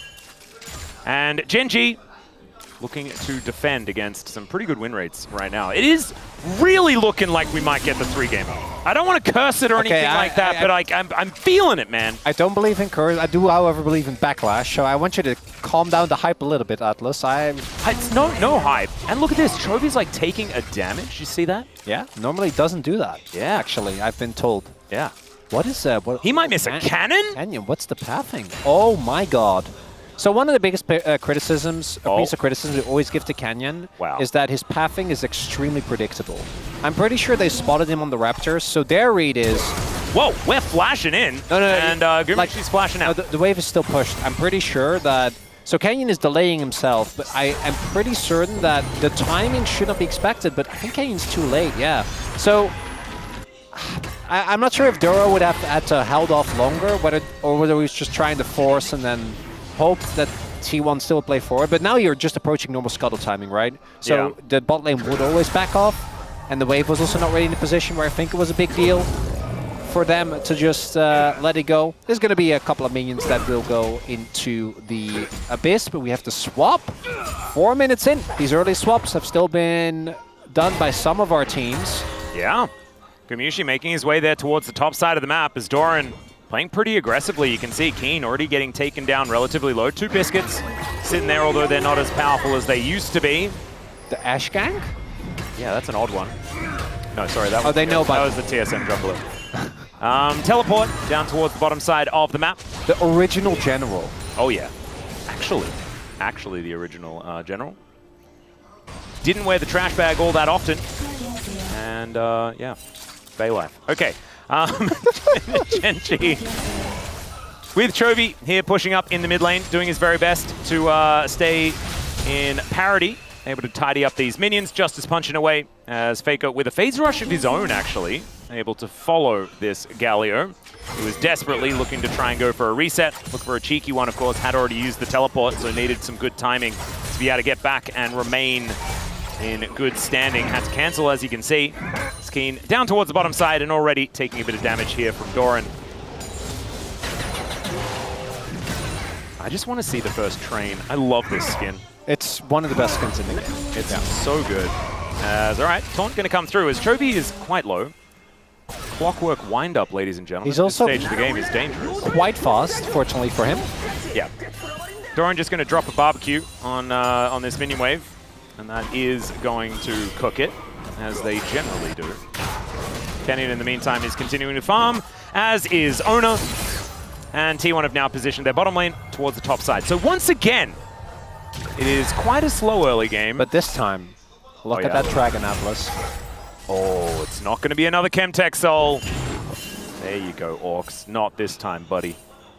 He did look like he'd watched the game when they were on the space. Like, when they were breaking things down, he was speaking about things as if he'd seen them before. We know it's only a moment of weakness. Yeah. You know, and he does tend to get distracted, as really do we all. Stop tweeting at him, guys. It's not the call that I was making. I thought it was. That's going to deny a cannon. That was a good one. Canyon here towards this bot side. So Dragon is a... Oh, Canyon does get it. Should get it with the Q. And gets in a little bit of a fight with the clone before he realizes what he's fighting. Nice. There is obviously an ult available, and once the ult for Canyon's there as well, Doran's got to be careful. I have to be careful now. There is an ult, and he's silenced right now. Here comes the train, has to flash. Yeah. And Doran does get himself out of the way. That is going to be a lot of power here. So Canyon is Canyon's gonna do his blue buff, which does get pinged, so really Doran should be fine. But now he has no flash, and can just get ulted on by Pantheon. There is also the issue that Keen has the Spectre's Cowl, like the worst nightmare of Rumbles in one small item. It's a real rough one. As Chovy just trying to keep his distance from Faker here as best as possible. Staying within touching distance, but you can see Faker is putting on adequate amounts of pressure towards the Galio, not giving him an easy time as the Deadly Flourish not going to connect, not going to be stopping any backs for now. As T1 with a natural 200 gold lead. Actually, Canyon right there gets question mark pinged. So the tracking from T1 is on point. Yeah. But Canyon has more important stuff to do than gank for an Ornn. He's like, what are you talking about? The top camps are up. Yeah. I'm not wasting that time. And you know what? Probably the best call. I think Doran was still relatively healthy. Keen doesn't have ult. That's a lot of damage that you don't have. Like a brittle proc, so not going to risk it as Chovy. I'm really... Okay, there is Faker gets ulted. Yes, stopping Chovy's back with a shockwave. That's sending a message. That's asserting dominance right there. As there's a Grand Starfall. Okay. It's for tempo, right? We just do Drake? No, we don't do Drake. Ooh. Yeah, because he went for a swim. Okay, so he is doing Drake, but I think they can stop him. Yeah, they're aware of this as well, because Keen and Chovy both want a base. Yeah, Chovy's not being allowed to base. Yeah, this Dragon is not going. Arrow. Not happening. Will fly down, and it does just, you know, they scout the river. And that is just going to be thanks for the leash for T1. Canyon? Wait a second. Oh my god, no, you're not allowed to do that. Well, you're not allowed to get away. That is absolutely true. And in fact, it is. As the teleport comes in from the Galio, and Chovy finds the Justice Punch. There's a great Cyclone, but a good Pulverize is there as well. And if Gen G can do anything, that is make stuff go skyward. That's so it's like they both have phase rush. They go in like, no, run! Yep. And they run at exactly the same pace out of the bad fight. And so there is a Chemtech Soul traded for First Blood, which might be fine. I don't know, for Gen G. Well, but I think that T1 are probably okay. I think for Drake it's okay. Yeah. Yeah. Because she said Soul. It was a oh, did I? joke. Sorry, I apologize. Well, we did have a lot of Chemtech Soul on our mind because of Ox, so that's not your, really, it's not your fault. It was a such a situation. T1 though, getting an early kill onto the Rumble. Definitely going to be feeling good. And a large part... Hey, you said Rumble. Thanks for that. Oh, getting a kill onto it. They didn't kill him. They, yeah, okay. Sorry. I thought you did a silly No. I do that often though, so that's fine. This Canyon was just saying that it's probably fine. Got the Drake worth. Yeah, Gen G in this game is really embodying the... Yeah, just, I don't know, wait until we have like 2 items and then we can maybe play the game. Chovy's under the turret. Okay, curtains. Faker. Gonna get hit by the last one as Chovy flashes for it and shuts down the goat. And also had a cow waiting at the wings. Flash headbutt, not the ability, but just... The flash smash? That's cool. That feels good, doesn't it? That's a cool move right there. Can't believe that play worked. I mean, Ruler was fishing for some bullets. They were going some ways. Yeah, but he hit the good one. Faker does not deign himself to ever, and the Justice Punch doesn't hit. So this looks kind of over, and then Faker obviously never jukes until the end when he's in the corridor, so he doesn't have a choice. And even if that doesn't happen, like maybe Duro gets him, might with a flash over the wall have gotten out. Yeah, he would have had to preemptively flash. Yeah. A little bit earlier than that. So does hold on to it for now. Let's get the cannon. There it is. Dissonance going to be able to do that. Koenig Rooker now done for Keen. Okay, this is going to be an Ornn that will be difficult to get through. Yeah, well, Wukong does a pretty good job. That's true. Eventually. Okay. Especially now, when he's only representing the magic resist, but I'm more saying for in the lane, it's not going to be something that Keen's too worried about. And you can see that that is exactly the case. Actually ahead in farm at the moment against the Rumble. We also haven't highlighted this yet, but one of the big advantages of the Braum as well is obviously when we get to team fights with Ornn, you don't really need to be nearly as scared. Don't you think that if you put a Glacial Fissure down over an Equalizer, it should nullify? Makes sense, yeah. Well, actually, okay, so what could happen is that the steam is what does the damage. Ooh. So it actually does more damage, because guess what's worse? Standing on a bed of coals, that's rough. Standing on a pit of ice, also not great. But a real-life sauna on the Rift? That's dangerous. That certainly sounds painful. Well, depending on what temperature, because we've already been over this. I quite like saunas. Okay, yeah. So like you're more like you don't sit on the coals though when you're in the sauna. Oh no, that's what you'd be That would be a experiencing. whoopsie. It's rough. Yeah. So that sounds like an Equalizer.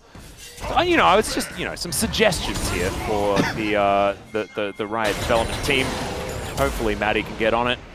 Him and Dave pretty good at making the game work out. They can suggest some stuff, surely. That's okay. Keen is going to be picking up this wave. Oh god, the skin. It's just too good. I know we probably shouldn't be skin salesmen, but man, that one's a goodie. Well, we are, but that one I just genuinely love. It's just so funny. It's all right. Ruler will be able to finish off this wave. Plenty of captive audiences hanging around. As Keen will just be able to clear out this one. And heading back home, looking for a reset. Just building some stuff in the bushes. That might be something that he wants to do as well. We'll just have to see. Ghostblade is done. It's a lot of traps. One item spikes, now done. Man, captive audiences everywhere. For anyone that isn't Faker or Doran. But they will be approaching their spikes very soon as well. And we might have a second Drake fight on our hands. Keen. He took actual damage. Wants to join, yeah. Yeah, like early on, I think Rumble's still kind of going to cook you. I think you need more than just the one item. And even then, with enough time and Leandri's done, Keen's still going to take a good amount. Well, Gen G now wanting to get into position around this dragon. Poke from the volley, actually pretty dangerous here, as we can see. Faker's Ruler getting taken down relatively low. Item number one. Guma doesn't have his, though. But yeah, Gen G's just like, nope. Yep. They have time, right? Like, what's that steal? They're not in any pressure at all, which is why Atlas, previous game, felt like there was build-up, and then all of a sudden it exploded. Oh, there it is. The Cloud Soul. That's going to give Gen G all of the damage they're missing. This is a kind of an insane Cloud Soul game, though. I mean, if T1 gets it, it is so incredibly good. I guess, like, Gen G, like, they're not going to get kited as easily and things like that. That's definitely fantastic. Well, it's bad for Ruler, but it's... And Keen is kind of whatever, but I think it's really good for everyone else. Yep. Chovy especially, right? Galio really makes incredible use of it. You drop down on top of your teammate, and then you can put your taunt wherever you like. Yeah, Gen G, all they want is get to their Ornn items and get Ruler to the point where his damage is a big threat. There's also no tanks on the enemy team. That is one of the issues that I think you can have with There's comps no like tanks this. because Gen G took them all. They lost that cannon, by the way, Ruler. I don't know what that was. Very disappointing. I think I'm looking forward to seeing what Gen G's next support is going to be. Because if you lose Ruler or Cannon, it's not good. I don't think it's so. very serious. Yeah, like that and Pentas are like the two things that he gets that's really upset about. Career-ending moves. Let's see whether Duro can put in some work. Lostbar would never. I'll have you. No, he wouldn't. Thank you, Alistair. obviously. He's playing Alistair, so... Good times. All right, Guman just going to clear out this wave. Rift Herald going to be the next thing on the cards. Keen in good position, though, to try and defend that one, as it's now Galio versus the Rumble on the bottom side of the map. As Gumayushi going to get headbutted, takes an arrow straight to the face. Doesn't actually have to use the ulti, though. That's kind of a big deal. I was expecting him to maybe be forced to use that by overextending a little. Oh, this comp is hard to engage into. Keria is also looking for a cancel on the ultimate for Keen, I'm sure. The Rumble very far away, but Faker can also cancel the ultimate, depending on how well they position themselves. Is okay. Equalizer doing basically nothing. Shockwave onto 3, though. That's fantastic, but still, Keen able to burn them down. The Rift Herald going to be secured as Canyon picks up the eye. Chovy might be the sacrifice as he looks to try and Justice Punch his way forward as Canyon just rolls himself a taxi and gets the heck out of there. Oh my, are you gonna go for a charge as well? Takes the turret, and he's still gonna die. Gets a flash out from Carrier. Oh, you get back into, you are not allowed to do that. And he's not, he's still going to die. Look at his face! My God, that was amazing. Yeah, look at that grin. Okay, guys. Okay, maybe this is where the game goes up to 11. Actually, to be honest, Chronicler is actually allergic to that play. He just sneezed. It was way too much. So this shockwave could have been game-winning, except the counter-engage from Keen was crazy. That combined with the shot from Ruler and then Duro and the immediate taunt follow-up from Chovy as well. Yeah, they couldn't really follow. Now, what Canyon probably should have done here is just leave. Yeah, I think that what he was thinking about was, oh, if I just crash it over here, it's fine. And then he's like, oh, but wait, I could take a turret. Let's see what he actually said about this. We will get some translation as soon as possible. As he gets in, and he needs to emote, obviously, very important. It's like, may as well. He could have, like, in theory, if they hadn't have CC'd him as well, he could have flashed the wall and then Starfold out. I mean, he must have known when he went in that he was going to die. Like, when you go for that charge, you know. Yeah, I think it was as soon as he went for the charge, he was like, I think that I'm probably dead now. But one death from mid lane turret, that's worth. You take that. He also, like, he said two things. He said, I got in, and then he said, can I charge turret? And I imagine his teammates were like, lol, sure. Because he did. We don't have full You know what this so is? What we just witnessed is the bad influence of Lahens on this team. That's what that was. Oh god, the lingering Lahens. The lingering Lahens, Atlas. Oh man, you've been waiting to talk about Lahens this whole time. Do you want it? You can say your Lahens bit, because actually it is very, very No, funny. Nidalee is still in the pool. We're gonna so hold you're off. saving that for game 3, but then what if Genji wins this game somehow? Well, then I'll bring it up whenever it's relevant. I'm never gonna forget that. Oh, okay. Don't so you worry. Maybe like next week or something like that? Most likely, yeah. I just feel like people deserve to hear it because it's very cute. As Keen. If we get... yeah, not worried. 4 more minutes without action, which we won't because the dragon is spawning. Oh, then you'll tell us? Yeah. Oh, that's very cool. But it's not like a secret. You're building this up to be way too much stuff, Atlas. This anxious Yumi coming out from Canyon is just, it's really, it's getting more and more poignant as the game goes on. Keen and Faker both have TP available. Ults are there as well. Oh dear. Oh, that's a lot of damage on Guma. Yeah, Ruler is, especially when he hits abilities, right? Like right now, he is largely lethality with the Ghost Blade now done. As Keen just going to be breathing some fire. That's Prio. Can TP to the wave or to one of the traps. Oh, they're gonna... Wait a second. Look for the cross map. It's the Faker Global Taunt.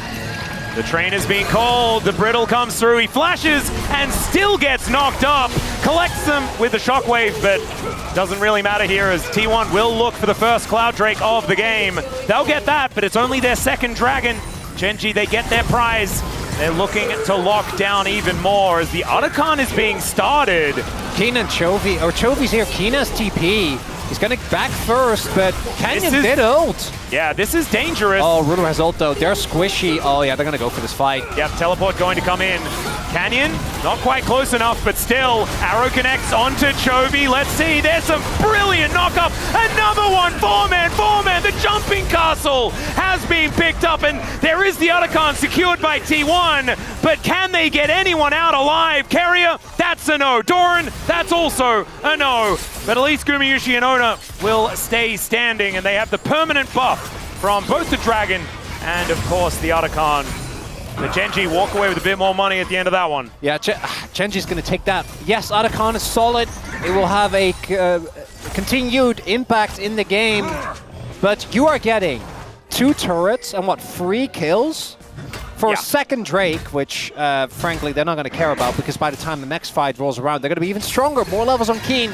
As Faker, it's just not been his day, right? The charms weren't on the mark, and then that flash right there, you can hold the flash, I think that's fine, and just accept the death. Or you need to flash and actually get out, which realistically I think was always going to be hard.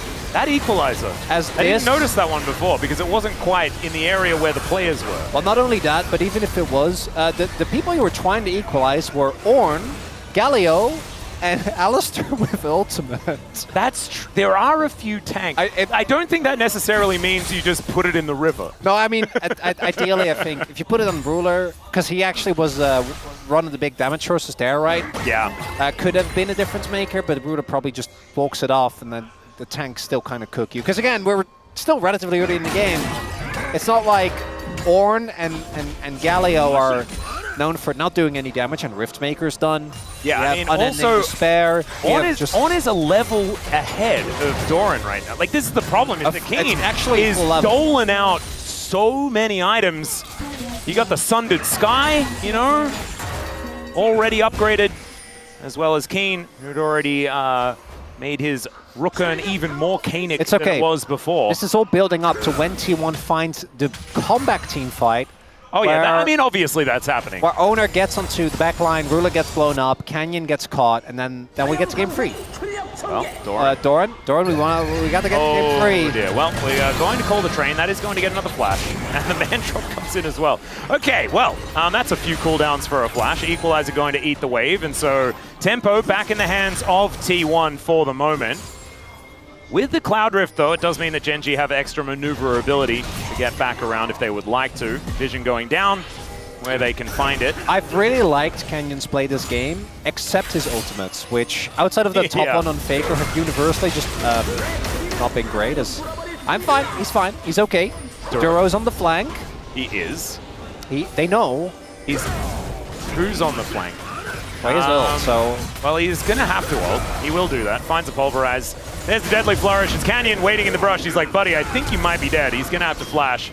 Does get out of the way. Hawkshot spots out the rest of Genji are there. And so Duro just slowly goes through every cooldown that he has. Some youthful overconfidence there for Duro. Some exuberance, perhaps. Yep. Walks a little bit too far forward. Has to pay with all his sums and his ult. Now the ult is the biggest one. Oh, wait.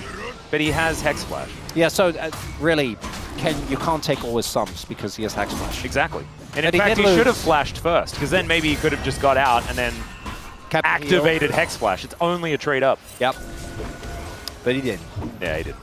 Feats are there for T1. The gold lead, it's there, but we saw last game. I think it doesn't matter quite that much. Owner has now hit 2 items, which on the Wukong is a very big deal. I think Ruler has had an incredible day so far. And I think that this is a hard game to play as well in Jin, because if you misstep, you get toasted. And right? also, he's so important, right? He's the only pure damage dealer on the Rift. Yeah. Well, unless you believe in carry Pantheon, which if it's Canyon, I kind of do. But even I do believe in carry on. Because On, remember, is every class. He's every class. I did watch LCK back then. Yeah. When On was actually every class. Oh, he still is. But and I think he's had a tough toss today and played really, really well. Chovy? Yeah, Chovy will be discovered, and he flashes out of the way of the arrow. They are collecting flashes, T1. And this is the soul point fight. If T1 win, they do get soul point. For Genji, it's just Dragoness. Oh, T1. That's a T1 bear. They definitely know, though, so I don't think he can really do this. And now I'm kind of wondering. Yeah, somewhat deep probably is to actually play. Keen is a difficult target to do damage to. They haven't done any yet. Oh, there it is, a little bit. Well, his magic damage shield doesn't take any, but he does. And there's Grand Starfall. There is also the heroic entrance. So Canyon and Chovy aren't necessarily too far away. And Zona's going to be able to get over the wall. So nothing really there for the trade. Maybe top lane turret, but yeah, you can't, right? You can't push up because there is Canyon, there's Chovy. So side laning is just kind of a nightmare for T1. Because if you try to side lane, 2 people will be there instantly. And then, really, I want you to think about, you're just a guy. You know, you're just trying to push a side lane. And then you hear the Jhin ult sound. There's 2 air superiority ultimates where they just come in and drop on top of you. And then the best long-range engaged champion in the game. Yeah, they really need some anti-air, don't they? Well, they have Braum. That's Is that the best that you got, though? Because, I don't know, I played Advanced Wars, and if my God, if those helicopters start coming, man, and you don't have it... How good is Advanced Wars? Oh, so good. So good. It's so good, man. Oh, now I want to replay Advanced Wars. Thanks, Atlas. You're welcome. No, I'm not. I wasn't being facetious. No, I mean that. I know. I still got my Game Boy Advance cartridge. It's one of the first games I ever played, and it's just the best. If you weren't a gamer and then you played Advance Wars, I reckon you're a gamer after that. You would be. Yeah, absolutely. That's a good debut.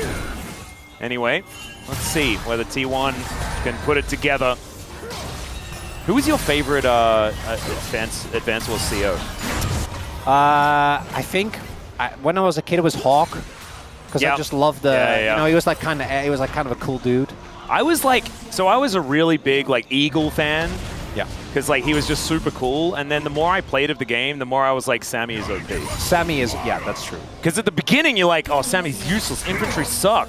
But then you realize they're the only things that can win you the game. Also, I loved Grit just for his theme, and I love playing with artillery because it's so cheesy. Yep. Yeah, that's great. And he was the second mission as well, so that was when you were just getting into it. The soundtracks in damn, it's so good. They were crazy. So. The video game, let's get back to that. Sorry about the Advance Wars aside there, ladies and gentlemen. We will get back into Gen G versus T1. Well, to be fair, they've been very cautious to us not to have any fighting going on. Yeah. That's all right. Chovy, possibly discuss. Everyone's got phase rush, man. No fighting. There's phase rush, and everyone is tanky. Yeah. Okay, Ghostblade is what's upgraded. They weren't waiting for Ruler's Infinity Edge or anything like that. We just want a Spectre Blade. That's what I'm going to go with. I feel like a Spectre is an upgrade to a Ghost. Is it an upgrade to a Ghost, or are they both just Ghosts? What? Yeah, I don't know. Spectre Blade. Doesn't it sound cool? You're starting to lose me, Atlas. Well, no. So they upgraded the Ghost Blade. No, I know. So what is it called now? What's worse than a Spectre, Banshee? I mean, that's just a specific subset of Ghosts, right? That's what I was thinking. Am I just recategorizing? I don't know. I guess it sounds cooler, so it's an upgrade in that way. Dangerously close to the biology. We don't have the knowledge of this. I'm sure there isn't official certification. Do ghosts have biology? We're going to need Wolf to talk about that. He's the ghost expert that we have. Okay. Gen G's still with a decent lead. It's about 4,000, but it's not really changing. It's starting to flatline. And flatline is a good description of how this game is sort of going right now. It is not really anyone finding too much around us. Never mind. There's the engage and the max range from Ruler as well to keep him in position. But Kerry is there to play defense. It's beautifully done. And maybe Gen G are reaching that point where damage. Well, Faker doesn't have to flash. That's the biggest benefit there. They might just pull the trigger on this objective right now. I mean, it's Arrow, it's Glacial Fissure, and it's Shockwave all on cooldown now. As Chovy blast coning his way over, this Baron is relatively slow. Yeah, they're looking for the engage. They don't have that much. That is a very real thing, though. They don't have that Baron damage. Teamfight damage, I think they're still fine. But, yeah, look at their characters, and then... Yeah. A Kai'Sa would have gone a long way. An Ashe would have gone a long way, but they don't have any of that. If it's a 50-50 on an Elder in this game, let's just say that they don't have the Giga damage Feather Recall Smite situation. They do not. And if Ruler is ever caught reloading, the dragon might just disappear. So that just further builds into our stalemate, though, which is not what we want. Yeah. Keen has upgraded all of the stuff that his team has. So Gen G really is 5k gold ahead. Yeah. If not more. And does it matter that much as we move later and later into the game? That's the question. So if Jhin lives, then yes. Well, yeah, the more items that Ruler gets, the more scary things do become, especially when he does have this build that's going to be legitimately able to do damage. Kane is on a flank angle on the Ornn.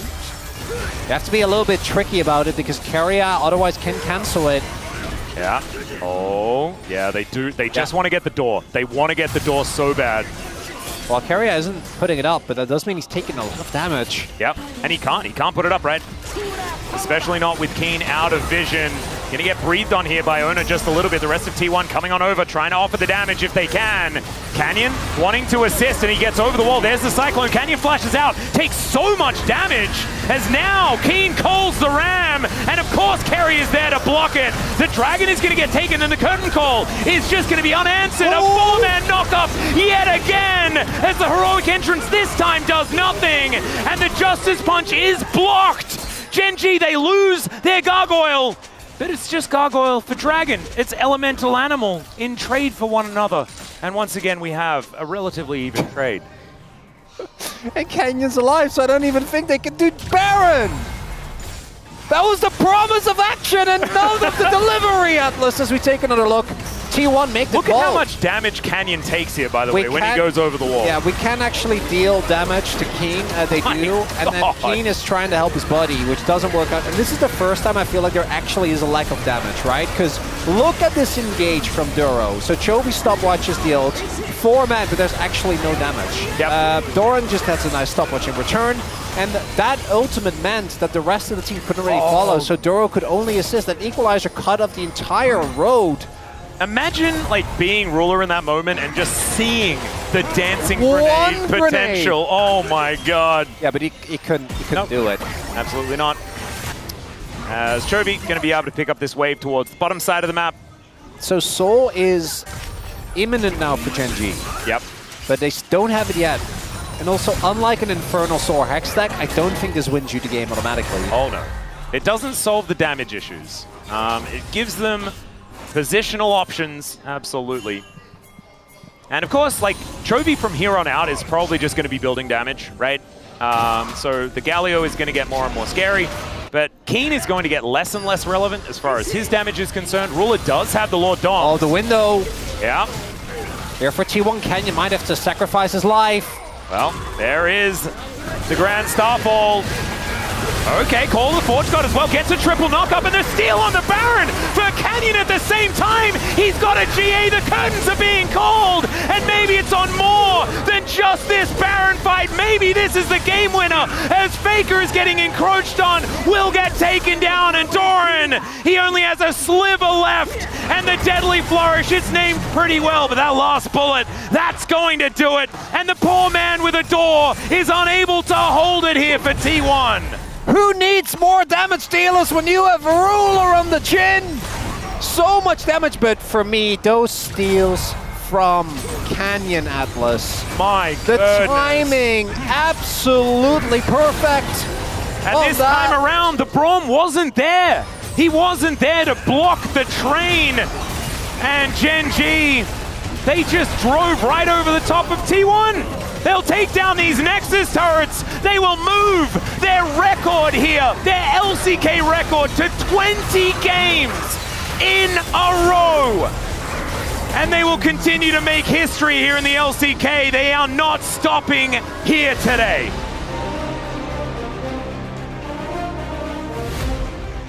This is the #1 team versus the #3. Yep. Atlas, as I gotta pick a POG, or POM rather. I mean, Canyon won both games. Okay, yes, but I do think Chovy won game one. Chovy, yeah, okay, I know Canyon won game one. Yeah, he won the coin toss, but Chovy did win the game. He didn't win game 2 though. Chovy in game 2 was not, it was fine, but it was, you know? But like recency bias, you can't be recency bias. Oh, that's kind of based. Yeah, I'm 100%. I stand by it. No, like think about the circumstances of game 1 as well. 100%. 100%. Oh my goodness, I can't believe it. If I look at chat right now, I'm gonna know exactly who the. Okay, never mind. It's all just a trophy. It's fine. I kind of thought that people would get it. I stand by my vote. I think. Yeah, no, I agree. Makes complete sense. I think Kenny makes complete sense. Really, it was even Duro that Alistar game. was kind of crazy, but look at Ruler as well. You could see there was some shakiness in those hands, right? Like that's a lot of adrenaline running through that man right now. I'm gonna spoil my vote. I went for Ruler. I think that in both games he played impeccably. Yeah, it was his and setup. he hasn't got a POM yet. Hasn't got a POM yet. I don't think he's getting it here. But I wanted to give the shout out. 100%. His Feta recall was part of why they stole the Baron in the first place. And then in this game, I don't think this is an easy. This wasn't an easy game to play. Nope. I think he did it with grace. As man, I can't believe we're not going to a free game. Kane as well. I mean, part of me is like, I want to see LCK history be made. I want to see this incredible game win streak extended. But we deserve the third game in this series, especially after game number 1. Oh god, this shenanigans. It really started off with some silliness, didn't it? In this particular game. Canyon. Oh my gosh. Oh. Yeah. He wasted some time. I can't remember the last time I've seen Canyon have this much fun. You know, normally he's a very business player. Oh, I think it was probably just a misclick from Doran. Because you could see where it started made sense, but he wanted to pull it down, and instead it just went up. Yeah. Oh, that's a very unfortunate misclick. As we take a look, the fights from T1, this one were good, but we never really reached the feverish heights of game number 1. Here,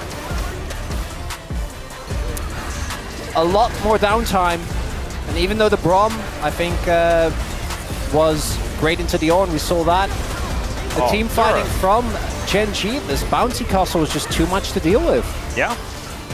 And this is the moment where you're like, just one grenade, but he holds back.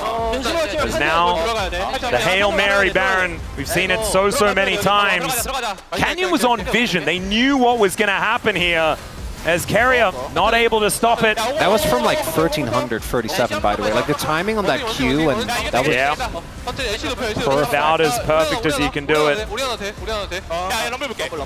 And every shot lands from the Jin at the same time as he just follows up. Doesn't get that Deadly Flourish. I had like a cool Deadly Flourish call going on and it just didn't quite work because he missed. But that's fine. We're going to have a look at the damage numbers. 21k here for the Jin. Gumayusi doing most in the game, but unable to actually get over the line. And we were mentioning, and I was especially talking about this a lot, was the sort of lack of damage situation. That never became too much of a factor in this game. And Keen on the on, absolutely fantastic. I do still think there was a Trundle angle, but they didn't take it. Chovy going to pick up the player of the match because, you know, that Azir game was honestly like, that was player evolution. That's what we got. You can't fault it, but you want to have the ruler votes sitting there. There is a reason why Chovy is part of all these records. Yeah. And it's something that it's one of my favorite narrative points because you can actually see it, right? Chovy saying, "I can't sleep" after watching Faker 1v9, or like carry the World Finals by himself. Yep. Right? Like there's moments in Game 4 and 5. I think that's what we saw. Like some of those plays, I don't think it would have made them like a year or two ago. And so maybe because they were too crazy. You know, that's valid. And you spoke about it actually backstage immediately after game number 1.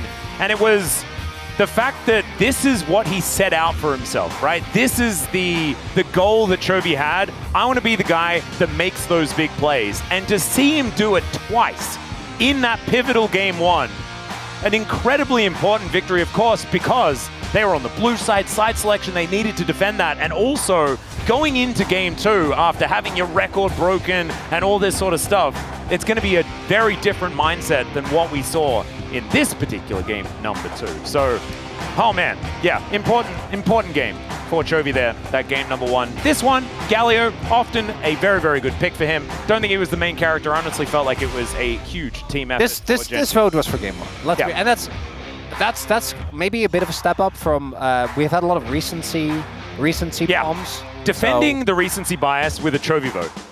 Is it even recency bias defense, or is it when in doubt Chovy? I went for my Lifetime Achievement Award for Ruler. I stand by it. Yep, and now we get to hear from Chovy as well. So here is Dear for the interview translation. Thank you very much, guys. This is Dear for the POM interview translation, joined by Chovy on the side of Gen G.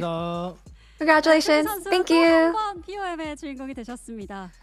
You have received POM once again, and you are now at 900 points. How do you feel? It wasn't an easy match, but I'm grateful that we're able to win. And I didn't really expect the POM today, but I got it again. So I guess my thoughts were, oh, I got POM again. And Gen G has reached another milestone. With 2-0 victory today, you have reached 20 consecutive wins in a single LCK season, and the most consecutive wins with 22 wins in a row. So how do you feel about this milestone? I feel like it's really fun just thinking about how Gen G keeps breaking their own record. And whenever there's a record on the line, I always get a little scared, but I'm just really happy that we're able to secure another one.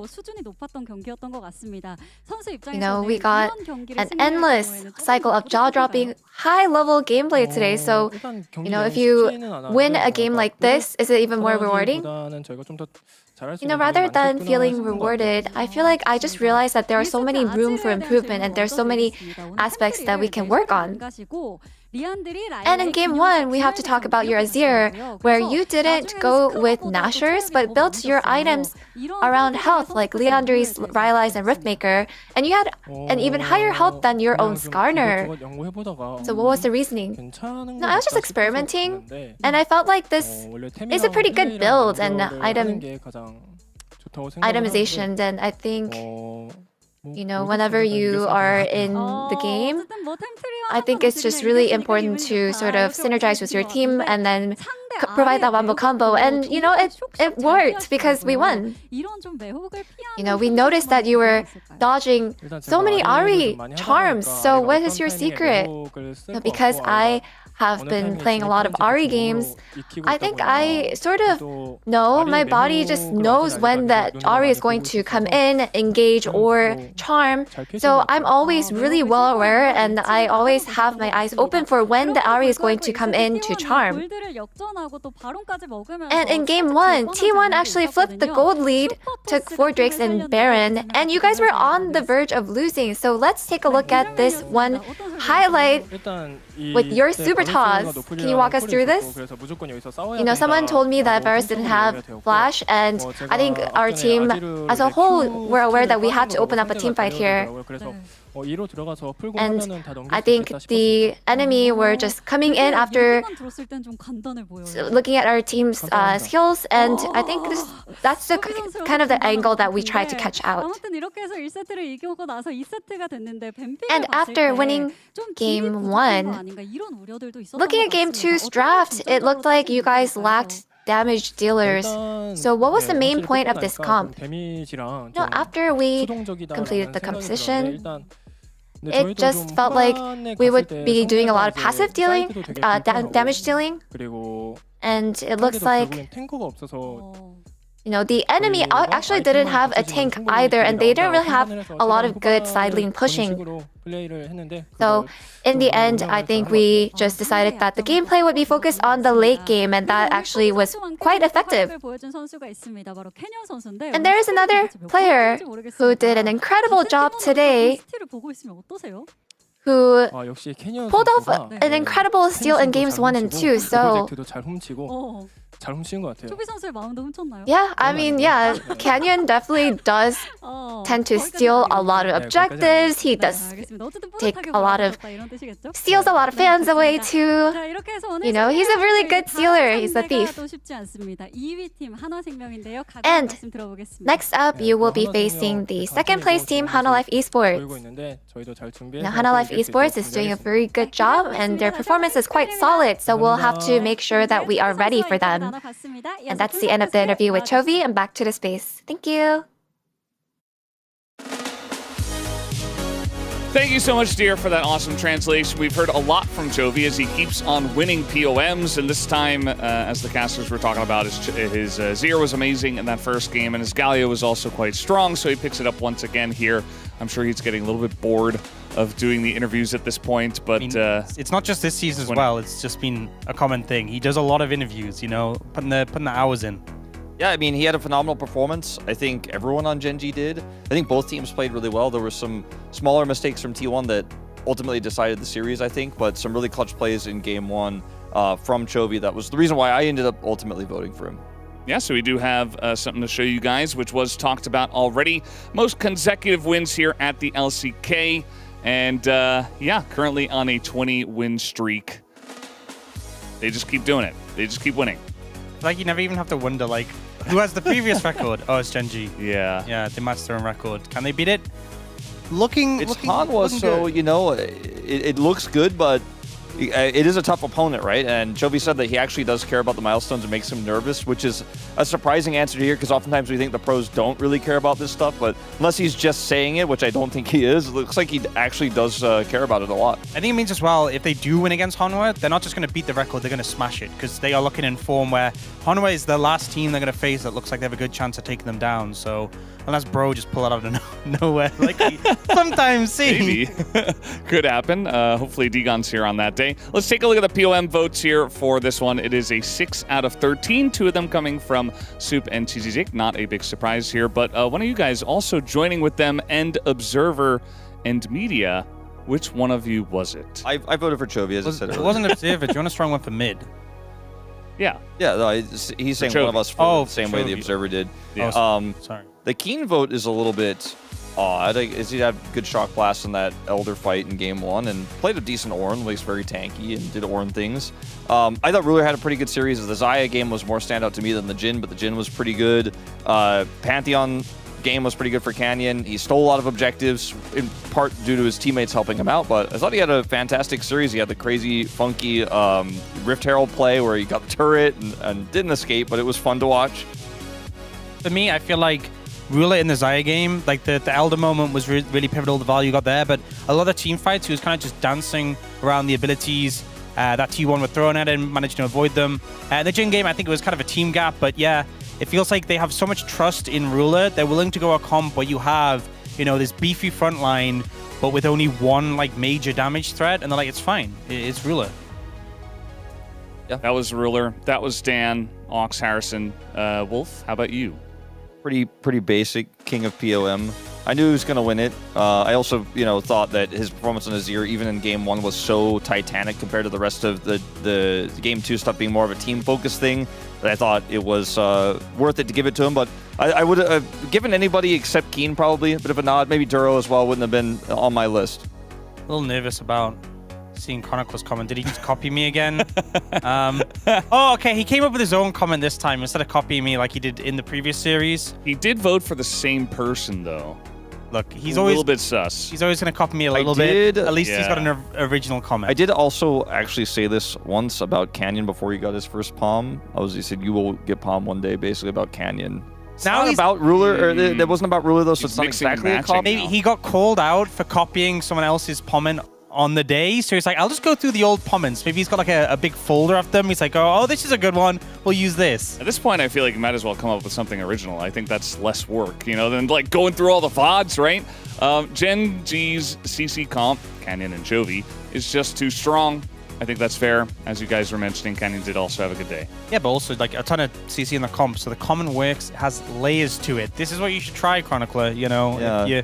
You'll just copy this one in the future. If the CC was credit card, I don't think it has an expiration date on the back. I don't think they're going to be able to use it to buy anything. It seems like this team's just going to keep winning. But it can be stolen, so be careful of that. A polar bear, more like a sly fox. We might go next fast. Yeah, not because he played today. Pulling a heist, That's kind of the sort of thing. The Rift Heralds? Well, there was that, but there's also the Dragon Steel, Yeah, I guess so. Apparently, there's someone with 0 palm points among us. I wonder who. Are those alien? Are those balloons? What is that? They're supposed to be eyes? I think they're supposed to be eyes.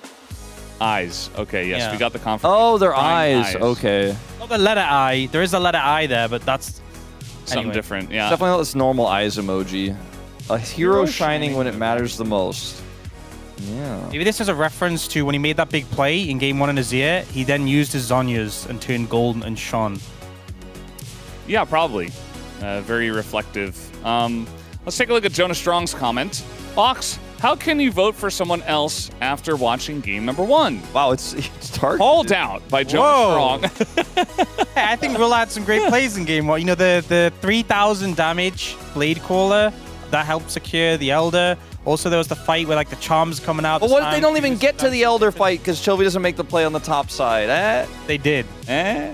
But they did. But they did. You know, like Plus Chovy he played did. really well. All I'll say Really is did too. Jonas Strong spoke, and he is the one. So I think we just have to listen there. Highlight number 1 is going to be the Baron at 33 minutes. And this was kind of the nail in the coffin. Okay, so this is what Prince meant about Sly Fox. This is what a Sly Fox does: is he just falls from the sky at high speed, dive bombs you, and then presses D, steals the Baron, and wins the game. Actually, where I'm from in England, we actually have a decent fox population, and I've seen them do this pretty regularly. So it does make sense. I mean, not all foxes do. It's specifically the sly ones. So Yeah, the more I think about it, the Sly more Foxes also known to take control of a giant creature, run amok, and then explode a turret before getting subsequently hunted by the enemy team. So known behavior of a Sly Fox. I feel like your tones indicating otherwise, but like I said, this is fairly commonplace. A lot of people are going to be watching this and being like, yeah, you know, I've seen foxes do that. Yeah. If you're more of a city person, maybe not. You'll just have to trust us. He's kind of like Star Fox in this one, you know? Maybe that's what he meant, like not Sly Fox, but Star Fox. Yeah. Yeah. Yeah, I think he's onto something. He did a barrel roll. All right, guys. On that note, let's get into the weekly best ceremony and take a look at who had the best ceremony here. You guys can vote for this yourselves, but I have a specific idea in mind. Showmaker's going to do his, different football poses, of course. Yeah, I mean, I think it was clean. It's not original, though. This isn't Bane, by the way, if you were wondering. I like the swag. Perfect. It was pretty good. Top gap. I think that's what he's saying. Emphasis on the shrug, you know? Yeah. Well, Heiji's voting for that one. Yeah, that was short, simple, and sweet.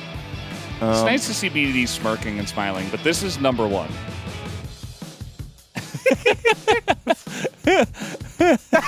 Oh, it's perfect.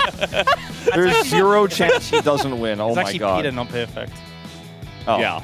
Peter is perfect, though. Yeah, well. Oh, man. You know what? That threw me for a loop. The initial one was great, and I was like, oh, you know, it's pretty. And then the follow-up, peak. You know what? It's Peter. Ceremony of the year. I think it's the best. You know, we've had like weekly best ceremonies. Will we have like a yearly best ceremony? We should. That would have to catalog a lot of ceremonies. Ceremony playoffs? I'm down. I'm actually down. Like a this or that game, I'm 100% in for it. I'm locked in. I'm ready. Because that's number 1. It's really easy for us. Oh, well, yeah, that one's easy. We need to know who's second, third, so on. True. Let's take a look at the standings here, guys. It's Gen G. They take the win. They're currently on 20 wins in a row. And 14 series wins here at the LCK. You mentioned it earlier, Ox. This win for Gen G is pretty important for Gen G, making sure they can maintain that first place spot. Of course, great for their record and all that, but the only way it feels like Hanwha can catch Gen G, and well, I mean, actually, mathematically, the only way they can catch them is if someone else beats Gen G, and T1 was one of the best candidates for that. And now that they failed, Hanwha Life feel like they probably can't catch up. That's the thing. Even if HLE pull out the upset and beat Gen G, which, you know, they're definitely a team capable of doing that, but it's still a big ask. Hoping for like a bro upset as well is, I mean, the more I say it, the more I'm like, it could happen, but it's not very realistic. And I think Gen G, it's nothing new really, them having just such dominance in the regular season, but it's just insane how this team so consistently just runs over the rest when it comes to these regular season matchups. They are just that good. Well, let's take a look at the week on the way. For next week, we're starting off with the match of the week. It's Gen G versus Hanwha Life Esports. There's nothing else that really competes with that because that is going to be the rematch. We saw this at the very beginning of the LCK and Hanwha Life got stomped, but I think they're, well, I'm thinking about it now. They should have been in a better spot now, but after this week, I'm not so sure. You know, with HLE losing to KT, maybe if they take a rough series against Gen G, that Saturday showdown could be closer than maybe you would have thought going into like previous weeks. So maybe there's some chances there for an upset potential. D-Plus would definitely love to get a win off the board against HLE. I think it's a pretty big week for BNK. Obviously, a pretty tough strength of schedule with T1 and KT who are looking much better form-wise right now. But if they could take an upset win on either of these matches, I think they get a lot of momentum back. Maybe could make a final last-minute push for a potential spot in the Legend group. So if they're able to win both, I mean, that would be huge. That would actually soar them closer to that 5th place spot, but don't expect that. But I think they have a big opportunity this week if they can seize it. I think also DNF, the fact they have a matchup against DRX, you know, they did already get their first win, but getting wins on the board has been tough for them, and this is one of the teams closer to them in the standings. Well, let's take a look at Challenger League as well. Started co-streaming this again, and, you know, some of the guys are doing it as well, but a lot of good matches on the way. Definitely check out Challenger League. It's always a fun time, especially when you get to see the up-and-coming talent for the LCK. So that's about it from us, guys. Thank you so much for watching us once again at the LCK. Was hoping for a 3rd game for Gen G versus T1, but we didn't get it today. Any final thoughts? Gen G looking tough to beat, but that matchup next week against HLE should be a banger. If they win that one, who knows how long that streak is going to last. Might go on forever. We'll have to wait and see, guys. But for now, that's us at the LCK. Have a good night.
Makes me stronger.